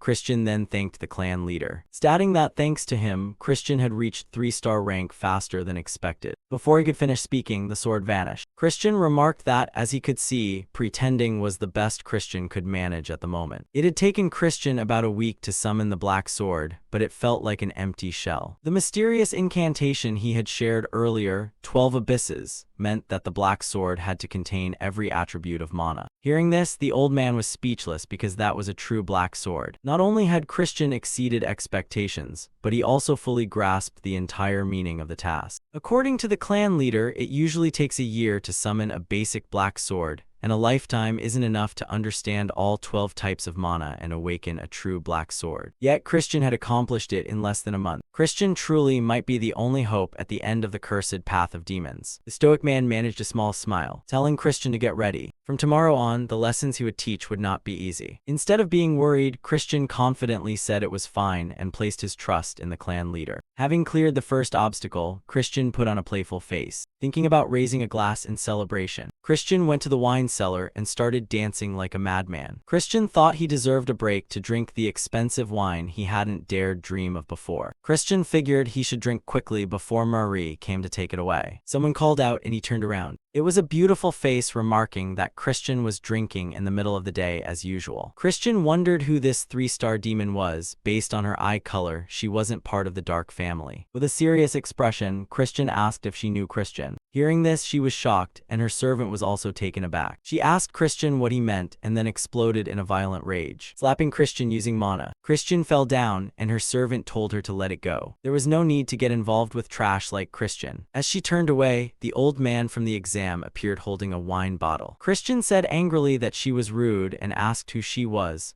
The old man replied that she was Princess Marissa of the Poison Clan. Hearing that, Christian was stunned because she might be Christian's fiancée, or more accurately his ex-fiancée. Christian was in big trouble after this because he might have caused a real problem. Switching to Marissa as she walked through the hallway, her anger was clearly visible on her face. In a flashback, 8-year-old Marissa was playing with ants. Marissa thought to herself that everyone only ever talked to her brother, so she didn't understand why her father had brought her to the Dark Clan. While Marissa focused on the ants, some busybodies whispered that she was an illegitimate child. They wondered if Duke Baron had lost his mind since his son was useless, so they thought he wanted to marry off his daughter to find a son-in-law, sensing a presence. Marissa looked up to see Christian. Christian asked what a child was doing here all alone. Seeing him for the first time, Marissa was captivated. It seems our Christian is quite handsome. Marissa said she wasn't a child but was Marissa. Hearing this, Christian called her name and introduced himself. Marissa realized he was the son of Count Khazar. Christian told Marissa not to worry about what adults said, advising Marissa to get back at them when she grew up. Marissa was surprised at first, but then said she would become the strongest demon and crush anyone who looked down on her. This initially made Christian feel a bit awkward.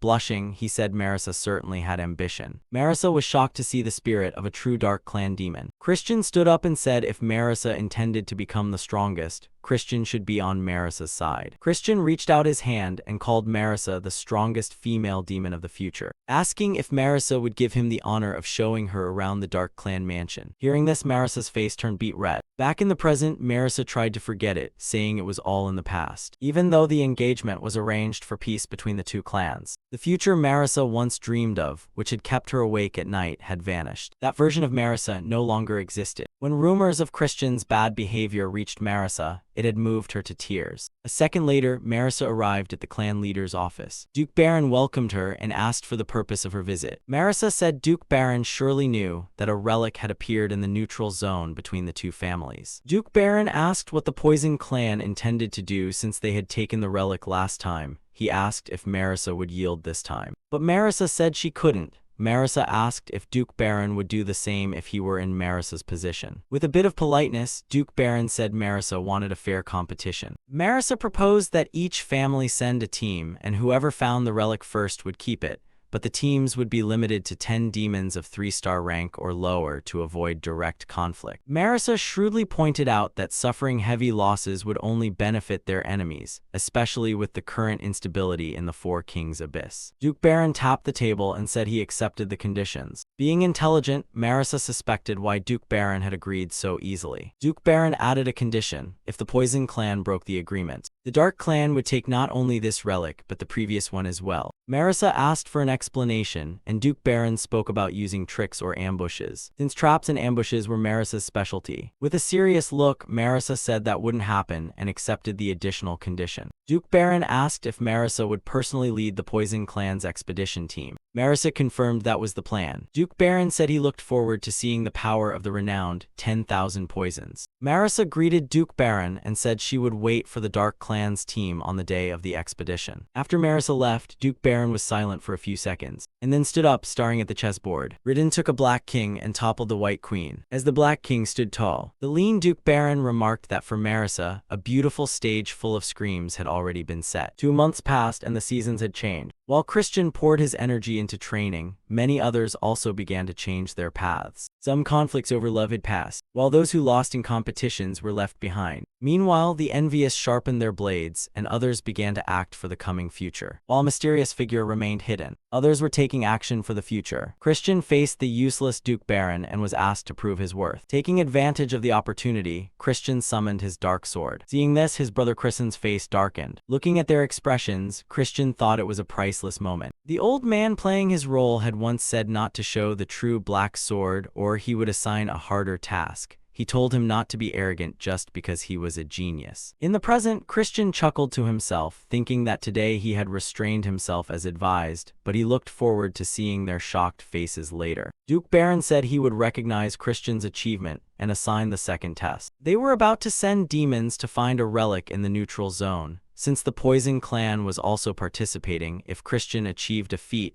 Duke Baron would recognize him as the heir. Christian was surprised because it sounded too easy. Christian asked if he should do it alone. Duke Baron said Christian would join the team led by the second princess, Julian. Duke Baron said this mission was originally for Loin. With an arrogant look, Duke Baron stated this was an opportunity far beyond Christian's status, so Christian had to consider it an honor. Christian solemnly said he would obey. As they left, the Duke's brother asked his father if he was worried Christian would achieve even more. Duke Baron stopped him and told him not to worry. Everything was going according to plan. Duke Baron told him to be ready when the time came. Outside, Christian thought he had guessed he would be sent on a life-threatening mission, but Christian had a bad feeling. Recalling Duke Baron's words, Christian wondered what happened to Loin in the original timeline. Originally, the person chosen as the heir this time wasn't Christian but Loin, but Christian had never heard of Loin during the Great War. In the past, Christian was forced by the fox girl to stroke her continuously. If he stopped, she wouldn't say anything, so Christian had to comply. She told him about the Demon Charm event, a relic conflict between the Dark and Poison clans. This event was little known, although the Dark clan's team was wiped out during the relic expedition. The Poison clan also suffered losses, but both sides remained silent. Importantly, this event sowed the seeds of disaster. She said Nordia died at the hands of Viscount Langham. If not for that, the slaughtering Demon King wouldn't have been able to conquer the Dark clan so easily. The Demon Charm event accelerated the era of destruction. The fact that the Dark clan's team was destroyed meant that instead of Loin, Christian was now on the death list, but there was no evidence. Taking action was too risky. Currently, Christian was only a 3-star and couldn't do much, so he needed to prepare and head out.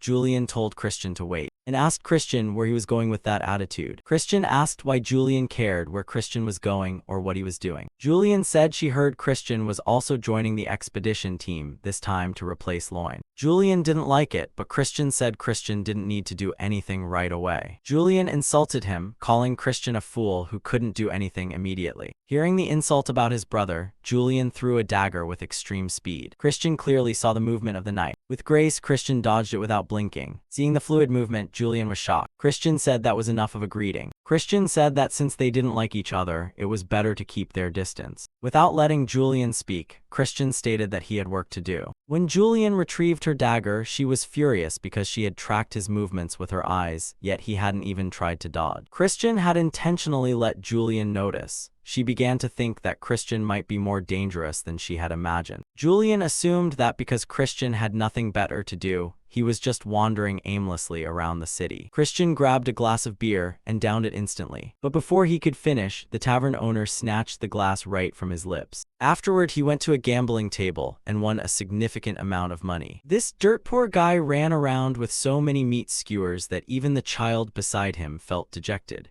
Christian remarked that it had been a long time since he'd had a break and now he could finally live a lazy life. While continuing to gorge himself on meat, Christian thought that the shop he was looking for had to be nearby. But first, he needed some tea to shake off the vermin tailing him. Christian found them a nuisance because they looked like people sent by that bastard. Suddenly, a mysterious figure grabbed him and told him to keep quiet. Christian looked up and saw a very beautiful girl. Christian asked who she was, but instead of answering, she said that someone was following her, though her people had already dealt with them. Christian wondered how that was supposed to make him feel safe when she had covered his mouth and dragged him there. Christian asked again who she was, and she mentioned something about the 4 kings. Hearing this, Christian was shocked. She said she was someone trying to prevent instability from spreading throughout the kingdom. She suggested they move to another location and asked if Christian wanted to join her. Christian remained silent for a moment before telling her to lead the way. As they went deeper into the alleys, Christian asked her how much further they were going. She continued her story, saying that demons within the king's realm were disappearing without a trace. Even the safe zones within the city were being gradually destroyed. Christian surely knew that the kingdom was being fractured by conflicts between the 3 clans in a place dominated by power, and the heads of those clans didn't care about the lives of ordinary demons. Therefore, she concluded that to purge these criminal forces, help from multiple clans was needed.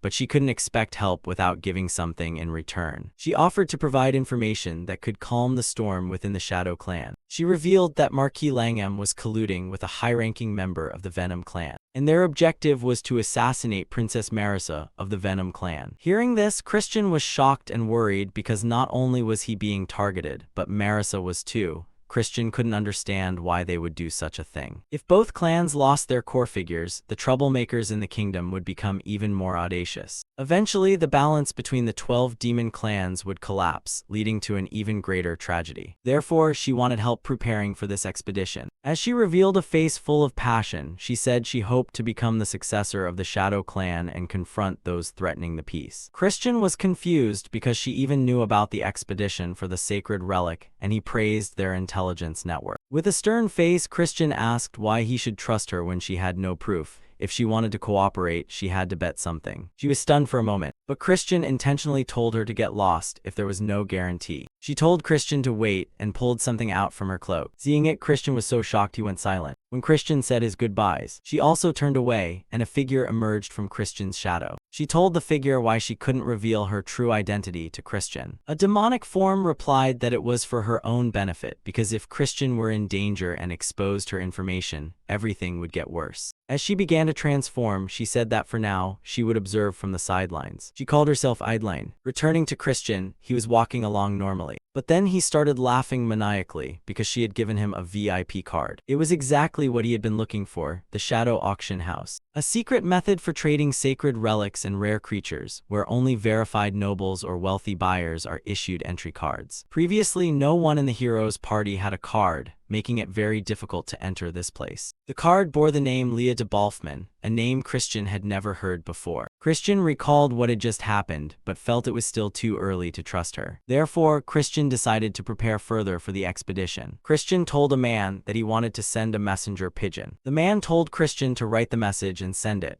Christian wrote something we cannot read. Then a cute owl flew away as Christian watched. Christian told himself that this task was done. Now Christian had to visit some guy because of his baby outfit. After a long journey, Christian arrived at a magnificent, luxurious place where light from crystal chandeliers sparkled like stars reflecting on polished marble floors. The atmosphere exuded nobility, making Christian's heart race with a mix of awe and curiosity. Just as he stopped before the massive gates, a tall man in a sleek black suit stepped out to block his path. He looked Christian up and down and said mockingly, Now, kid, this is no place for you. Get lost." Christian, his face hidden behind a mysterious mask, didn't flinch. He slowly raised his hand to reveal the VIP card glinting under the lights and said in a cold but confident voice, "How about this?"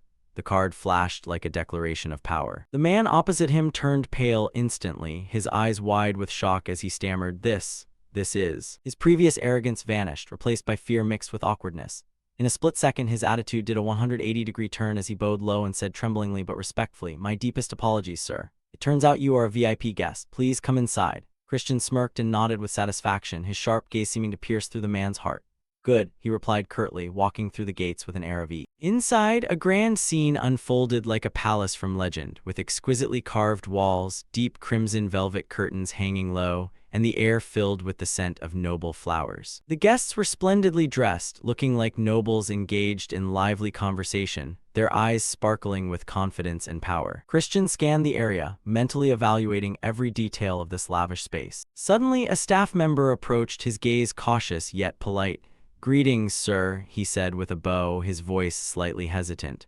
"Are you perhaps Leah de Balfman?" Christian, still masked, gave a mysterious smile. He held up the VIP card and nodded. "Correct. Today I am Leah de Balfman. Is there a problem?" The staff member frowned slightly, his gaze flickering over Christian as if trying to find something unusual, thinking to himself, that voice is clearly a man's yet, but outwardly he maintained a professional smile.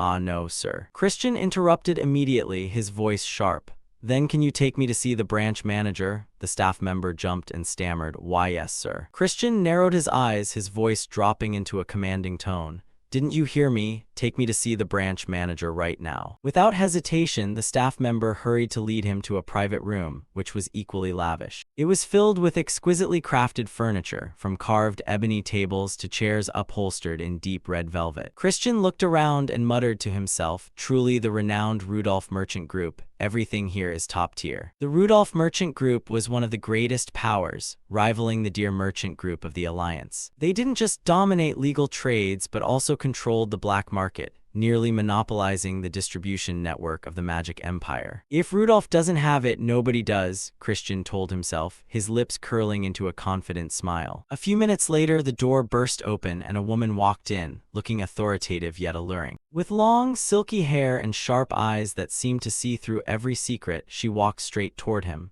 "Sorry to keep you waiting. I am Rubid, the manager of this branch and the leader of the Rudolph Merchant Group." She sat in the opposite chair, her gaze probing. "What business do you have with me?" Christian leisurely removed his mask to reveal his face. He went straight to the point, his voice calm yet icy. "Bring Luina here." Rubid was momentarily stunned and repeated, "What?" Christian smirked, his eyes glinting with mockery. "You don't know Luina?" She replied, trying to stay composed. "Ah, I know her. She's the leader of the Deer Merchant Group, right? but even for us, bringing the leader of the Alliance's merchant group here is impossible." Hearing this, Christian narrowed his eyes, his mocking smile becoming more pronounced. "Oh, is that so? But she's already here, isn't she?" Rubid froze, her eyes showing clear confusion. I don't understand what you're saying," she stammered, her hands clenching.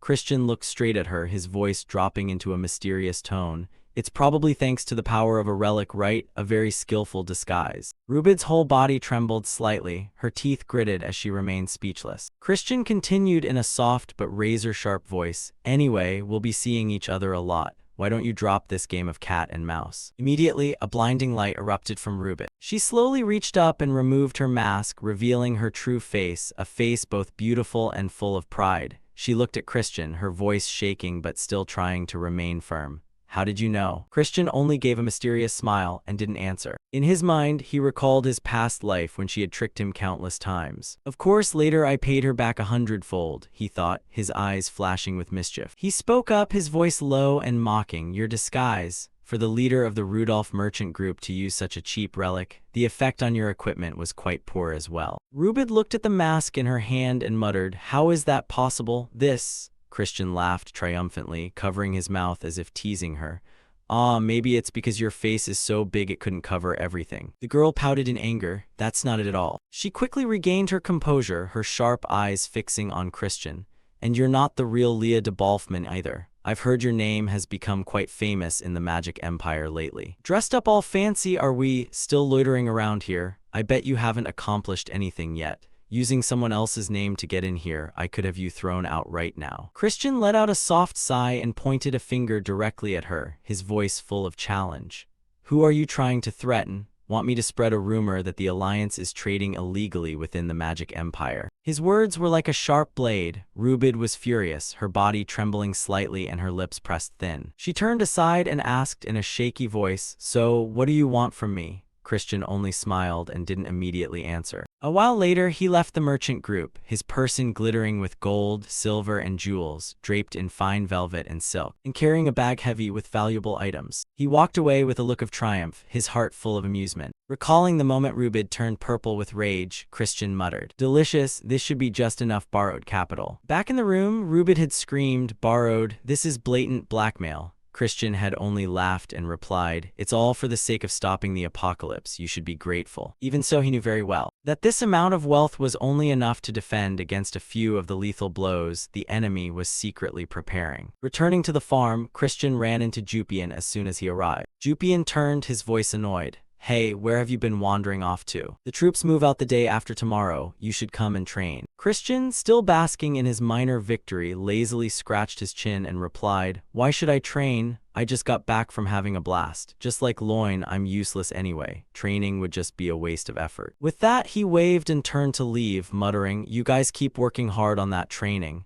Jupian gritted his teeth in anger. That bastard. But he kept his cool inside. Whatever. He's not even worth giving a chance to. Let him fend for himself. If he can't earn any merit, it's his own loss. I don't understand why he's acting like such a fool. The next morning, gentle sunlight filtered through the window, illuminating a small but cozy kitchen. The faint scent of herbs mingled with the smell of burning wood in the fireplace, creating an atmosphere both peaceful and mysterious. Christian stood before an old wooden table, his deep blue eyes scanning the neatly arranged herbs. Opposite him, Rubid, or rather, Luna in disguise, stood with her arms crossed, her sharp gaze failing to hide the anxiety creeping into her heart. Christian narrowed his eyes slightly, his lips curling into a confident smile. He picked up a lush green leaf, examining it under the light, his fingers brushing it as if evaluating a treasure. "Well done," he said, his voice warm but authoritative, his eyes flashing with satisfaction.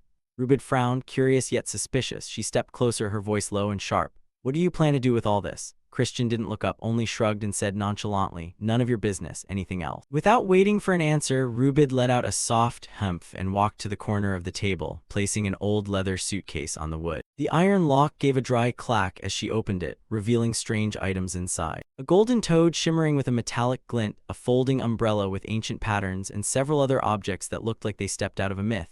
Christian scanned them, his eyes showing a mix of surprise and sarcasm. He muttered in admiration, his voice full of wonder, "Truly a pile of crude objects. I don't exactly have the luxury of choice lately, do I?" Rubid heard this and her eyes flashed with annoyance. She turned toward the door, her voice cold but unable to hide the tension. I don't know what you're plotting, but this means my identity remains a secret, right? Christian looked up and gave a slight nod, a mysterious smile still on his lips. Of course, see you around. She stopped in her tracks and turned back, her lips pressed tight and her eyes burning with anger. I don't want to see you ever again, she hissed, her voice echoing in the quiet kitchen before she disappeared behind the door. Christian stood there, watching her retreating back, and muttered, Luna, or should I call you Rubid now? The war will break out soon, he said, his voice dropping into a somber tone, carrying an ominous premonition of the coming storm. Suddenly, Rubid turned back, her gaze darkening and her brow furrowed as if his words had touched a deep-seated fear. Go on, she said, her voice trembling slightly. You, someone who moves between the Alliance and the Dark Empire, surely know how unstable the continental situation is right now. If war truly breaks out, all routes will be blockaded. I'll have to cut ties with either the Alliance or the Empire, and my profits will be slashed in half. You understand that, don't you? Christian smirked, his gaze as sharp and cold as a knife. Did you think I didn't know? Considering the recent rumors from the Dominion, the talk of war isn't exactly baseless. Rubid bit her lip, her expression turning dead serious. In her hand was a crumpled report recording the latest information from the Territorial Guild. Unstable kingdoms, spreading civil war. Scouting units had been sent to probe the Alliance forces. The Black Empire's smuggling rights were at risk and required a counter-strategy. She thought with a heavy heart, the atmosphere in the Dominion really isn't right lately. Many clans are pushing hard for war with the Alliance. After a moment of contemplation, she looked up directly at Christian, her voice full of suspicion. Why are you telling me this? Are you planning to ask a common merchant like me to stop a war? Christian burst out laughing, a bright but mysterious laugh as he replied, Of course not. His eyes sparkled as if seeing through the future. But you can become my sponsor. I will make that future without war a reality. Rubid was stunned, her eyes wide. You can do that, how on earth? Christian stepped closer, his voice low but persuasive. You know that for the Dominion to go to war, they are forced to pass through the Southern Protectorate where the Black House resides. If I become the successor and prepare for war, we can avoid the worst-case scenario. This is also your only chance to keep your profit margins without them being cut in half. He paused and reached out his hand, his gaze resolute. Are you in? Rubid fell silent, her eyes scanning Christian's face. She thought to herself, his eyes aren't those of a liar. Investing in him might be worth a shot. After a moment's hesitation, she reached out and took his hand, her voice firm. All right, I accept. But if you betray my trust even once, I will. Christian smiled and cut her off. Relax, I'm not a man who goes back on his word. Internally, he added. Besides, I have plenty of reasons to use you. He waved goodbye, his voice full of mock sincerity. Well then, take care of yourself, you filthy, money-grubbing merchant.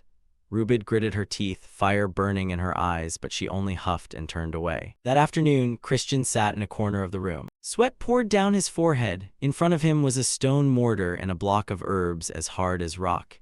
He gripped the pestle and pounded hard, each stroke echoing with a dry thud. Wiping away the sweat, he sighed wearily. If even a high-ranking figure from the Black Clan is involved, I'd better have an antidote ready. He glanced at the pile of herbs beside him and muttered, It's been a while since I formulated anything myself. I hope my skills haven't gotten rusty. Memories flooded back into his mind like a deluge. Months ago at the Hall of the Medical Dynasty, the loud shouting of Ella, the white-haired girl, still echoed. Van Harder, haven't you eaten, Ella? The 26th child of the Medical Dynasty stood behind him, her voice steely. Didn't I already tell you? Certain herbs only take effect when cooked over a high flame. Christian, drenched in sweat at the time, fanned while grumbling, It's too slow. The pot is hot enough now, so just lie down. In his heart, he remembered meeting Ella for the first time on the battlefield during the First Great War. Despite her youth, she was forced into battle, carrying the pain of her entire clan being slaughtered by the blood-dripping Demon King. The Medical Dynasty, the foremost experts in medicine within the Alliance, had become a thorn in the Demon King's side, and Ella was the sole survivor. Ella looked at Christian, her gaze a mix of curiosity and suspicion. No matter how I look at it, you're strange. With just a few explanations, you reproduced my clan's elixir. Why have I never met you before? Christian replied sarcastically, Is even the Medical Dynasty calling people geniuses now? Even the clan head is this weak and sickly. Ella coughed violently, blood splattering as she tightened her grip.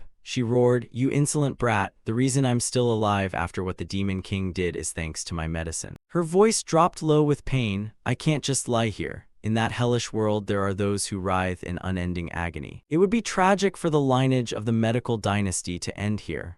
Christian looked at her, a fleeting shadow of pity in his eyes. He spoke, "There is nothing more useless than clinging to the past. Just focus on recovering." Ella glanced at the pile of ancient books beside her, her voice faint. "Only a fragment of the book containing my clan's secret arts survived the war. Please take it." She coughed severely, blood staining her sleeves red. Christian rushed forward and spoke softly, "Rest." Ella grabbed his hand, her gaze firm. "I have a favor to ask. Please save those who are suffering in my stead. If you can do that, my mind will be at peace. Do you accept?" Christian was silent for a few seconds, then said gently, "Can I call you master from now on?" Ella smiled, tears welling in her eyes. "Someone like me isn't even worthy of being called a teacher, let alone a master. But I've chosen the right disciple." After a period of learning, Christian became an exceptional physician, known as the Saint of the Battlefield. Looking at the pill in his hand, he muttered, "Master, perhaps you are living in peace somewhere now, but in this life I will still keep my promise." At the estate, a messenger bird circled in the deep blue sky, carrying the letter Christian had sent home. In the luxurious drawing room, a servant bowed and reported, "My lord, the young master has sent a letter." Count Khazar, Christian's father, his eyes lighting up with joy, stepped forward and laughed loudly.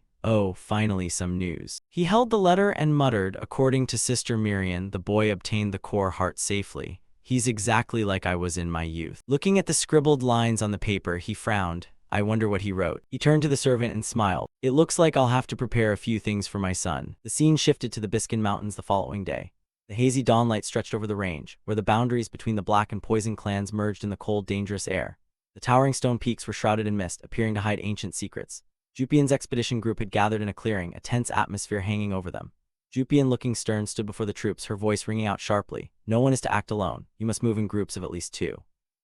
The subordinates replied in unison, their voices decisive. "Understood, my lady." Jupian turned to Christian, her gaze strict. "You," but before she could finish, Christian raised a hand to cut her off, his eyes flashing with a look of indifference. "I'm going alone," he said, his voice calm but full of arrogance. Jupian was startled, her brow furrowing deeply. "What?" she barked, eyes flashing with annoyance. Christian shrugged, the corner of his mouth curling into a mocking smile. "It'll be more comfortable going alone." "At the snail's pace your people move at, when will you ever finish scouting this area? The toxins have probably already been dealt with, but if we hesitate, they'll be one step ahead of us." Jupian's face darkened, her hands clenching tight. Her voice dropped into a warning. "This is an area with level 4 monsters and above. If you get into trouble, don't expect us to save you." Christian smirked, his eyes lazy and tinged with boredom. "Just don't become a burden to me," he replied, and then suddenly pulled a small glass vial from his pocket. Inside were several pills glowing with a faint blue light. He held the vial up and spoke coolly. "This is a specialized antidote for the Poison Clan. Take it." Jupian pouted, her eyes full of suspicion. "I've already taken my medicine. I don't need it," she snapped. Christian didn't mind, opening the vial and pouring 2 pills into his palm. "This is more effective than those cheap types of yours. Just take it, even if you think I'm full of it." Having said that, he popped 2 pills into his own mouth, his eyes flashing with a teasing glint. "Well, suit yourself." Jupian gritted her teeth, fire rising in her eyes, but before she could respond, a shrill voice rang out from the distance. "Oh dear, internal conflict already." Marissa stepped forward with a regal air, accompanied by another person. Her hair shined under the sunlight as her eyes playfully swept over Jupian. "You're late," Jupian said coldly, her voice full of reproach. Marissa shrugged, a challenging half-smile on her lips. "I arrived on time. You're just impatient. Should I praise you for not cheating and scouting ahead?" Jupian growled, her gaze sharp as a knife. "There is to be no trapping or ambushing throughout the expedition. Remember that." Marissa smirked, her voice mocking. "You certainly have an irritable tone. We are enemies. Do you expect me to speak politely?" She took a step closer, leaning in toward Jupian. Her voice dropped to a provocative whisper. "There's no need for that." Jupian turned around, her voice commanding as she ordered her subordinates. "The entire Black Clan move out." Marissa also turned away, waving a hand in signal. "Begin the expedition. Anyone who has checked their communications device, proceed." The subordinates shouted in unison, "Yes, my lady." Christian stood to the side and muttered, "Well, I'll be going first then." Without waiting for a reaction, he turned and walked straight into the dense forest, leaving Jupian standing stunned for a few seconds. She muttered to herself, her eyes burning with rage. He even threw away the communication device. What on earth is that guy thinking? In the Biskin forest, Christian trekked through the woods, his steps agile but alert. Ancient trees blocked the light, creating a gloomy space where the wind whistled through like the whispers of the Grim Reaper. Suddenly, a pack of monkey monsters lunged from the bushes, shrieking loudly. With practiced skill, Christian easily cut them down, his blade flashing in the darkness. He muttered, "In my past life, I wore out my heels roaming the demon realm. I can tell monster territories apart just by closing my eyes. I have to go deeper to find level 4 beasts." As he walked, he thought back to Jupian's words, "Don't expect reinforcements if you get in trouble." He burst out laughing, shaking his head. Could it be she's actually worried about me? No way, looking at her, it's like she wouldn't even bleed if she were stabbed. He frowned, his eyes flashing with caution. Anyway, Count Langham's plot has probably already begun. I haven't seen any assassins around here yet. First, I must find the relic. Suddenly, from the distance, a familiar figure appeared. Marisa, with her shimmering hair and sharp gaze, stepped out from a thicket. Their eyes met and the air seemed to freeze. Both fell silent, an awkward stillness hanging between them. Christian thought to himself, I didn't expect to wander into the Poison Clan's territory. He waved a hand, his voice soft. I must have taken a wrong turn. I'll go another way. Marisa nodded slightly, her eyes flickering with shyness.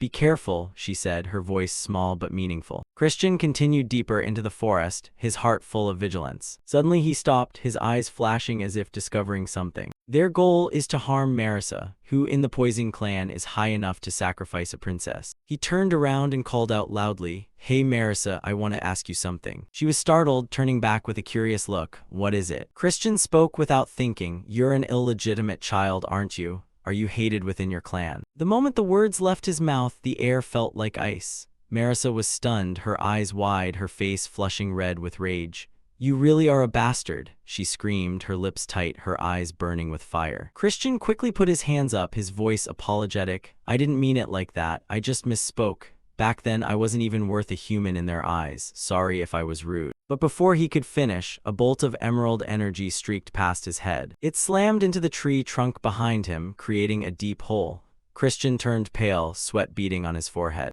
Marisa stepped toward him, her eyes flaming, her voice cold as ice. Apologize properly, right now. Christian stood frozen, thinking to himself, she's this angry. This isn't just a simple family feud. To find the true motive, I have to find the mastermind. But first, she is in danger. He took a deep breath, breaking the tense atmosphere. Hey, you're breaking the rules, you know that, right? Marisa flinched. Her voice trembled. What did you just say? Christian pointed at the destroyed tree, his voice calm. Look at that tree. You struck first, which means the Poison Clan violated the agreement. The Black Clan takes the relic. Am I wrong? Marisa huffed and pulled 3 colorful glass vials from her pocket. Her eyes were cold as ice. For insulting my family, and for the humiliation of the broken engagement, this is self-defense. Having said that, she swung her arm and threw the 3 glass vials directly at Christian. Boom, the 3 vials exploded, creating a cloud of brilliantly colored toxic smoke. Christian coughed violently, his face turning pale. Strange runes began to appear on his body. He clutched his chest, sinking down in pain.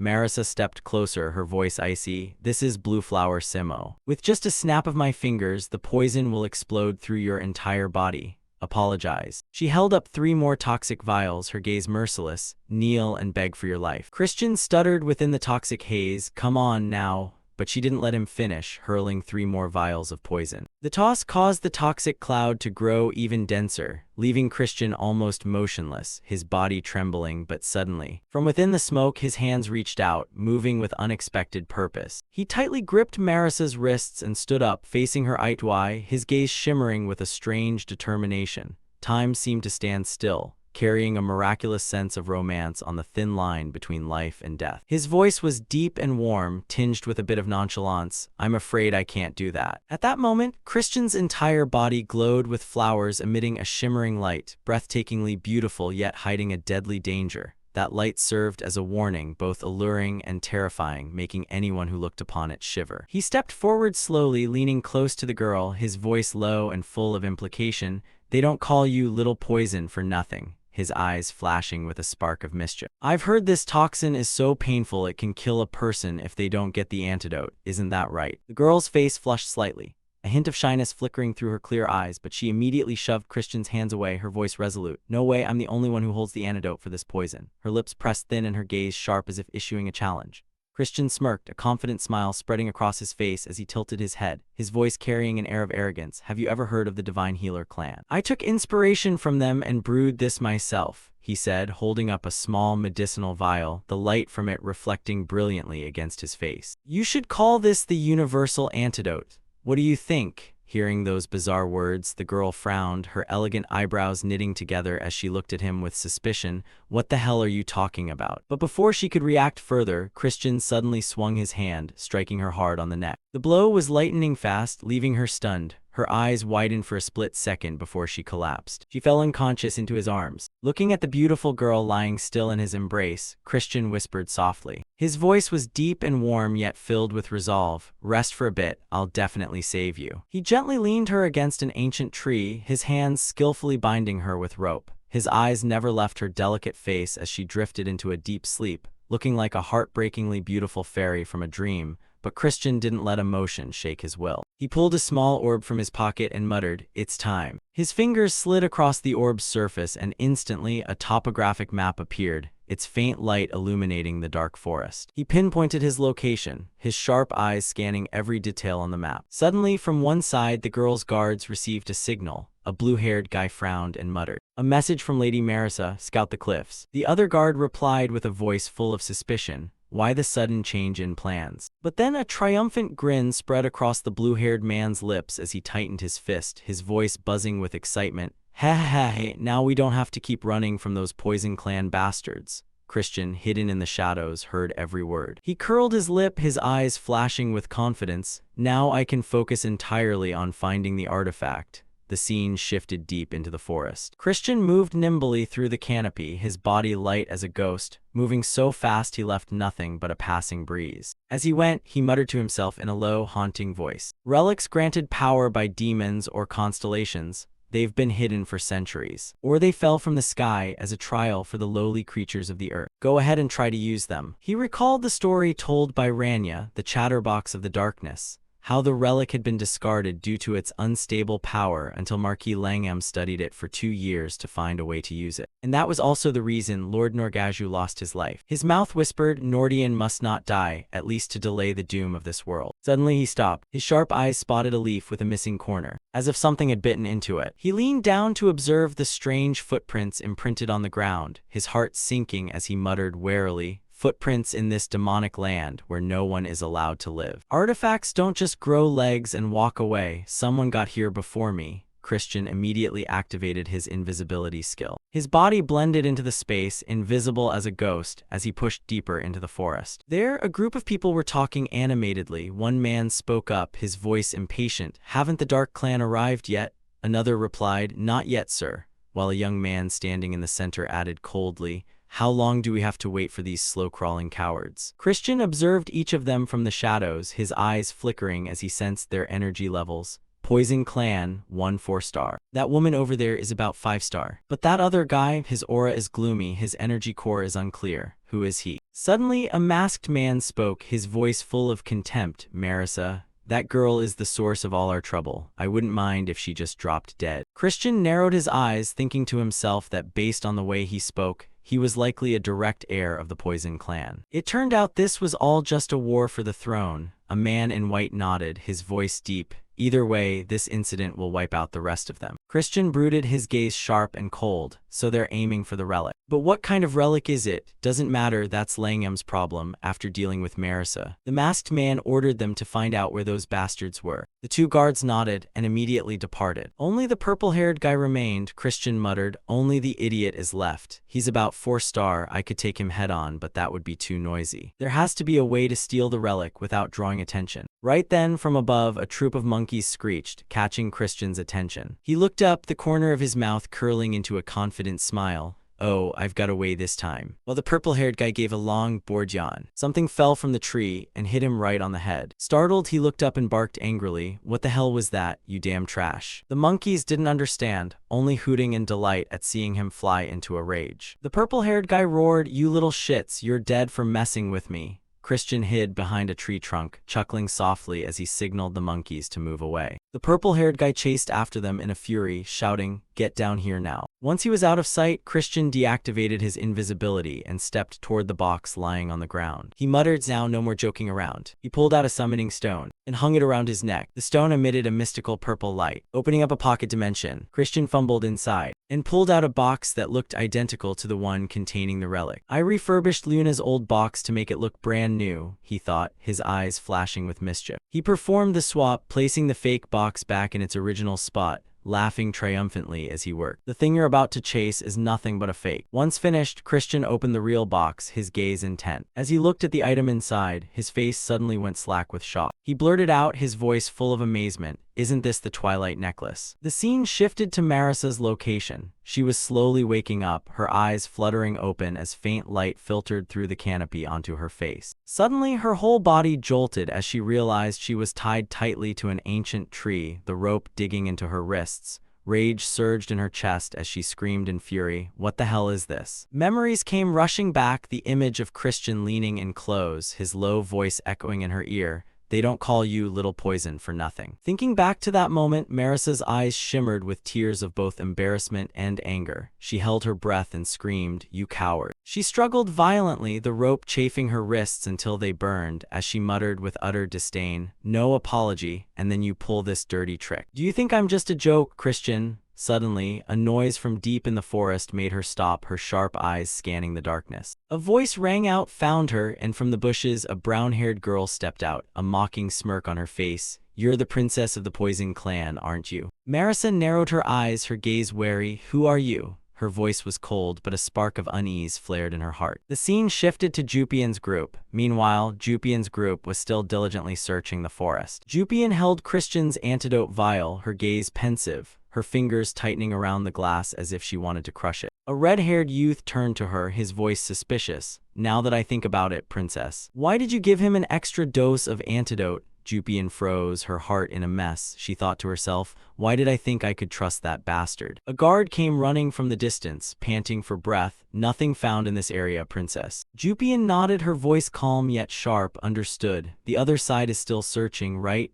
The short-haired guard nodded. "Yes, they are still scouring the area." He hesitated and then asked, "But will Master Christian be okay?" Jupian frowned slightly, not answering immediately as terrible visions filled her head. Christian falling off a cliff, or worse, being carried off by a giant bird for his reckless behavior. She shook her head to banish those thoughts, muttering, "He left on his own. What do you want me to do? Whether he lives or dies is on him." Suddenly, a shout rang out from afar, "Princess, we found the treasure." Jupian started and turned her head, her eyes lighting up. She immediately followed the guards to the location of the treasure. Before them sat an ancient box, a faint light radiating from its carved patterns. Jupian smirked, her voice full of confidence. "It took more effort than I expected, but at least we got it before the Poison Clan." She turned to the person beside her and ordered, "Quickly send word for everyone to gather at Lanka's Canyon."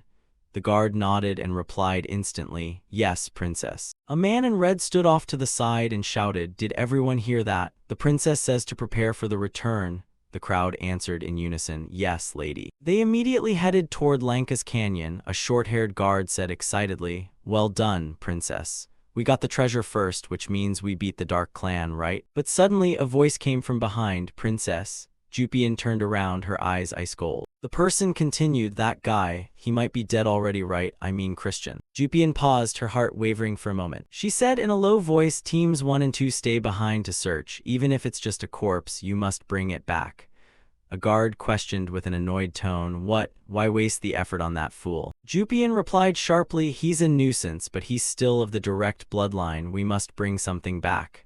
The guard nodded reluctantly, "I understand." Jupian turned away to give orders, "The rest of you, follow me." But before she could take another step, a massive explosion thundered from the nearby cliffside. Rocks and debris collapsed, and a thick cloud of dust choked the path. The crowd panicked. One man screamed, "What the hell is happening?" Another looked toward the exit, horrified. "The exit is sealed." Suddenly, from the mountain peak, a violent surge of green aura spread out, carrying the breath of death. Jupian immediately shouted, "Everyone on high alert, we're being ambushed." From the sky, a demonic green flower hurtled down, emitting a terrifying toxic gas. In the blink of an eye, the crowd was poisoned. Their faces turned pale as they collapsed, only able to gasp, "It's poison." On the mountain peak, a figure from the poison clan looked down, their gaze cold. He scoffed, "It's done. Marisa's ultimate poison flower. I stole it from her lab. No one will suspect a thing. All the blame will fall on Marisa." The figure landed near Jupian's group, thinking to himself that it was risky, but this was the only way to eliminate them all at once. She glanced around, her eyes flashing with cruelty. "Now, take the treasure to Marisa's lab." But suddenly, a trident flew out of nowhere, aiming straight for her. The masked girl jumped, quickly summoning her glowing red claws and shouting, "Fine then, I'll finish you off myself. You're no match for me anyway." Jupian's whole body shook with rage as she gripped her sword and screamed, "Shut up, you coward." Looking at her opponent, she frowned, thinking that he was at least a 5-star demon. "Marisa, I didn't expect you to stab me in the back." The masked girl laughed coldly. "I'll end you quickly so you won't feel any pain." She lunged forward, her glowing red claws aimed straight for Jupian. But suddenly, a figure plummeted from above, slamming hard into the ground, causing the masked girl to jump back in surprise. They both looked up, and that figure was none other than Marisa. Jupian shouted, "Marisa!" And right after, another person appeared, Melon. The vice captain of the Black Swamp Knights. Melon looked at Marisa and smiled. "The princess is as nimble as ever." Marisa blushed, her voice shy yet sharp. "Don't play innocent." She turned to the masked person, her eyes burning. "You dare use my green flower to frame me? State your name and identity." The masked one smirked mockingly. "You still don't know your own place, do you?" She raised her hand and whistled, and immediately, countless shadows appeared behind her. Marisa instantly pulled out 3 poison vials, ready for battle, and said coldly, "So you have reinforcements." Melon tightened her grip on the large blade over her shoulder, smiling confidently. 2 3-star demons and 1 5-star. They really do outnumber us. Jupian frowned, her voice grave. "Whoever is behind this knows the expedition lacks top-tier experts. At this rate, we'll die like dogs." Suddenly, a loud laugh erupted from the mountain peak, drawing every eye. A figure appeared. With a cunning smile, as if he had the whole situation figured out, it was Christian. He stood there, his eyes sparkling with confidence, as if the entire world were in his hands. Christian looked down at the crowd below and let out a soft sigh, stroking his chin as his voice echoed, "In this situation, you must miss me so much you're going crazy, right?" Hearing these words, both girls below grew furious and screamed. Jupian immediately dodged the implication, answering, "No way, that's not it at all." While Marisa added in a sharp tone, "Christian, we need to talk later." Seeing them start to joke around, the masked man immediately laughed out loud. "Haha, how touching. How can you be so emotional right before you die? Do you really think that just by adding one more weakling you'll have a chance to win?" At his words, Marisa thought to herself, "Even though I don't want to admit it, in our current situation, it's exactly as he says. Once one reaches 5-star rank, their entire essence changes as if they've shed their skin. Even the 4 of us combined would have a hard time taking him down." Seeing this person appearing so narcissistic, Christian smiled from above. "Haha, acting so high and mighty just for reaching 5 stars? I thought he was an 8-star or something." At this mockery, the masked man looked up in anger, questioning, "What did you say?" Christian continued, "Well, only a fool would come up with a cheap plan like this." Then he took several items out of a spatial portal, adding, "Catch these, all of you." At that moment, the 3 of them each received the items he had previously asked Rubid to prepare. A necklace, something resembling an axe, and a golden toad. Seeing the items before them, all 3 questioned in unison, "What is this?" Christian immediately replied, "These are artifacts that enhance each of your powers by 1 level. Observing his attitude, Marisa seemed displeased. Christian called down, "What, you don't want it?" Hearing that, Marisa's face darkened. She gritted her teeth and stammered, "Of course it's not that I don't want it." After putting on the item, Jupian immediately felt mana surging through her body. She exclaimed, "Wait, this thing is overflowing with mana." Looking at her now caused Marisa to flinch slightly in fear. Jupian continued, "Wow, is this the true power of the artifact? It feels like I've just jumped to 6 stars. At the girl's feedback, Christian frowned slightly, thinking, "I didn't distribute anything that powerful, I don't think. This thing is truly terrifying." After putting on the necklace, Melon let out a soft sigh, and recalled the words Count Khazar had said to her, "This is a message from," which meant that was the case, but she still questioned, "Young master, my activation is a bit strained." The letter read, "Melon, someone is targeting the expedition. I have prepared an artifact for you. Support the Poison Clan princess and her team. As for the activation method." Back in the present, she looked up and asked, "Where did you find things like this?" He rested his hands on his knees and stood up, answering gently, "Let's just say I have a fool that I'm spinning around like a top. Anyway, I have work to do, I must go now. She continued, young master, you promised to spar after everything is over. He only waved his hand dismissively. I know. Try to stay alive until then.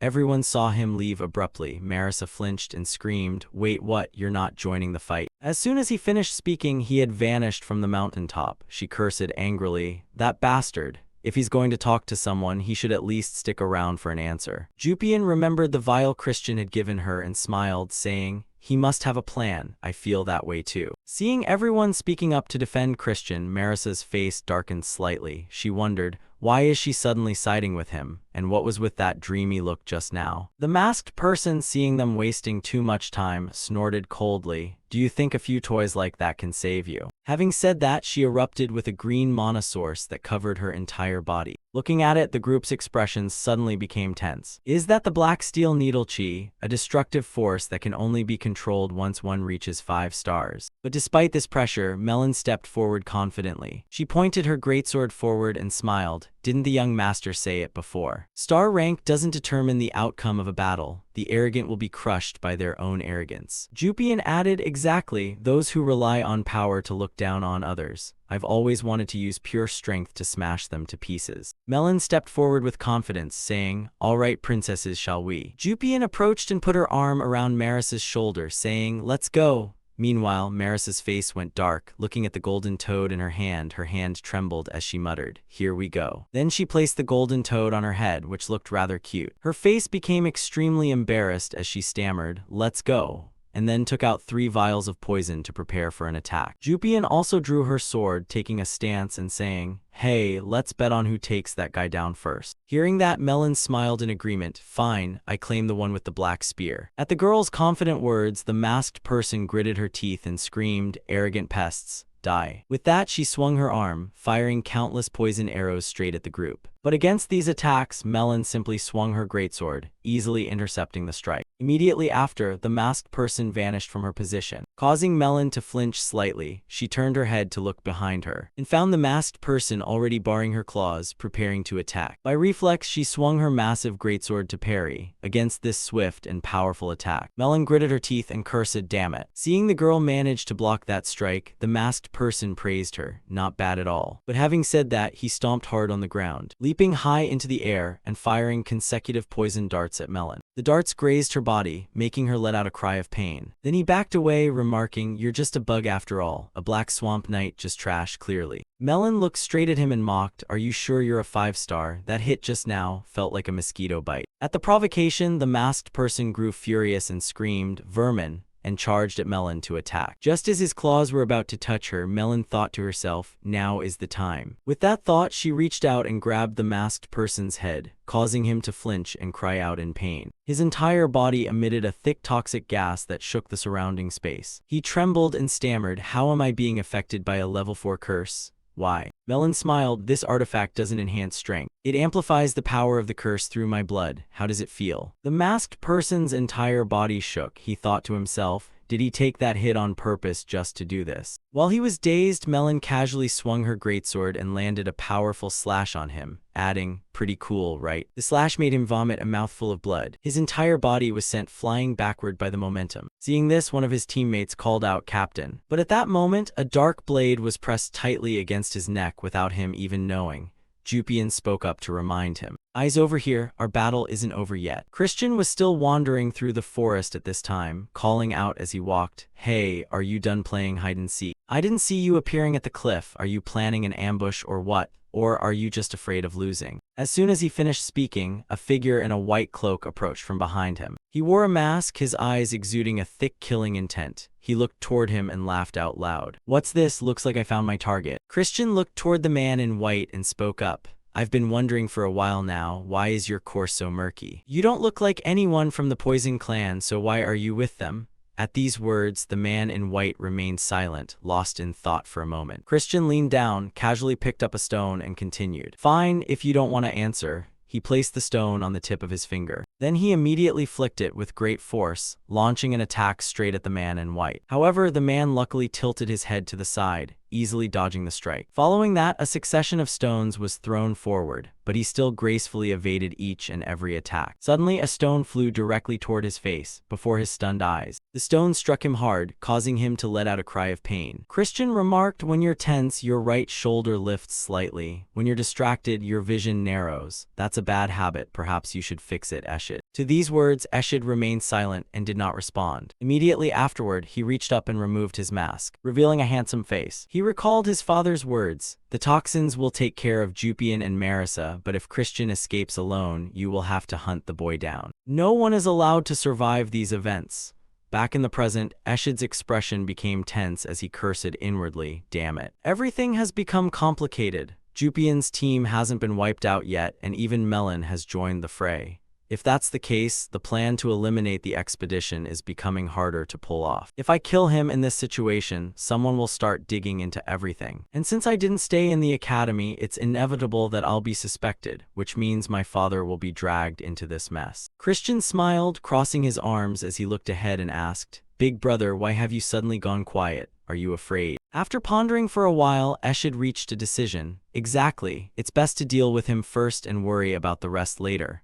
Immediately from his hand, a sword formed from dark energy gradually appeared. Once it was complete, he gripped the sword tightly and looked straight ahead. Seeing this, Christian smiled and replied, "That's more like it." With that, Eshid lunged at Christian, unleashing a slash that seemed to tear through space itself. Christian immediately summoned his own dark sword. He unleashed a strike that cut right through the previous attack. But right after that, he backed away, flinching as he discovered something. From the distance, two blurred figures gripped their swords and charged at him to attack. Seeing this, Christian wondered, "Using mana to create clones, it seems you aren't a young lord just by luck, are you?" Having said that, he unleashed a series of slashes to parry the strikes from the clones. His expression gradually became tense, and he trembled before the powerful attacks. From afar, Eshid gripped his sword and lunged at a spot that made Christian flinch slightly. Christian smiled, thinking to himself, "Using illusions for an ambush, I knew you'd pull a trick like that." Ignoring the clones behind him, Christian gripped the hilt of his sword and charged straight at Eshid, ready to parry. As he lunged, he swung his sword with force, delivering a horizontal slash, but a moment later, Christian's eyes widened in surprise. It turned out the thing he had slashed was merely an illusion. From above, another figure of Eshid appeared, pointing his sword straight down at Christian's head. He gritted his teeth and screamed, "Just die." A thunderous strike from above caused the ground to shatter, sending dust flying everywhere. After the attack, Eshid landed gracefully. Looking at the void in front of him where a massive crater had torn through the earth, he remarked, "You're nothing but a useless insect." At the mockery, a voice suddenly rang out, "Who did you just call an insect?" Seeing Christian still alive, Eshid flinched and stammered, "No way." Immediately after, the illusions he had created were absorbed by something and gradually vanished into thin air. These things gathered on the blade of Christian's sword. Seeing this scene, Eshid's eyes widened in confusion. Christian gripped his sword tightly and smiled confidently, saying, "True dark sword, surprised." With that, he unleashed a powerful slash, creating a long trail across the ground as it lunged toward a stunned Eshid. Eshid quickly raised his hands to create a magic shield to parry the strike, but the shield began to show signs of cracking, and after just a few seconds, it vanished into thin air. Eshid took the full force of the attack, letting out a cry of pain before he could react. The strike caused a massive explosion that scorched the surrounding trees. Eshid fell to both knees, trembling with fear. He gritted his teeth and asked, "Why? Why am I being humiliated by this branch family kid?" Christian smiled, stepped closer, and said, "Just behave and accept defeat. I'll keep this a secret." Langham would have been in trouble before, and besides, fighting within the same family isn't exactly something to be proud of. These words made Eshid flinch. He looked at Christian, thinking, does he know the whole plan? But how? Then I have to kill him to avoid trouble later. But killing him is impossible. There's nothing else for it. I'll just have to wait for another chance. His thoughts settled and he spoke up. "Thank you for preserving my honor as your brother." Christian stepped closer and reached out his hand, continuing, "It's nothing. This is the pride of a true demon race." Eshid reached out to shake Christian's hand and nodded. "That's exactly right." But Christian gripped his hand tightly, his voice cold as ice. "Did you think I'd actually say that?" This handshake made Eshid flinch under the terrifying pressure. He thought to himself, "Mana collision, you bastard." He stammered, You. Immediately after, a massive amount of mana from Christian's hand pierced straight through Eshid's body, causing blood to spray everywhere. His eyes remained wide, unable to believe what was happening before him as blood poured from his mouth. Then his entire body collapsed to the ground. Looking down at his brother, Christian said, "You're nothing but a fool and a hypocrite." After finishing the job, Christian rushed back to Maris's group. As he walked, he muttered to himself, "Damn it, that took longer than I expected. I hope they're fighting well over there." But then, a voice calling his name rang out. At this moment, the three girls looked at him with expressions that were anything but happy. Seeing this, Christian froze at the sight of them approaching him. He backed away and tried to explain, "Could you please not stand so close, Marisa? I feel pressured." Hearing this, Marisa grew furious, clenched her fists, and screamed, "Is this the artifact you gave me?" Melon spoke up, "Mission accomplished as per your orders, young master." Hearing this, Christian nodded in satisfaction. "Good, and what about the demons of that master poison mage?" Marisa replied, "They died and turned to dust immediately after. He probably prepared that beforehand to wipe out all traces." Christian nodded, "I see, well done." Jupian looked at him and asked, "But where did you just get back from?" At the sudden question, Christian awkwardly scratched his ear and replied, "Me? I was just scouting the area." He let out a sigh and confidently patted his chest. "A noble like me shouldn't be in the fight to begin with." His words were a total contrast to his body, which was covered in wounds. Marisa looked at him and said, "Then why did someone like you return covered in so many injuries? Is there still a traitor among the poison mages?" Hearing this, Christian's eyes widened. He immediately waved his hand to change the subject. "I said no, let's just withdraw our forces already." He thought to himself, "I intentionally handled things a bit further away. By now, they've either come to their senses and fled or been recovered by their subordinates. I'm serious, making a scene will only make Marquis Langham even crazier. The Constellation badge was stolen, and there are 3 survivors, that's enough." The scene shifted to 1 week later. The recent incident had shaken both families. Christian sat bored before a dinner table set with countless lavish dishes. On the surface, the blame fell on the poison mage's side, putting them in a difficult position, but eventually everything was settled with a compensation amount agreed upon by both parties. Of course, the main reason it ended like that was because they knew I'd discovered the involvement of Eshid and Marquis Langham. Anyway, it's still better than in my previous life when everyone was assassinated. Duke Huam didn't have to hand over the demon god's charm to Langham either. Melon had returned to the Dark Mages after leaving the canyon, and Marisa had also promised to keep quiet about Melon's participation before leaving. Marie approached and poured wine for him, chirping happily, "Ho ho, young master. Even if you don't have an appetite, you have to eat to recover quickly." Christian, with a pathetic expression, replied, "My whole body feels like it's being torn apart. Why do I have to eat?" Marie answered, "Hearing you say that makes my heart feel like it's being torn into 1,000 pieces." Christian frowned and wondered, "Even you have a heart that feels pain." The girl formed a heart shape with her hands and exclaimed, "Oh dear, your words are so cold. My heart is fluttering right now. Even if you're a bit ruder and a worse person, I still love you." At the romantic words, Christian yelled, "Stop saying such weird things, and I told you your heart stopped beating a long time ago." Murray stepped closer, gripped his hands, and put on a cold expression. "No way, every time I look at you, my heart beats so fast it hurts."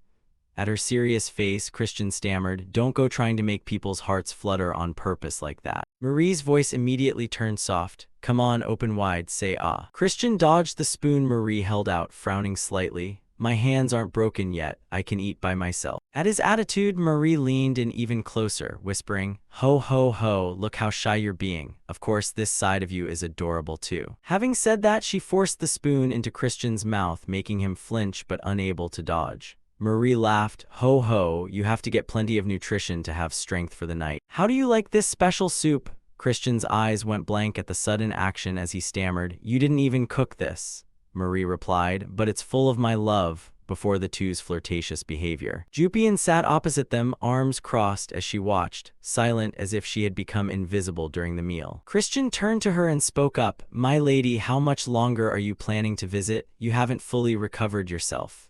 Jupian replied coldly, "I'll leave after I've observed a bit more." Then she glanced away and continued, "I'm the one with the authority here." Christian smiled, thinking to himself that he'd give her a stomachache, but in more ways than one. Marie looked at Jupian with eyes full of anger and said, "Daring to flirt with my young master." Then she approached Jupian with a laugh, "Ho ho, do you want something to drink, my lady? Let me get you some blood juice." Jupian coldly refused, "No, I don't like blood juice, I prefer onion juice." Her words left Marie completely frozen, standing still for 5 seconds. Then her whole posture slumped in disappointment. "Onion juice isn't my specialty." Seeing the intimidation tactic fail, Christian let out a soft sigh and thought, this girl is a tougher opponent than I expected. He looked at Jupian and spoke up, hey, do you have something to say? She immediately grew angry. I hate you. One day I'm going to crush you. Christian pouted and sighed. Sure, go ahead and try if you want. But Jupian's attitude suddenly turned shy as she said, anyway, thank you for this time. The thank you made Christian freeze for a few seconds. He put on an impressed tone, HMPH. I didn't hear that very clearly. Say it louder. Jupian looked at him angrily. If you didn't hear it, then whatever. Don't misunderstand. I'm only acknowledging what you did. At the high praise, Christian sniffed and spoke up. If that's how you're going to be, then consider me your benefactor from now on. Jupian continued, that smile of yours today will be the last one I see. The Marquis promised, so you'll probably be officially named a direct descendant soon. Once you become a direct descendant, everything will be different. What I mean is, you should prepare yourself well for that. Christian silently agreed. It certainly wouldn't be like before. Up until now, he was someone they didn't even bother to step on, but after becoming an equal direct descendant, they would all charge in to crush him. Once his core recovers, Eshid will also raise his head again. And then there's the first princess, Yulian, who's hiding a secret, and the young lord of the three emperors Marquis. Misich's struggle and that of first Prince Sherad, who was of the same kind, were no different. Not to mention, should Lady Jupian be counted in this as well? Noticing Christian staring at her, Jupian questioned, what are you looking at? Am I that beautiful? Caught off guard by the sudden question, Christian thought to himself, why ask that so out of the blue? I feel like there's an insurmountable wall between us. Without letting him answer, she stood up and continued, or maybe not, but why keep staring at me like that?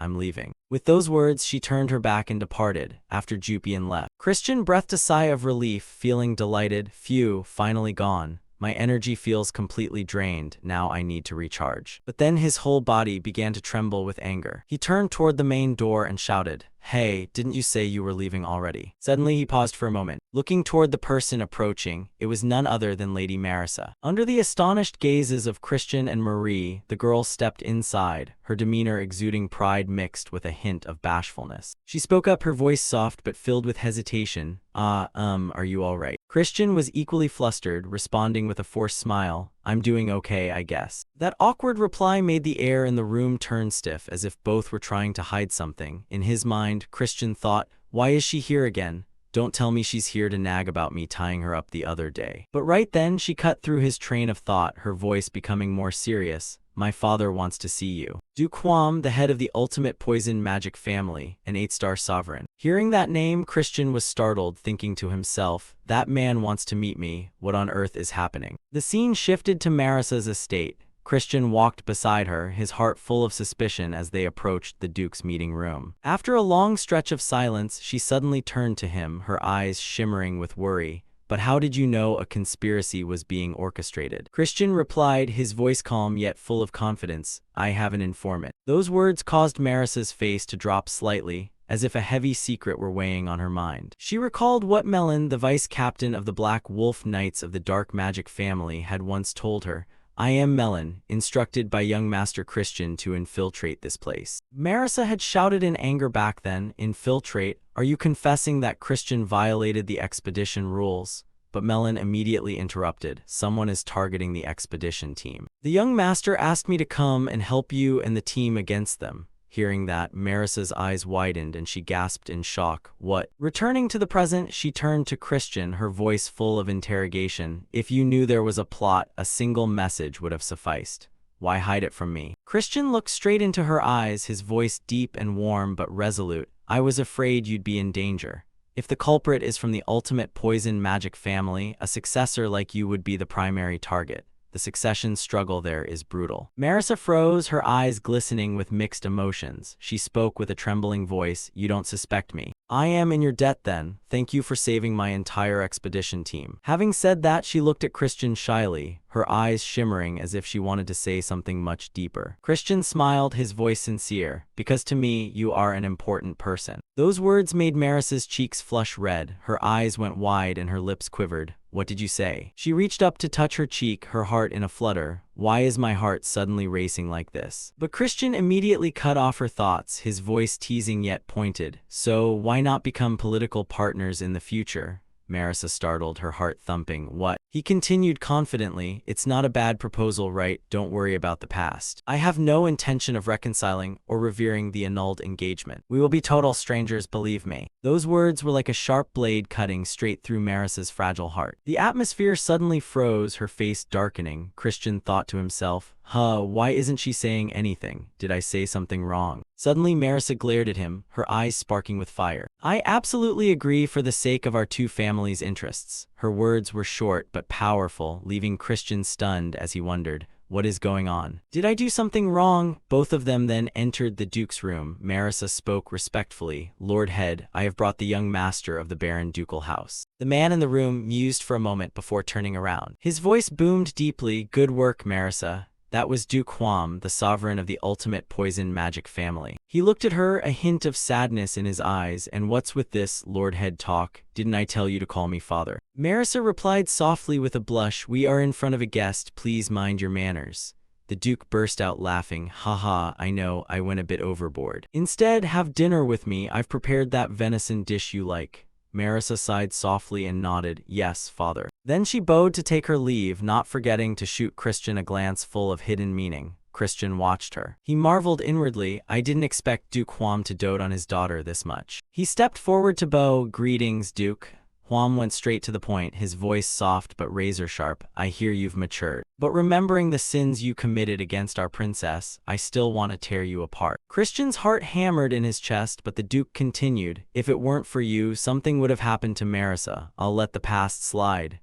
Christian sighed in relief and quickly changed the subject. Why did you call for me, sir? Huam looked at him with piercing eyes. What is your relationship with the Divine Healer clan? The testimony states you bought the medicine from the auction house. But I checked and there are no medicinal ingredients from them. Explain yourself. Christian swallowed hard and then smiled confidently. Actually, I made it all myself. I'm a genius after all. The Duke was stunned for a moment, then burst out laughing. Haha. There's no crime I can't overlook for that. Christian breathed a sigh of relief, thinking he had escaped death, but Huam interrupted. We're not done. This is the main point. Do you want to join the side of the ultimate poison magic family? The sudden proposal left Christian speechless. The scene shifted to the estate of Marquis Langham. A red-haired woman pushed the door open and entered with a powerful aura. It was the crimson snow flower Frisia, the Marquis's wife. She spoke urgently, Lord Marquis, the mana core of young Master Eshid has shattered. It must be Christian's doing. Langham remained calm. Lower your voice, Frisia. She stepped closer, her voice filled with rage. How can a thug like that become the successor? Is it not a stain on the honor of the dark magic family? Are you going to just let this happen?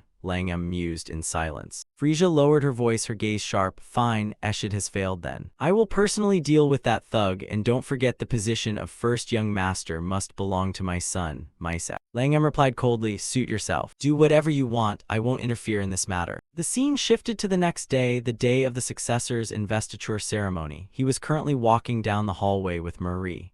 Looking at his attire, Marie marveled in praise, truly a young master. I didn't expect the ceremonial robes to suit you so well. As expected, my man is truly different, ho ho. Those words made him a bit annoyed. Whose man exactly? From behind, his father approached and called out Christian's name. He turned and replied, Father, you've arrived. Looking at his appearance, his father praised, you look the part today, Christian. He placed a hand over his chest and bowed in thanks. Beside them, Thurn's voice rang out with a bit of hesitation. Honorable brother, congratulations on becoming the successor. Looking at the boy, he reminded him, don't just shorten it like that, or you might bite your tongue. Despite his extreme annoyance, Thurn had to grit his teeth and say, Brother, your excellency. Then Count Baron's eyes looked behind him. Marissa was currently approaching. He thought to himself, isn't that Lady Marissa over there? He coughed slightly and said, now that I remember, have you apologized to Marissa yet about that broken engagement? Recalling the girl's angry face, his voice sounded a bit flustered. Ah, I think I have. He continued, good, where else could you find a virtuous girl like Marissa? He tried to speak his piece, but before he could finish, his father covered his mouth. I'll know when to make myself scarce, so you two should try starting over, okay? Then he dragged Thurn along and turned to leave in a hurry. The image of his father cheering him on left him, feeling rather confused. Marissa turned and asked, did something happen to the Viscount? I was just about to come over and say hello. Only then did he notice her presence. Ah, I see, he thought to himself, so it's because of this girl. She continued, well, greetings can wait until later. I'm here now because I have something to say to you. She reached out her hand. Congratulations on becoming the successor. From now on, you'll have to handle the family's affairs. I suppose we'll be seeing each other quite often. He responded pleasantly as well. Yeah, looking forward to your help. She immediately asked shyly, so about yesterday, what did my father say? Christian replied instantly, oh, he told me to marry you. Hearing this, Marissa blushed so hard she turned red, exclaiming, what? He then winked to reassure her, don't worry, I refused. He won't mention it ever again. Those words only made Marissa's face flush even redder. She shouted angrily right at his face. This left Christian feeling quite bewildered. Wait, did I do something wrong again? The scene shifted to the main hall of the estate. He strode inside with a dignified air. Seeing his silhouette, everyone turned their attention toward him. In one corner, a blonde youth remarked, impressive, the playboy successor, huh? A green-haired youth beside him added, but he deserves credit. He did achieve something great this time. Then the two of them suddenly turned their heads to look in the same direction. Seeing this, Frisia was startled and turned to ask, what's going on? Then she also looked in the direction they were staring. Her heart skipped a beat. The one who arrived this time was actually the head of the family. She felt a surge of anger. He had never shown his face when Mysak was named successor, and yet, seeing everyone's reaction, Miriam confirmed to herself that the response was exactly as expected. Flashing back to the previous day, her voice had sounded startled. You said you're attending the investiture ceremony. The family head replied, why, is that a place I'm not allowed to go? Sigh. She explained, you know very well how your attendance will be interpreted. If you publicly back that child like this, he'll become a target for every successor and young lady. Not just them, but Marquis Langham and the high-ranking demons as well. He flashed a confident smile. He's the one who said he'd become the god of the family. If he falls over just from that, what kind of dignity would he have left? Returning to the present, as soon as Marquis Langham saw him, he bowed in greeting. Then he reached out a hand, please take a seat over here. As soon as he sat down, he turned and reminded them, don't mind me, please continue. Marquis Langham nodded and replied, yes. Then he stood up and declared loudly, from this moment forward, I declare the opening of the investiture ceremony for successor Christian van Baron-Kazar. He then stepped forward and standing before Marquis Langham, he knelt on one knee, preparing to receive the rite. Everyone was waiting in anticipation for this moment. Marissa and her father also watched intently. After the rite was completed, Langham raised his hand high and announced, and so I declare Christian has become the successor of the dark magic family. Looking at the cheering crowd, he thought to himself, I've done it, I've become the successor of the dark magic family. But in exchange, the era of doom is drawing even closer. With my current abilities, I can't do anything. I must get stronger even faster. If I want to increase my power and stamina, I must quickly become the great head of the family. As he thought this, a giant black shadow suddenly appeared in the sky and swept over his head. He looked up, wondering, where did a dragon suddenly come from? Immediately after, the dragon landed heavily in the center of the square, creating a violent shockwave. Seeing this, the crowd cried out in terror, is that a magic dragon? How could it have bypassed the barrier to get in here? And the target it was aiming for was none other than Christian. Without a moment's hesitation, it formed a magic orb in front of its mouth, preparing to unleash an attack. Seeing this, countless guards formed shields and rushed in front of Christian. It's targeting the successor. Quickly activate the defensive formation. Looking at the source of power in front of him, he was startled. The guards were currently struggling with all their might to withstand a ferociously intense attack. His father down below cried out Christian's name in worry. More and more guards began to rush out to protect them, protect the family head and the successor. Form the array quickly. The dragon was still powerfully breaking through the magical formation. It let out a terrifying roar. But just as signs of cracking began to appear, one guard cried out in fear, we can't hold it back any longer. Standing on the outside watching, everyone's expressions were filled with deep concern. Contrary to their worried gazes, the family head remained completely calm. The corner of his mouth curled into an amused smile. The evil spirit magic family truly sent an interesting gift. Everyone was still in total shock at the appearance of this purple dragon. His father looked toward his son with immense worry. Miriam was also extremely anxious, hand on her sword. Let me deal with this. But seeing this, the family head reminded her, just leave it be. This left Miriam bewildered. What? But Lord Head, isn't that a purple dragon? With Christian's current strength, it's too much for him.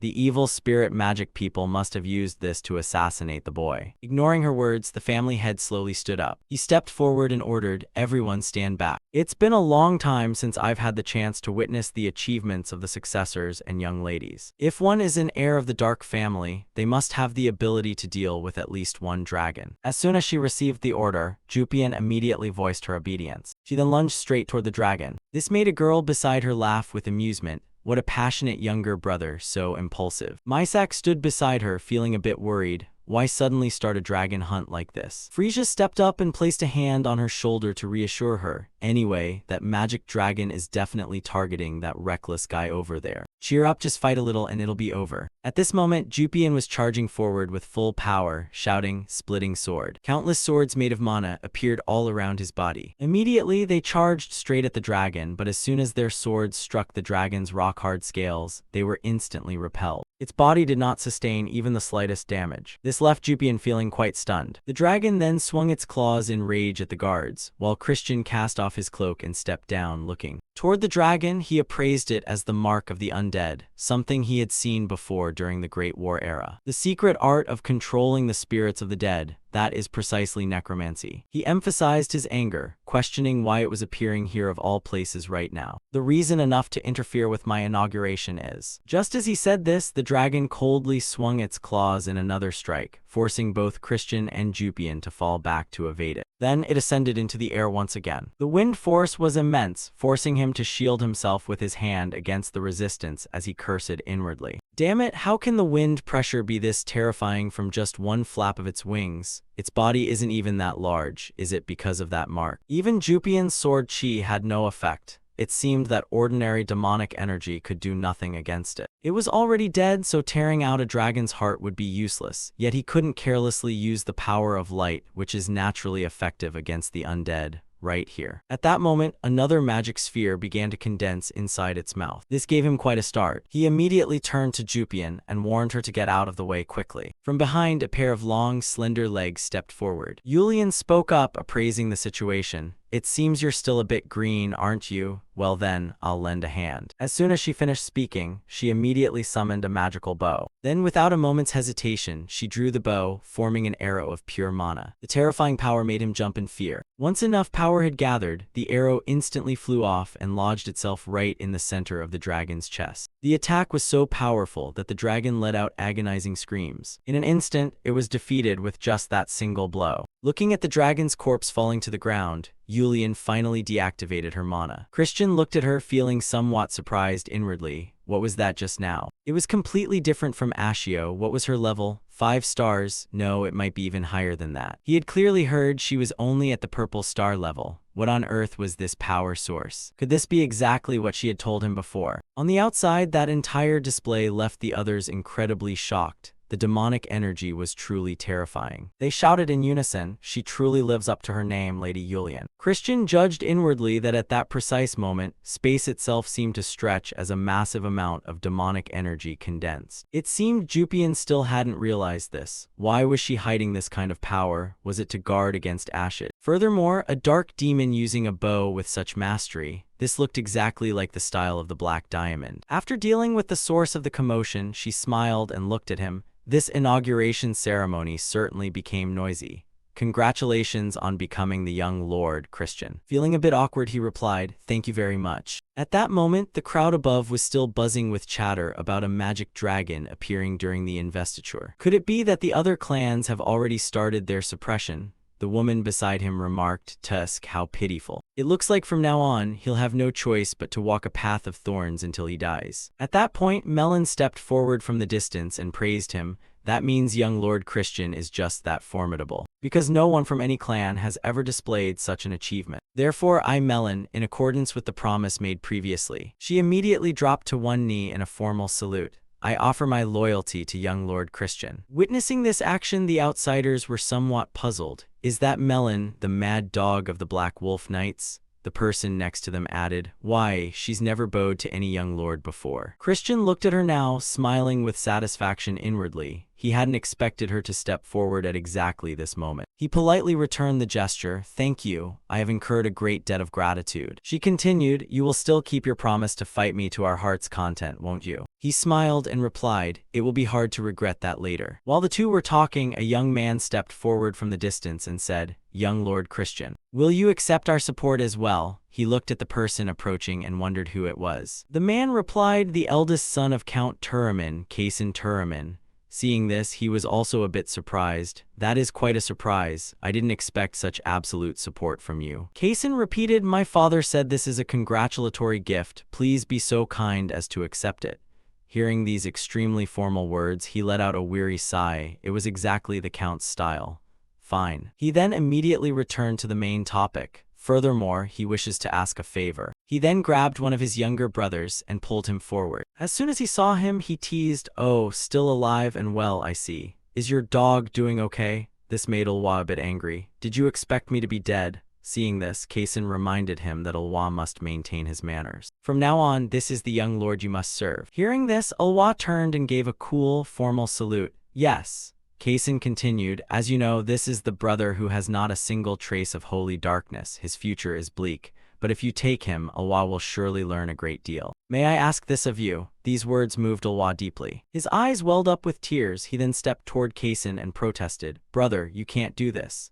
Meanwhile, Christian observed the two of them, judging inwardly. He wants Ulwa to achieve something while at my side. Well, Count Turaman's house has no ties to the young lords or princesses. Creating this connection isn't a bad thing. Ulwa had also made a bit of a name for himself during the era of destruction. He was a talented fellow. Since I stole all the holy darkness from this connection, I do feel a bit guilty. After a moment of thought, he nodded in agreement, very well. But in exchange, his voice became quite intimidating. You must honor me as your master from now on. His words startled Ulwa so much he froze like a statue. He cried out helplessly, I won't do it. Witnessing this scene, Melon and Kaysen smiled with some satisfaction. Then, from a distance, someone stepped forward and handed him a gift. Young master, forgive us for only now coming to pay our respects. This is but a small token, but we have brought gifts to celebrate your appointment. Immediately after, a succession of gifts was brought forth. We from Count Aaron's house have brought something too, and we from Baron Rand's house have as well. His father watched from the outside, feeling somewhat moved. Christian was gradually earning the trust of the dark demons. This time, he might actually become the great young lord. He then turned and left, leaving behind endless cheers. Long live the young lord, congratulations, long live young Lord Christian. Watching all this from above caused Mysak to feel somewhat despondent. Seeing this, Frisia stepped forward to reassure him. Don't worry, Mysak. Mother will soon remove that eyesore from your sight. It was now late afternoon. Mirian and the clan leader were departing in silence. Mirian wondered, are you really just going back like this? Christian is the young lord now. No one would complain if you went over to say a few words. He waved it off, no need. Didn't the evil spirits already give him a grand greeting? That alone is enough attention for him. Mirian had some lingering concerns and questioned, by the way, clan leader, regarding Yulian. I felt she was extraordinary for some time now. Or rather, no matter how you look at the power a purple star can emit. Before she could finish, the clan leader interrupted. I told you I don't care. Regardless of who it is, as long as they can bring the House of Baron to the summit, I have no concern for the rules set by cowards. Yulian, that child has been full of ambition since she was small. If that ambition helps her become the strongest, I will let Yulian be the head of the house. If another child can surpass her, then that is also something to be celebrated. The scene shifted to another location. It looked like a wasteland, barren with withered trees. Countless crows were perched on the branches, waiting. Below, corpses lay scattered across the ground. A voice rang out, I thought the elite would be somewhat different. Turns out they're all the same, truly irritating. Another added, how about we just kill our way straight to the Golden Cross and go home? Another stopped him. That would be too much trouble. At that moment, a soldier looked at the green-haired youth with some hesitation. What are you doing, young lord? The youth replied, I heard a rather interesting rumor. The soldier wondered, a rumor. He explained, I heard the House of Baron has produced an interesting younger brother. A bald fellow added, that's right, young lord, someone from a prestigious house. Haha, those black house people really are fools. They still haven't dealt with a madman like him. But before he could finish his sentence, a massive hole suddenly appeared in his chest. By the time he realized it, he had already collapsed to the ground. This sudden action made the blonde girl turn and question, what on earth are you doing? The green-haired youth asked in return, what am I doing? She explained, we're teammates, why would you suddenly do this? Once again, before she could finish, a single slash cut through her neck, sending her to the next world. This left the remaining two teammates terrified, standing paralyzed without daring to utter a word. The youth reached out his hand and continued, I guess we're not teammates anymore, are we? Then his hand twisted in a bizarre, demonic fashion. Instantly, all the blood in the bodies of the two previous victims flowed out like a stream of water. Once finished, only two shriveled corpses remained. He remarked, "How boring, I'm leaving." Someone wondered where he was going. He tossed his mask aside. "Home, it's been a long time, so I should go face them for a bit." Returning to Christian, he was currently struggling with Marie. She still wanted to serve him, but he adamantly refused. "Young master, take it off quickly." He stopped her in fear. Wait, I told you I can do it myself."